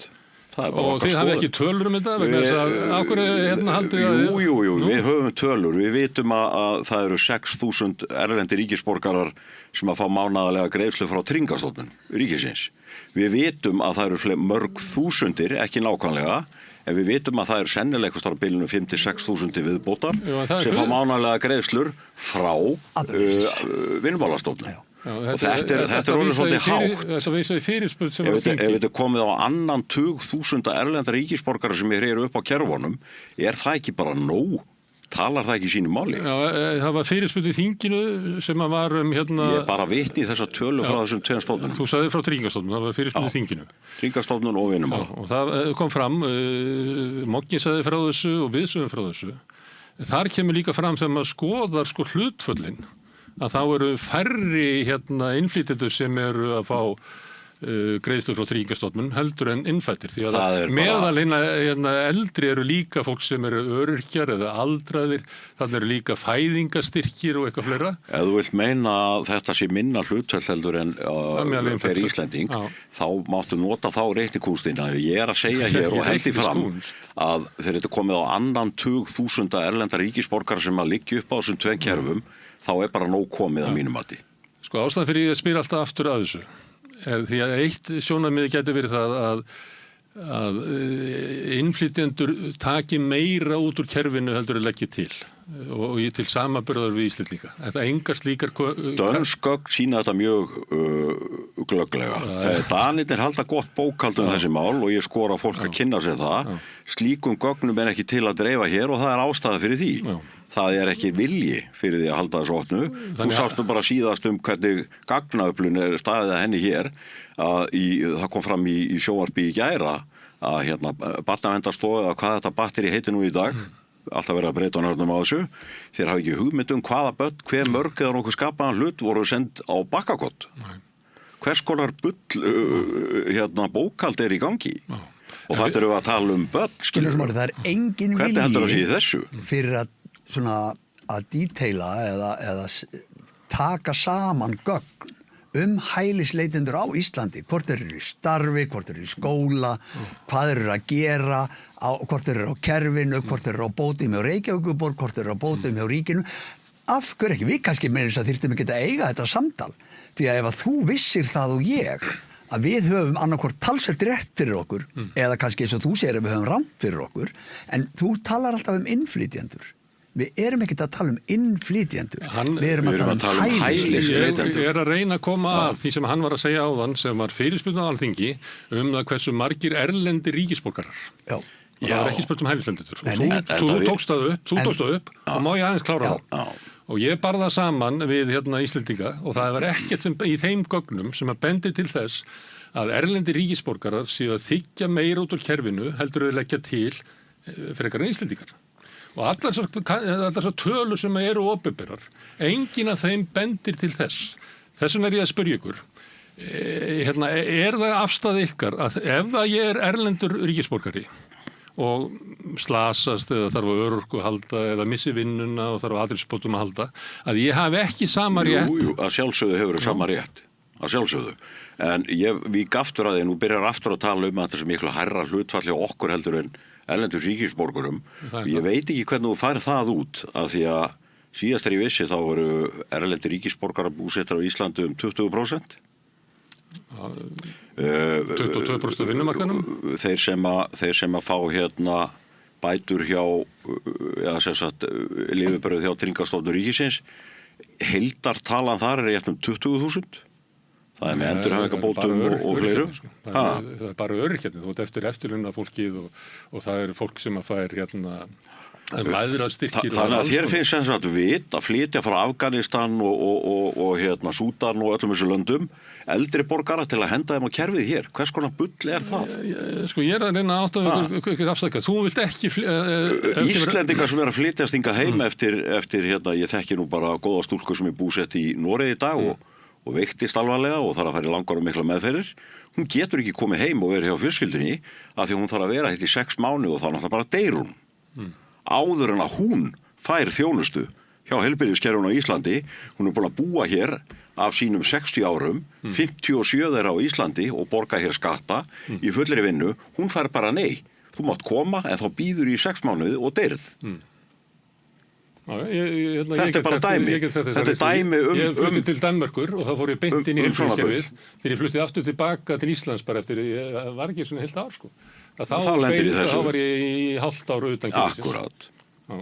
Þetta náttúrulega, við viljum breyta því að sjálfsögðu. Herðu, en ég ennþá að reyna átt að með þessu. Þú ætlar að fara með þáttinn í fyrsta liðin á 7. Við skulum, ég alveg til að ræða þetta. Með þess að vendum að þið myndu bara reyna að útskipta fyrir. Ég búin að svara þessu heiðarlega. Við erum grjótharðir í þessu málaflokk. Það stendur á blaðinu 3 einfaldar línur. Við stöndum við þær fram í rauðan dauðan. Við gerum okkur grein fyrir að það ekki allir sammála okkur. Og það þeim velkomið. Hverjum og einum hafa sína skoðun. Við vitum hins vegar að yfir 70% þjóðarinnar eru okkur sammála í þessum lið númer 1 á blaðinu vegna þess að við létum gera skoðanakönnun. Og spurðum beint út af þessu. Þú nefndir Afganistan. Vilt ekki að fólk komi hingað frá Afganistan? Ég hef engan áhuga að ræða Afganistan. Ég komin að ræða borgarstjórnarmál og við erum búinir að ræða það eru borgarar hér í Reykjavík sem eru frá Afganistan. Já. Og þú tókst dæmi það að við ættum ekki að taka við öldruðu fólki frá Afganistan. Nei, bara absolutt not. Af hverju eigum við að flytja hingað inn? Eru við skjól fyrir veikt fólk hana? Það sem að ég að byrja að vera svolítið pirraðar á Gunnar. Þú boðar okkur í viðtal til að ræða borgarmálin og þú neitar að fara á lið 1, ég búin að segja þér, þetta okkar einarða harða skoðun og þetta nákvæmlega það sem við myndum gera, þessar 3 einföldu aðgerðir sem eru listaðar og fólki verður bara að fá að finnast það sem það vill. Ég líka búin að benda þér á að við erum ekki að tala út í hjómið, við erum náttúrulega orðir sem sumir myndu kalla gamli kallar. Þannig að við vorum að hugsa þetta núna á síðasta ári, eru við bara orðnir svona hertir og leiðilegir og fúlir, er það bara eitthvað sem okkur finnst. Þannig að við ákváðum að henda 100.000 og létum bara gera fyrir okkur vandaða, fullgilda skoðanakönnun hjá virtu fyrirtæki hér í bæ. Og þá kemur í ljós að öll þau atriði sem við vorum að spurja út í og vorum búin að vera að spurja sjálf okkur hvort þetta væri að því við vorum móti gamli fúli kallar, 70% þjóðarinnar er ekki gamli fúli kallar en það var niðurstaðan úr þeirri könnun. Þess vegna vitum við að það eru 30% hörð ekki á þessari skoðun, þessari lífsskoðun sem við lýsum þarna í grein 1. Og við því ekkert að gera, ég ætla ekki að fara að hoppa fólk og pöngast á því tímórum saman af því að það ekki sammála mér. Ég er að reyna að ná. Og þar að leiðandi ertu búin að fá svar, við erum grjótharðir í þessu, þetta stendur í stefnunni og er mjög skýrt. Mér finnst ég ekki verið búin að fá svar. Við hverju viltu, þú ætlar að vera sem sagt núna í klukkutíma eða hvað það er, að spurja endalausra spurninga út í bláinn, við höfum bara ekki áhuga að svara mikið fleiri spurningum um þennan lið. Þá bara spyr ég og ef þið vil ekki svara þá bara þegið þið. Gott mál. Er það þannig að þið viljið ekki taka við fólki frá Afganistan og kannski Mið-Austurlöndum eða Afríku, en viljið frekar taka við fólki frá Austur-Evrópu? Við ætlum ekki að svara þessu. Engur spurningum að þessu það hefur verið búnir að því. mjög skýrt. Ég bara náðu því ekki, sko. Ég náðu því ekki hvort þetta var það stendur hér að það hefur fjölgað innflytjendum og hratt. Þú eru áttað á, eða þú frá Afganistan eða hvað þessum löndur sem þú nefndir hana, þá kemur þú ekkert hér eins og þú kemur frá EES-landi eða nágrannlöndum okkar, af því að þú hefur leyfi til að koma hingað að vinna fyrir það fyrsta. Og þar að leiðandi vísa ég bara aftur í þessi svör okkar, við viljum að það verði lagt niður, ekki tekið á móti hælisumsóknum eða neinu slíku í 5 ár hið minnsta meðan við náum utan vandan. Þetta getur ekki verið skýrara svar. Hvernig myndir útskýra fyrir mér að ná utan vandan? Ég ætla ekki að fara út í það. Ef þú skilur það ekki, þá bara ég ekki ábyrgur fyrir uppmenntun minni. Þetta meina að byggja upp skólakerfi eða byggja upp íbúðir? Við vitum alveg, það húsnæðismál, það heilbrigðiskerfið, það skólakerfið, það rýkur úr rústónum. Við vitum að það eru 14-15 tungumál inn í einni bekkjadeild í fjöldamörgum skólum, 2-3 túlkar og þar fram eftir götum. Og hvernig í ósköpunum geta menn verið hissa á því að börn komi illa lærið út úr skólunum þegar ástandið með þessum hætti. Við erum með það í öðrum lið ef við einhvern tímann komum staðanum þar sem við förum yfir þau mál eins og öll önnur. Þannig að þú metur að veikara læsi íslenska barna sé afleiðing af hælisleitenda? Til dæmis. Það þáttur í vandanum, klárlega. En ég ræðið svona mikið þetta, þetta efst á blaði hjá ykkur. Já. Og þetta það sem sker ykkur mest frá öðrum flokkum eða ekki? Nei. Lesi stefnuskrá, lasta ekki á hann því ég er eftir hana. Þú sér að það fyrir fullt málum sem að skera okkur virkilega frá öðrum flokkum og við erum alveg tilbúin að ræða þannig. Myndu ekki segja að þetta áhersla ykkar á þessi mál Nei, alls ekki. En af hverju eru þið þá ekki bara í miðflokknum? Stefnuskrán í heilsinni, miðflokkurinn er ekki að fara að gera neitt í. Jú, hann er ekki að fara að gera neitt í þessum málum. Af hverju viltu frekar vera að bjóða þig fram fyrir okkar borg heldur miðflokkin? Við óskuðum eftir samtali við miðflokkin og því var ekki svarað. En svona þar fyrir utan ég ætla að svara sem bara allaveg. Við höfðum samband við aðila í sjálfstæðisflokk og miðflokk, töldum að við þyrftum sennilega ekki að reyna fyrir okkur annar staðar, vildum fá fund, við gerðum það strax síðasta sumar til að byrja með til að hvort fólk vildi koma og halda tölu á þessum mótmælum okkar niður á Austurvelli sem tókust prýðilega vel og fóru vel fram. Og við vorum ekki virt svara. Það eru að tala um sjálfstæðisflokk og miðflokk. Við óskuðum í kjölfarið að því eftir ekki eitt skipti, mörg skipti og fengum aldrei neinn svör. Eina sem við ætluðum að spyrja við ætluðum að sýna þetta blað, þessi stefnumál, eru þið reiðubúin að taka þetta að ykkur? Af því að við höfðum bara engan áhuga að fara í framboð sjálfur. Við fórum meira sig á stóran og mikinn fund upp í Valhöll þar sem við fengum að taka til máls yfir fullum sal og þar endurtókum við þessa kröfu. Hvort að sjálfstæðisflokkurinn, nú eða miðflokkurinn, þarna var aðili frá þeim líka, væri reiðubúnir að taka þessa málaflokka að sér og við fengum ekki svör. Þá er nokkuð ljóst, ef enginn ætlar í þetta, þá verðum við bara að fara í þetta sjálfur. Heldur að sé eitthvað í, eða haldið þið, að sé eitthvað í þessari stefnu sem að veldur því sem að sjálfstæðisflokkur eða miðflokkur geti ekki tekið upp? Eða vilji ekki taka upp? Já, við tökum bara borgarlínu. Sjálfstæðisflokkurinn er náttúrulega annar gerandinn í því máli öllu saman. Hann augljóslega hann ekki að fara að gera neitt í því. Miðflokkurinn var alltaf að fara að leggja áherslu á borgarlínu. Já, við vitum bara ekkert það. Við vitum ekki hverju er í framboði og við höfum ekki séð neina stefnuskrá eða neitt. En vonandi verður nú eitthvað bitastætt í henni. En það er það sem að kjósendur þurfa að passa sig á þegar ég lesa svona stefnuskrár. Eru þær loðnar eða eru þær skýrar? Þannig uppaflega hugmynd ykkar var það að fá annarkot sjálfstæðisflokkin eða miðflokkin til að taka upp stefnu ykkar.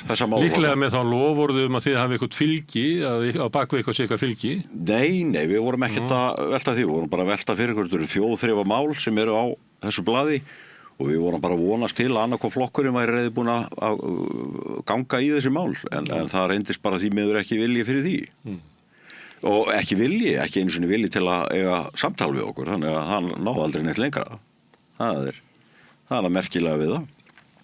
Herðu, þau eru með hagræðingu í rekstri sem að ég held að allir flokkandi verði með. Já, það er eina málið. Þeir sem voru í prófkjöri í Samfylkingunni voru að tala um að taka til í rekstri. Jú. Þannig að eftir sjálf sig. Já, það er stundu búið upp á það. Já. Þannig að ég veit ekki hvort við að staldra við það. Það er allir sammála þessu. Ráðningarstoppi á Reykjavíkurborg, það er svona... Ég held að ég hafi séð fréttatilkynningu frá Reykjavíkurborg þar sem tilkynnt að væri ráðningarstopp. Já, það verður eitthvað... Þeir eru nýbúin að tilkynna ráðningu samt. Það er nýkomið. Það er rétt, já, þeir eru tilkynnt að vera ráðningarstopp nema í sérstöku tilfellum. Já. Þeir hafa nú verið að ráða fólk. Og þeir hljóta að hafa það í sérstöku tilfellum. Það var þegar ég var náttúrulega sem varaborgarfulltrúi starfandi 2018-2022. Þá voru þetta eitthvað 10.000 starfsmenn hjá borginni, það er alltaf skólarnir og allt með því. En nú er þessi tala komin upp í 13-14.000, þannig að þetta er það sem að við höldum að sé kannski vandamál á þess að ég ætla að fara að kryfja það án í kjölinn. Ég held að sé full mikið að millistjórnendum sem dæmi. Það er kallað millistjórnandi. Þannig að ráðningarstoppi á sérstaklega við það. Já, við erum ekki að... skólana. Nei, og ekki leikskóla. Fullt að liðum það sem að... Við höfum mikið áhuga að reyna að laga þau mál. Og þar sem að heimahjúkur og alls konar hluti sem að er náttúrulega bara vöntur á fólki. Þannig að finnst vera of mikið að fytulagi inn í borginni, mikið af fólki sem er í dagvist, það gerir ekki neitt nema svara tölvupósti og búa til glærusýningar hvort verið annað. Það er svolítið það sem við erum að meina, sko. Það er bara stuttulega gott. Það er Reykjavíkurborg og víðar sem að það vandamálir. Við erum ekki að mæta hann inn og fara að reka mann og annað. Við erum ekki ruddar, skulum við kalla það. Þið viljum 2 bílastæði hver íbúð á það að vera skylda. Já. Þannig ég má ekki byggja hús þar sem því er viðkomið. Það er náttúrulega eða vera byggja í gömlu hverfi og þröngur í lóð og allt það, þá getur það verið öðruvísi, en þetta er Sigfúsi fróður þessi mál. Fasteignasalinn? Já. En þetta hækkar, hvað kostar bílastæði? Bara venjulegt bílastæði fyrir utan hús. Það fer bara eftir hvernig þú gengur frá því, en svona almennt, hvort þú líka sagði núna til dæmis, ef ég ætla að byggja hús, þarf ég þá að gera 2 stæði. Hús er eitthvað annað en fjölbýlishús, einbýlishús. Nei, hús getur verið fjölbýlishús. Meinar fjölbýlishús. Ég sagði bara hús. Já, það er nefnilega munurinn á, sko. En ef það er að byggja fjölbýlishús, þá er bara eðlilegt að fólk komist heim til sín án vandræða og það þýðir það að þú getur lagt í stæði heimauður. Við erum svona á því að segja, minnst að í öllum nýjum húsum hérðan í frá, þar sem því er viðkomið, skuli eitt stæði vera á lóð og annað undir húsi. Í bílakjallara. Það er skildaðu bílakjallara. Já. Ekki ég býn niður á Hverfisgötu, það er 6 íbúð hús, ekki vildu skilda það sem það er bara 100 ára gamalt, sko. En hvað á ég að gera, hvernig á ég að fara því að skilda bílakjallara í 100 ára gamalt? Við skulum ekki vera kjánaleg, sko. Ég tók bara dæmi af stærðina húsinu. En ef ég verið að byggja 6 íbúða stigagang, svona litla blokk, veit ekki hvort það ná að kallast blokk, að þá viltu skilda mig til þess að hafa 6 bílastæði kjallara undir. Ef að húsið hefur nægilegt pláss í kringu sig til þess að búa til 2 stæði á lóð án þess að gera kjallara, þá myndi ég leyfa þeim aðila sem á þá lóð og allar að byggja húsið að taka algjörlega ráð á því. Taka afstöðum það kannski sjálfan í slíku tilfelli en það bara markaðurinn vill hitt frekar og þegar ég held að allir byggingaverktaka gerir sér lesi markaðan alveg rétt. Við erum með mjög gott dæmi akkurat við þessum punkt, Gunnar, og það er nýlegt dæmi í Huldugötu í Mosfellsbæ. Þar voru kynntar til sölu fleiri tugir svona fjölbýlisíbúða núna í desember, nýleginum, og 87% þeirra íbúða seldust fyrir jól. Restin seldist strax fyrstu 10 dagana í janúar. Fermetraverðið var sambærilegt því sem að gerist hér í Reykjavík. Í Reykjavík á nýbyggingum, fjölbýlum í nýbýlum, þar er staðan akkúrat öfug. 87% allara nýrra eigna komu á sölu á síðasta ári í Reykjavík eru óseldar. Ástæðan fyrir þessi mjög einföld. Þumalputtareglan hjá Reykjavíkurborg er 0,2 til 0,4 bílastæði per íbúð. Huldugötu í Mosfellsbæ þá var það 1,8 stæði per íbúð. Það er eini munur eins og við sjáum. Þetta sáum við bara tilviljun, fengum við það sent frá aðila, en við bara þekkjum þetta. Við vitum alveg hvernig, við vitum hvað markaðurinn... Þannig að íbúður á sama verði og var í Huldugötu í Reykjavík og þau seljast ekki að því að vanta bílastæði. Já, það er nákvæmlega. En að því að við erum með fasteignasala við borðið. Hvað kostar að búa til 2 bílastæði? Ertu að meina bara... Ég bara í þessu ímyndadæmi mínu, þannig að 6 íbúða hérna... Og ertu að meina þá annað undir og hittu ofan á eða bara... Sko það kostar á svona meðaltali 6 til 10 milljónir að gera stæði í bílageymslu. Það er bara kostnaður við þau. Í fullgildri bílageymslu. Í fullgildri lokaðri bílageymslu. Það síðan er hægt að gera bílageymslur sem eru opnar, sem ég skil ekki af hverju það er ekki gert meira af því. Þannig að þetta er kannski 10 milljónur íbúð. Nei, það er svona hámarsvís. En þetta, sko, það getur farið upp í það. Ef þú ert niður í bæ, í dýrustu plássunum, á dýrustu lóðinu, þá getur þú kostað það. Nei, það kostar ekki. En ef ég er að selja íbúð, og ég er með íbúð sem er með 2 bílastæði, og hann er með íbúð sem er með 1 bílastæði, hvað fæ ég en að ég hærra verð fyrir mína íbúð? Hún selst að minnst okkur fyrr. En getur þú metið hvort ég fá hærra verð fyrir það? Getur kannski, ef hún er með sér stæði íbúðin og annað, þá ertu örugglega með 2-3 milljónir ef það er ofanjarðar. Ef það er neðanjarðar, þá færðu meira. Sko í fasteignamati, ég þekki nú aðeins til með þetta í sama húsinu, sko, nákvæmlega eins íbúðir, annað með stæði. Ekki bílakjallara, heldur bara einkastæði fyrir utan, nýlegt hús. Og munurinn á fasteignamati þar er eitthvað 2,78 milljónir. Þannig að það er svona það sem markaðurinn verðmetur stæðið á, sko, í sölu. En það þýðir ekki að stæðið kosti 2,7 milljónir að gera það, skilur við. Það sem tala kostnaðin við það, þar sem fólki þarf að borga fyrir það. Ég meina, það er verið að selja stæðum borgina, það er verið að selja bílskúra borgina og verðin er mjög misjafn. Fólk er farið að búa í bílskúra. Jú. En það er verið að selja bílskúra, þeir fara kannski, allt upp yfir kannski 12 milljónir. En bílskúr er líka allt annað en bílastæði í bílageymslu. En bílskúran er ástæða fyrir að vera að selja bílskúr er að fólk er að búa í því. Þetta er bara bragga hverfi svæðingin í nútímas. Maður sér búið í bílskúrum eða út allar trissur. Herðu, en þið vil ekki Keldnalandi þessa frábæru tillögu sem var því dönsk tillaga? Sko, mjög rómantísk. Mér langar svo... vegur sem hann hlykkjaðist niður. Þetta var fallegt. Mér langar voru að draga svona sambærilega mynd af Keldnalandi sem er í dag áætlað 120 hektarar 112 eða 20 hektarar það mun ekki miklu þar eiga að vera 6.000 íbúðir ef að þú færir og keyrðir upp í Urriðaholt í Garðabæ sem við höfum svolítið sem viðmið því að það er ágætt að setja sér það hvernig er að keyra Urriðaholtið það er ekkert strjálbílt það er talsvert af fjölbílum en það eru sérbíli líka það er 116 hektarar en það eru 1600 íbúðir. Miklu færri. 1600 á móti 6.000. Getur ímyndaðir hvað þarf að massa til að byggja þarna og hvernig það verður þegar að fyrst og fremst það er ekki heldur ætlast til þess að sé bílastæði við húsið þitt því að bílastæðin er í 6-7 bílastæða húsum sem er dreift á svæðið og ekkert bílastæðahús á að vera í lengri göngufjarlæg heldur en 7 mínútur frá íbúðinniðinni. Við tökum nú bara með að því og erum að horfa á einstæðu maðurnar hérna sem eru með 2 börn í fanginu þegar það þurfa að ganga í greinandi rigningunni eða snjóstorminu með börnin sín 2 búin að hafa fyrir því að fara og sækja þau á 2 staði í líklega þá þessari borgarlínu ef draumurinn verður að veruleika hjá þessu fólki. Ég býð ekkert mikið í þetta. Þetta er líka gott dæmi Gunnar því að þetta er svo handhægt fyrir fólk. Fólk getur rúlla næst þeirra fyrir IKEA eða Costco eða hvað það er. Þá er mjög upplýsandi ef að fólk keyrir bara, tekur eitt hring upp í Urriðaholti sem er þetta beint fyrir ofan, kíkir þar í kring og það sér að þetta er töluvert þétt en þetta sleppur. Þetta er svona mannvænt en þá, þetta er ekki farið yfir strikið. Hvað? Urriðaholtið, 1600 íbúðir á 100 og... Nei, hlusta nú til enda. Þéttur það? Nú er þetta að skemma dæmið, sko.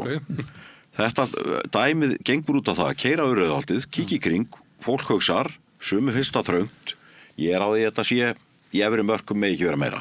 Og það held ég að sé tilfinningir á flestum. 1600 íbúðir á 116 hekturum.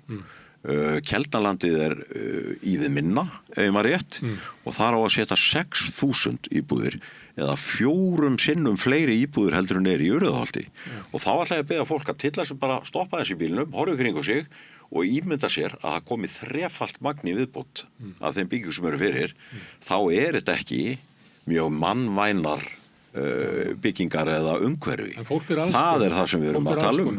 Sumi vilja búa svona... Já, þá fara þeir bara niður í bæ. Eftir túristónum... Heldur að sé eftirspurn eftir... Það bara bærin að það búið það, Airbnb væða bæinn og þetta gamla hverfið mitt, sko. Það er búið líka eftir hverfinu mínu.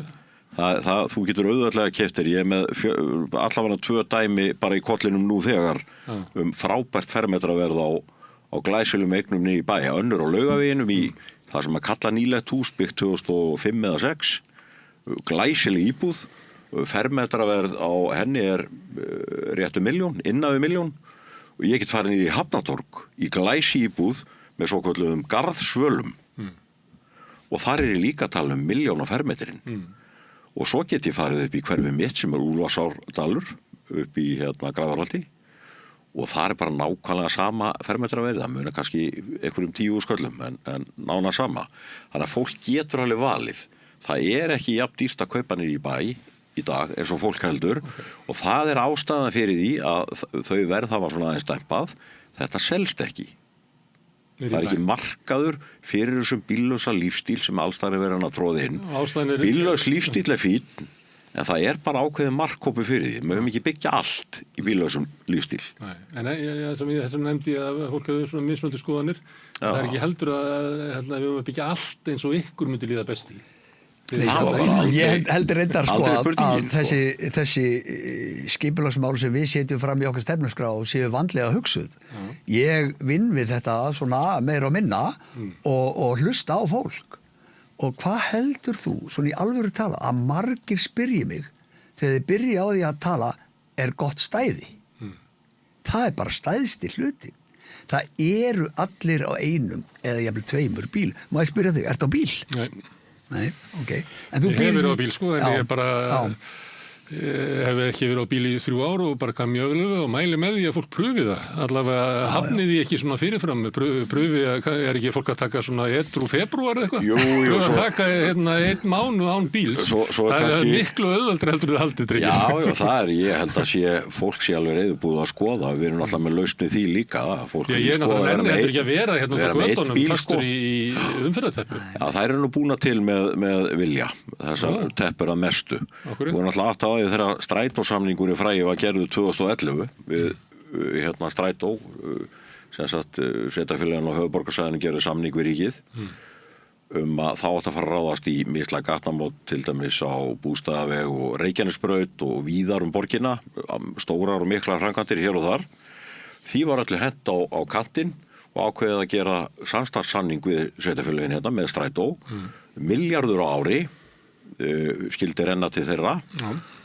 Ekkert gert í að sinna viðhaldi og endurbótum og gera breytingar sem voru brýn þörf á og þannig er ástandið ennþá daginn í dag. Þetta átt að skila sem sagt á einhverjum 5 eða 6 ára samningstíma, aukningu úr 4% af farþeganokkur.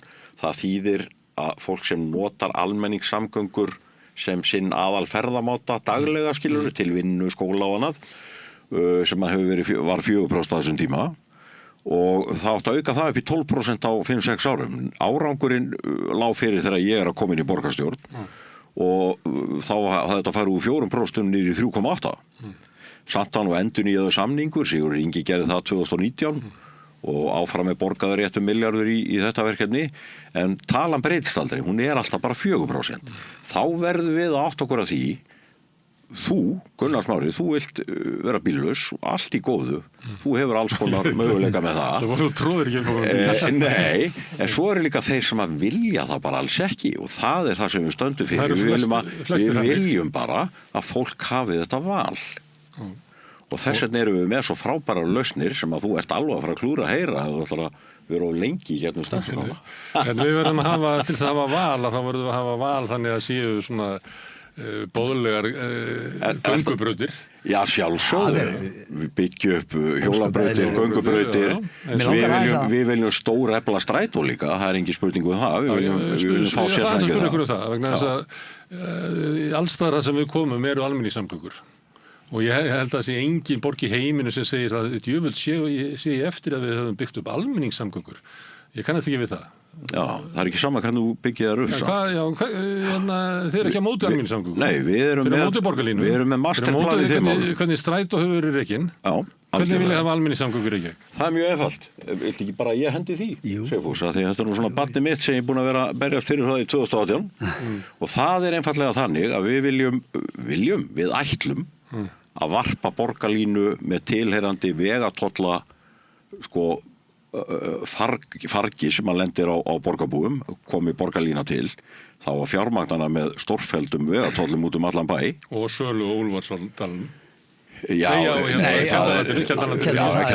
Kjeldalandið er enda komið inn í betri samgöngur og búið að afhenda landið, en þá að dæmið er þannig í dag, borgarlínan á að vera allt leikandi, þá að gjörsamlega slátra öllum öðrum samgöngum í borginni, hvað varðar bílaumferð, hvort sem er fyrirtækjaumferð eða einkaumferð eða familjín eða hvað það er, af því að þá að stórlega skera niður akreinar og fleira fyrir einkabílana. Og þessu eru við algjörlega á móti. Þarna er ekki verið að gefa fólki val, þarna er verið að þvinga fólk. Það er svona kommunista, gamla sovjetið koma þetta staðinn. Þannig að við erum með frábæra lausn og hlustið nú vel. Við ætlum að hætta við borgarlínu, við ætlum að hafa ókeypis í strætó, við ætlum að stór efla strætó, að hann verður bara ókeypis, punktur, og með þessu móti ætlum við að spara borgarbúum og landsmönnum á milli 30 og 40 milljarða á hverju einasta ári. Stóra strætó er það bara tvöfaldar strætó? Nei, við erum einhver sérfræðingar í þessu, við teljum okkur þó að sjá að það eru skynsamlegri leiðir heldur en að láta stóra og mikla vagna aka hverfið þar sem aldrei eru fleiri en 10-15 farþegar. Það er eitt sem að strætófarþegar gagnrýndu að þegar áætlunum var að fjölga í strætó úr 4 upp í 12%. Að þá var breytt, þá var aðal áherslan lögð á það að strætó eruði fljótur eftir svona stoppbrutum. Og það var dregið úr akstri strætó inn í hverfunum. Og það er margir strætófarþegar sem hafa sagt að þetta hefur verið algjör afturför sem hefði verið þarna, það hefði verið einblínt á það bara hvað strætó var fljótur úr árbanu niður í miðbæ. Akkurat, það má ekki missa kontrollin. Það var orðið ómögulegt að fara úr Vogahverfinu yfir í Fossvoginn og þar undir götunum. Og þú veist líka að það sem er með borgarlínuna, það er bara viðurkennt og það var margrætt á fundum í borgarsjóð þegar ég var þar, að borgarlína er ekki að fara að flýta farþega, heldur eru líkur á að för þeirra muni taka lengri tíma eftir að borgarlínan tekur til og það er vegna þess hvernig uppsetningin á málinu er. En okkar lausn er þessi, ókeypis í strætó, eflan, engin borgarlína, spara 30-40 milljarða á hverju einasta ári næstu árþúsundin.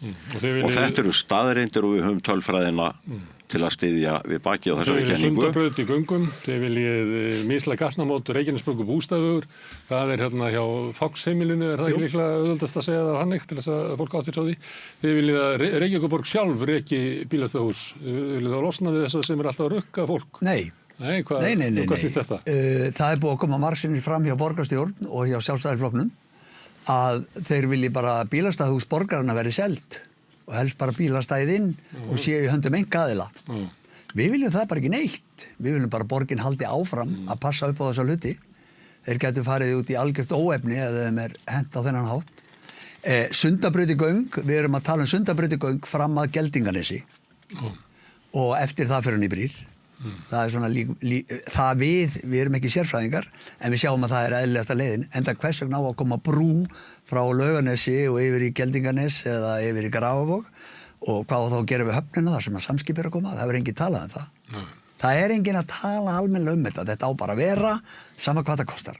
Það hefur ekki ennþá komið fram hvort þetta eigi að vera brú eða göng það er enginn búin að ákveða það heldur. Það getur enginn komið sér saman það sko. En mér langar aðeins að taka fram, Geldinganes eru 400 hektara land í eigu Reykjavíkurborgar. Þar sjáum við fyrir okkur. Því spyrir ég fast að er þetta ekki strengurinn sem er þarna niður fyrir neðan veg í Mosfellsbænum og fer yfir Geldinganes og kemur svo En það sem brýtur þetta upp að því að ég get alveg svara þessa því að þegar ég flytt upp í Úlfarsárdal og Sigfús bjóna á móti mér og fyrir bjöggum hérna sem hálfgerðir einbúar í göttunni, bjöggum á móti hvoröðrum, þá var leimanni bara eins og maður væri stattur bara í helvíti, heilu veturnar því að það var svo mikill berangur. Norðaustanáttin eða ekki sem Já, nákvæmlega. En það sem að skeður eftir að byggðin fór að þéttast þar og fór að byggjast upp restin á lóðunum og svona, það bara breyttist veðurfarið í öllu hverfinu. Það gerist alltaf þegar byggt. Þannig að Geldinganes getur orðið gott hverju. Já, það er ekki við þig. Þar viljum við, við viljum bara gera golfvöllu við þig. Golfvöll? Er ekki hlúa þeim? Það er bara, nei. Það var ekki sniður að vera með golfarana þar? Korpuvellinu? Var ekki sniður að byggja á Korpuvellinu? Nei, það er gott byggingaland. Já, öruglega. En það er nóga byggingaland þar í kring.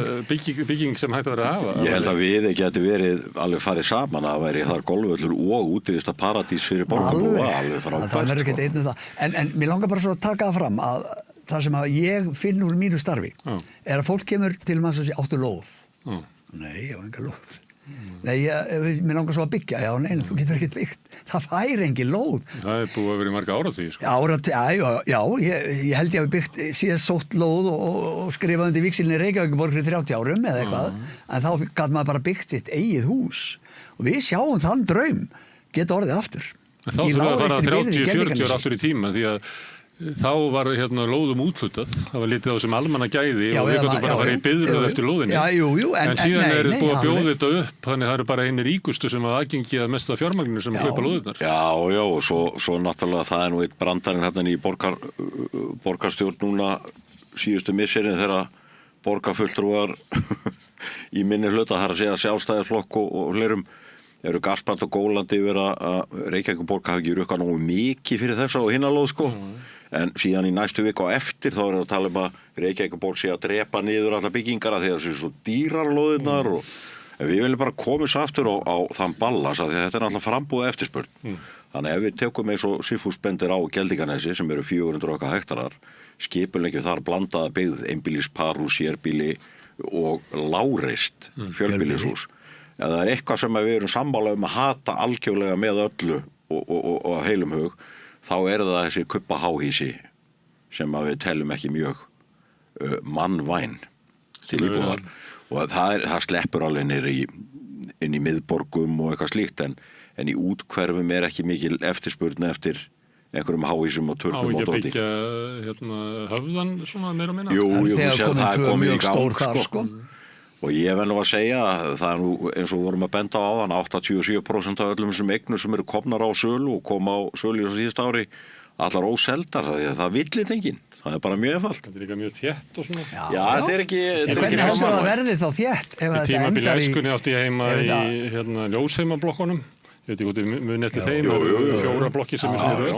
Í dag væri líka tróðið einni blokk á milli. Öruglega. Og Klóðavogsmegin líka. Og Sólheimablokkirnar, það sem eru bara 3 ár. En mér langar svo bara að taka fram það sem að Baldur er búinn að segja, og það er að því að í samgöngumálum erum við bara eitthvað þar, ég veit ekki hvar. Það eru ein mislæg gatnamót sem geta gjörbreytt umferð í Reykjavík. Ég fer oft þarna bara og ég bara horfi á þetta gerast. Þetta byrja bara svona í hádeginu, þetta er líka, náttúrulega mótnana byrjar þetta líka, en svo dreifist úr þessu klukkan 10 og svo byrjar þetta aftur í hádeginu, að það er þessi teppa sem myndast í Bústaðavegi og Reykjanesbraut. Þessi tepp er ekki bara þar.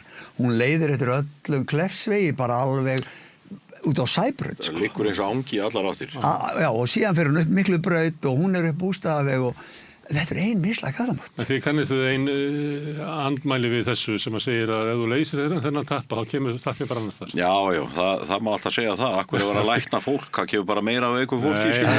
Það er ekki alveg þannig. Jú, þetta er bara nákvæmlega eins. Við hlustum ekki á slíkt. Þannig þið trúið því að ef það verður lögð þessi mislægu gatnamót að þá verði engin teppa. En ekki þar kannski. Það verður alltaf umferð. Við teljum að það þurfa að endurskoða samgöngumál í borginni. Það er búið að loka aðreinum og fráreinum í tugatali. Ég get keyrt á fullt af stöðum þar sem ég sé bara röð sem að næri ekki að komast yfir á ljósi. Ég held að sem líka því Íslendingar kunni ekki að keyra. Við getum ekki farið að vera. Þeir hanga alltaf á hægri akrinni en það kemst ekki inn á. Já, það er búið að gera alls konar hindranir sem eru óþarfar. 4-5 gatnamót þar sem þú ert alltaf á hægri akrinni eins og þetta var út af og teppir umverulega möguleika fólk inn. En auðvitað, það verður alltaf traffík en ekki eins og hún í dag. Þetta er orðið galið. Hér er eitt sem að, ég veit ekki, kannski geti Snorri Másson verið með þetta. Samningur kynfræðslu í leik og grunnskólum sagt upp og henni hætt. Já, hann er örugglega búinn að pikka þetta frá okkur líka einhvern mann í vetur. Já, ekki vona öðru. En af hverju eru þið með þetta? Þetta hljómar nú ekki kannski sem stórmál hjá mörgum? Nei, þetta er nú stórmál hjá foreldrum. Já, við heyrum mikið í foreldrum sem að vilja bara þetta út. Það er náttúrulega afskaplega einfalt að taka þetta bara út úr skólunum og þeir sem að telja mikilvægt fyrir barnið sitt að fara í slíkt geta þá leita til þeirra sem eru með þetta á dagskrá. Í þessu tilfellinu er samtökin 78 að kenna þetta í skólunum, fá til þess styrk og halda úti. Við teljum þessa fræðslu ekki eiga að vera þarna. En allir foreldrar sem er andum að gera eitthvað fyrir barnið sitt sem þeir telja þeir fyrir bestu geta leita þangað. En það er fullt af foreldur sem vilja þetta ekki inn í skólanum. En af hverju heldur fólk vilja þetta ekki? Finnst þetta bara ekki henda? Finnst þetta bara ekki passa? Segir sér bara sjálft að þetta er trublandi áhrif á námið. Við teljum að þetta eigi bara ekki heima inn í leik- og grunnskólum borgarinnar. Og það er bara okkar einlega skoðun og svo meðan alltaf aðrir hafa aðra skoðanir en þetta er okkar. Það er að skemmtilega við þessa stefnuskrákuna það er svona hlaðborð í vor fyrir kjósendur og þetta er rétturinn okkar og þeir sem vilja Ég er að reyna að skilja ykkur Er þetta kannski dæmi sem að þú nefndir áðan að þið séu bara gamlir kallar Nei. og samfélagi hefur breyst og þið hefur bara mistað af nokkru vögnum og það er það sem við gerðum við könnuðum málið og við komumst að því að allstað þar sem við áttum fund með foreldrum þá voru allir einhuga að þetta ætti ekki að vera inn í skólanum. Það sjálfsagt að bjóðu upp á þetta eins og Sigfús sagði að foreldurum er velkomið að kaupa þessa þjónustu hjá til dæmis samtökunum 78 að þeim sem upp á hann að bjóða. Þetta er bara alveg eins og það eða væri eitthvað ég meina, eða væri eitthvað myndir vilja hafa vera með eitthvað glamrat á píanó inn í miðjums kennslutíma. Þetta á bara ekki heima þetta inni. Það er okkar skoðun. Ég vil að tónlistarskólarnir fari inn í grunnskólanum. Já, það getur þá verið sér deild. Já, það er alltaf sér deild, skilur, og vel hljóðinangur það nú truflu ekki annað nám, sko. Já. Það var mál í Þýskalandi sem að stúlka fór í. Það var nú eitthvað hérna árum áður, held ég. Ég lærði á blokkflötu. Ég man eftir að hafa verið í einhverju. Skólanir voru meiri í miðstöðu. Ég var í Laugarnesskóla í Kanada og ég man ekki betur en að hafa verið eitt og annað sem maður gæti lært á þar. En ég nefndi þetta því það var mál í Þýskalandi sem að vakti kannski ekki svo mikla athygli. Það var stúlka í efri hluta grunnskólan sem að vildi ekki læra efnafræði. Og rökin voru sögðu að hún var að læra á fiðlu og var í handbolta og hún mátti bara ekki vera að því að læra efnafræði. Já. Og það voru foreldrasamtök sem stóðu hérna á baku þarna í þessum málaferlum þegar hún var að grafa upp hvernig það endu hjá henni. Herðu, en þetta er nú auðvitað dagskrá. Þið viljið að fornám í íslensku fyrir börn verði á kostnað ríkisins og það held ég að sé svipað þú ert að tala þarna með Garðabæinn og það, þannig að sé eðlileg svona að kostnaðurinn leggist ekki á sum sveitarfélögum umfram önnur. Akkurat. Einkarekni leik og grunnskóla. Þetta er samt svolítið stærra atrið að því við viljum hafa þetta fornám, það er mjög skýrt að nemendur, alveg sama hvers eðlis bara nemendur sem að tala ekki íslensku, þeir fari í fornámsdeildir innan skólana og þeir fari ekki inn í almenna bekkjadeildir fyrir að þau eru komið tök á málinu og þetta hugsum við út frá hagsmunum þeirra barna sem umræðir og ekki síður íslensku barnana til þess að fá þetta flæði, frið og hugaró inn í kennslustofunar. Og svo fara líklega þá hægt og bítandi inn í þessum skóla. Já, þau myndu þá frásogast. Og eitthvað fleira. Já. Þannig að þetta sé ekki miskilið. Þetta er bara, ég skil ekki að það er ekki svona. Þið eru ekki að leggja til gettóskóla. Nei. En við skiljum raunar ekki. Allt þetta, allir þessi sérfræðingar og sálfræðingar og námsráðgjafar og fólk með masterskráðum í kennslufræðum og allir sem mann. Hvernig má það vera að einhverju tveir kallvargar utan bæ þurfa að koma með svona tillögu? Hvernig er þetta ekki bara gert? Ég held nú að margir hafa verið að ræðum þetta og við höfum oft rætt þetta hér. Þetta með stótti mín þegar við fluttum til Parísar, þá var hún í svona deild. En með að kjósa okkar borg, þá vafinn farinn, þá verður þetta einfallega gert. Þar var í París, það eru 7 mínútur sem ég á að vera til þess að ganga til heimilislæknis, en ekki úr bílastæðahúsinu. París mörguleiti... Þú ert ekki 7 mínútur að ganga til heimilislæknis í Reykjavík. Það alveg klart. Miklu lengra. Miklu lengur. Ég þarf að fara í annað sveitafélag. En þú verður sennilega bara úti á liðinu. Engaregnir leik og grunnskóla fóðu það sama og borgaregnir? Þetta bara eðlilega. Þetta eðlilegur hlutur líka. Þrýstingur á ríkisstjórnum breytingu á peningastefnu, sem að þá breyta peningastefnu Seðlabankans. Að breyta lögum Seðlabanka þannig að hann hefur einhver önnu viðmið heldur bara verðstöðuleika. Já, sko, þarna erum við að tala þarna við verðum að gefa pínu stutt dæmi með þessu og það þetta svo ferskt í minni, Rússastríðið og COVID og allt saman, verðbólga í öllum okkar nágrannalöndum og Evrópusvæðinu í heild, fór upp í rétt 12% meðan fór upp í 10,7 eða 8 hér. Þá tók ég eftir einu áhugaverðu og eftir að ég tók eftir því, þá ég búin að vera friðlaus. Og það var að Seðlabanki, Evrópski Seðlabankin, sænski, danski, alveg sama hvar ég greip niður. Danir eru náttúrulega með sinn eigin gjaldmiðil, Svíar eru það líka, þeir eru þó að þeir séu í báðum tilfellum í Evrópusambandinu, þá eru Danir með krónu tengda við evru, ekki Svíar og svona. En það sem ég tók eftir yfir alveg við línuna, allstaðar nema á Íslandi, þá var greinilega sett þak á stýrivexti. Stýrivextir fóru aldrei hærra en 4%. Í neinum af þessu löndum og það vegna þess og þetta hefur þú sósíalistin Gunnar Smári nú gaman að því heyra það vegna þess að þegar þetta komið upp í 4% þá það svona þolmarkið sem að menn telja að fjölskyldur og fyrirtæki beri eftir að 4% stýrivaxtahækkun komin í hlustaðu nú á, hún var 12% stýrivextir 4 eftir 4%-in þá líta greinilega, þá peningamálastefna þannig í þessum nágrannalöndum okkar að þá verða að vera svo góð báðir aðilar, fjármagnseigandinn og lántækin að taka boltal saman eins og þetta riggað hérna heima, þetta bara riggað hér á Íslandi. Það að þannig að því meiri verðbólga, því meiri óstöðuleiki, því meira græða fjármagnseigandur. Og þeir fara það djúpt í vasana hjá okkur. Félagi minn með húsnæðislán, hann með 2 eignir, ein í Kópavogi, Hafnarfirði sig, eina í Gautaborg, keyptur á sambærilegum tíma, sama upphæð á láni á báðum. Og þetta sönn saga. Hann að greiða 497.000 af íslenska láninu, tæpar 200.000 krónur á hinnu, 187.000. Eini munurinn sama tímalengd á lán og allt saman vextir. En þegar þú heldur þessa ræðu í kosningafundi á RÚV, að þá mun spyrjandi segja við þig, en af hverju býrðu þú ekki fram til þings? Þetta ekki verkefni borgarstjórnar? Jú, það sem að akkúrat, gott þú kemur inn á þetta, hvað þegar ég segi þeirra Reykjavíkurborg, langstærsta sveitafélag landsins og ég held að vægið innan þar af leiðandi langstærsta sveitafélag innan samtaka íslenskara sveitafélaga. Eitt stærsti skuldar á Íslandi. Já, gríðalegt hagsmálαμál. Þetta gríðalegt hagsmálαμál fyrir öll sveitafélög og ríkið, ekki síst ríkið sjálft, sem greiddi 120 milljarða í vexti á síðasta ári. Þegar svona stórt entity eða fyrirbrigði eins og Reykjavíkurborg segir hinga á ekki lengra, nú setjum við þrýsting á stjórnvöld að þau bregðist við þessu rugli, að við tökum upp einhvers konar mennsku að þessari villimennsku linni ég skipti fyrir öll á Íslandi, þá verður ríkið og dömurnar sem þar sitja, að mannskapurinn, þá verður þau að hlusta. Við treystum okkur fyllilega að taka hann slag, blóðugan slag, alla leið, til þess að sjá til þess að íslensk heimili og fyrirtæki fái eðlilegt rekstrargrund umhverfi á pari við það sem nágrannaþjóðir eitthvað að gera og þá koma fjármagnseigendurnir með rökin, já þá lánar enginn, ég sagði ok, bankastofnun sem á 100 milljarða til að lána, allar þá fá 0 í vexti eða 4 milljarða.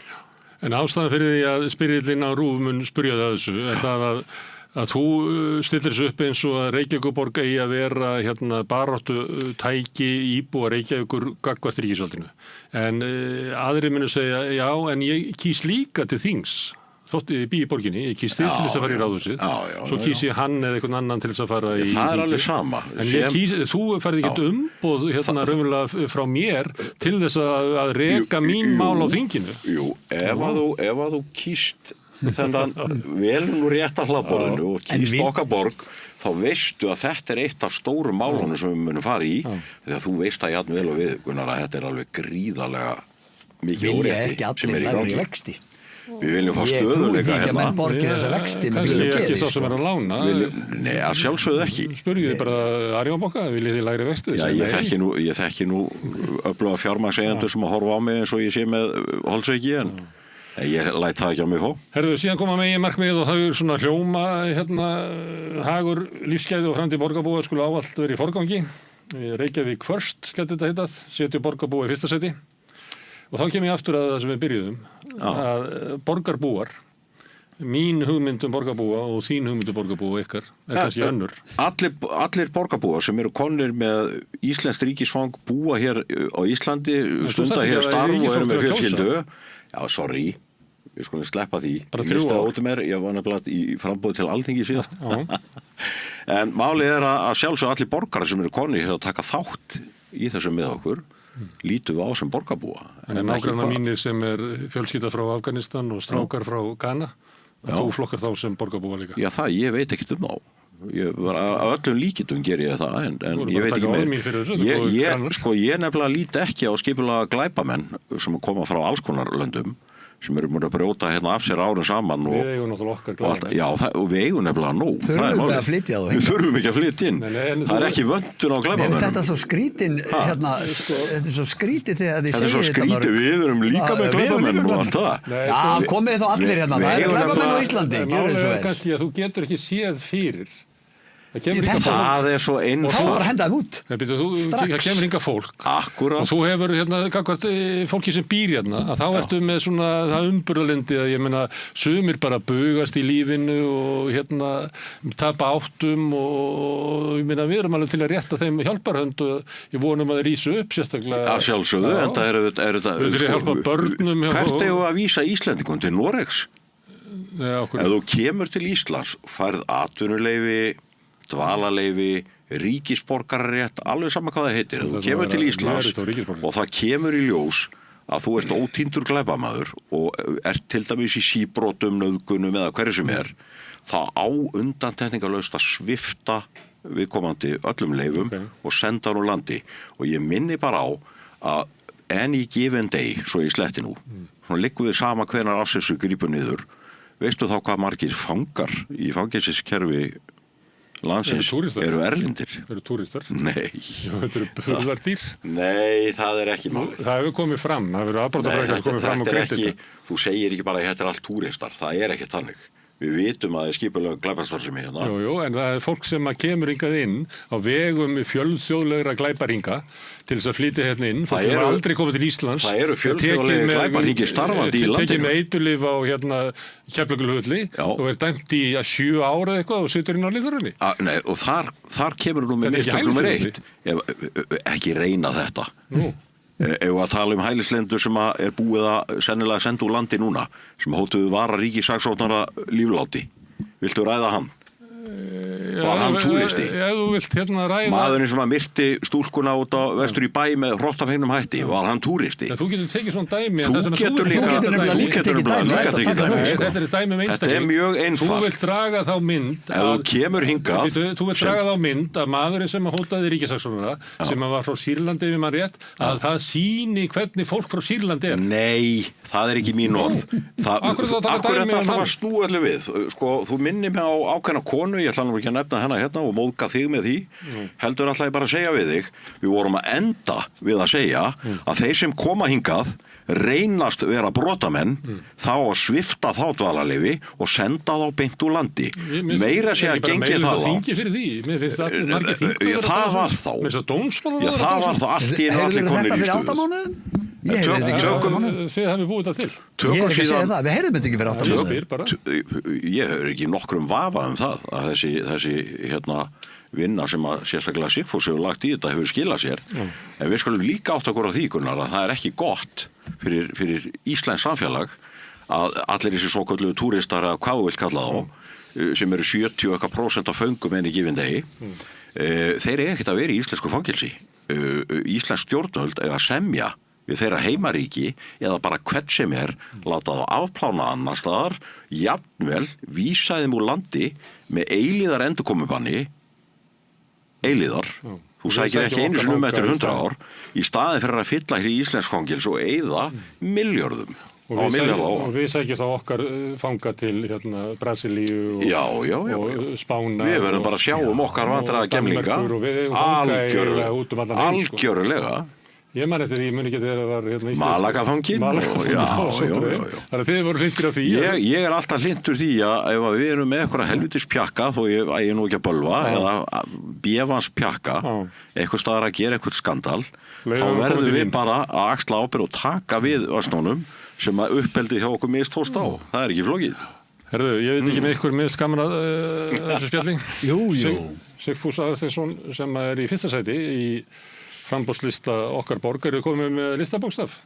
Nei, við erum að bíðum spenntir. Þið mælist ekkert í könnunum? Við erum ekki með í könnunum. Það er betra að vera með í könnunum. Þannig að könnunafyrirtækin bjóða þeir sem taka þátt ekki upp og Gallup núna í annað sinn í dag að vísvitandi að halda okkur utan við sína kannanir og ég veit nú ekki af hverju það en þetta ekki alveg rétt. Það var gerð könnun, ekki náttúrulega hjá þessum myrtu fyrirtækjum heldur hjá Vísi og Bylgjunni í síðustu viku. Sem að fólk getur ringt inn? Já, nei, ekki ringt, þú gerir þetta á netinu. Það er ekki beintkönnun? Nei, ég veit það, en notabenni, 10.000 manns, 10.000 manns tóku þátt og þar voru við nú bara með 2 menn inni, rétt hæpp 7%. Og hafið þið trúið því að þið verðið borgarfulltrúar báðir? Við höfum að sjálfsögðu trúa því, við höfum trúa því að Hlynur Áskelsson, okkar ágæti maður í 3. sæti, hann verði inni líka, annars væri við ekki að þessu. En þá þurfum við eiginlega að stela umræðin í aðrænda kostnum. Já, það eina sem þarf að skýja er að þegar fólk verður að hlusta á þetta og skilja hlutin. Þegar þú kemur á hlaðborð og þú sérð eitthvað nokkra rétti, þú sérð þessi lúkka langt best, þá færðu þið þann rétt bara og sá réttur heitir okkar borg. En þannig kýs fólk alltaf, sko. Hvað er sérstættið? Já, það er ekki alltaf þannig. Heldur að fólk komi á hlaðborðu og sjá það er allir að borða gúllas og best að fá sér gúllas? Já, nei, þú gleymir einu faktor. Og Sigfús þekkir það þegar vinir okkar í sjálfstæðarflokkum og miðflokkum og fleirum þeir ganga núna borg og bí meira segja fyrir framann andlitið á manni ósýtinni slík og segja þú ferð ekki að kjósa okkar borg þá ertu að henda atkvæðinu þínu þannig að eitt af fyrstu slagorðunum sem við bjökkum til og hendum út í kostmóðið var ekki kasta þínu atkvæði á glæ kjóstu okkar borg við ætlum að reyna að þakka svolítið niður í þeim með þessu en það virkar ekki, það eins og maðurinn sagði og ég veit að þú þekkir þetta Gunnar sá sem að ekkert hefur fram að færa sjálfur mun benda á keppinauta sína og segja ekki kjósa þá þetta henda atkvæðinu kjóstu mig þetta skilaboðin hjá fólkinu en við vitum að kjósendur eru nú sem betur fer flestir velgreindir og munu velja rétt þegar því kemur Það eru rúmið 3 mánuðir sem við höfum til þess að kynna okkur betur við notum þá vel við notum þá vel Þannig, og þið hafið trú á því að þið hafið umtalsverðan stuðning með Borgarfjörð. Þið séu ekki eitthvað svona skrítið jaðar framboð. Hvað sagði það á þann, pirraðir gamlir kallar? Já, við erum alveg klárlega með hluti á okkar stefnusgrá sem að fólk vill. Við veitum það bara vegna þess að fólk er búið að biðja okkur um að koma þessu áfram. Við brennum fyrir þessu. Ég veit ekki hvort það kom fram hjá Baldur áðan. Okkur vantar ekki vinnu. Það er alveg klárt, við höfum báðið vinnu. En við bara brennum fyrir þessum hlutum og við viljum bjóða fólki upp á þá.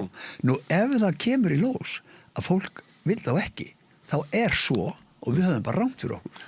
Það er bara einfalt og engin særindi með það en við höfum gaman að þessu og þetta er svona, þú veist þegar maður er með svona hugsjón þá finnst okkur ekkert mál að taka annars laga fram í miðjan maí og láta á það reyna hvort að fólk vilji velja hennar rétt af seðlinum sko.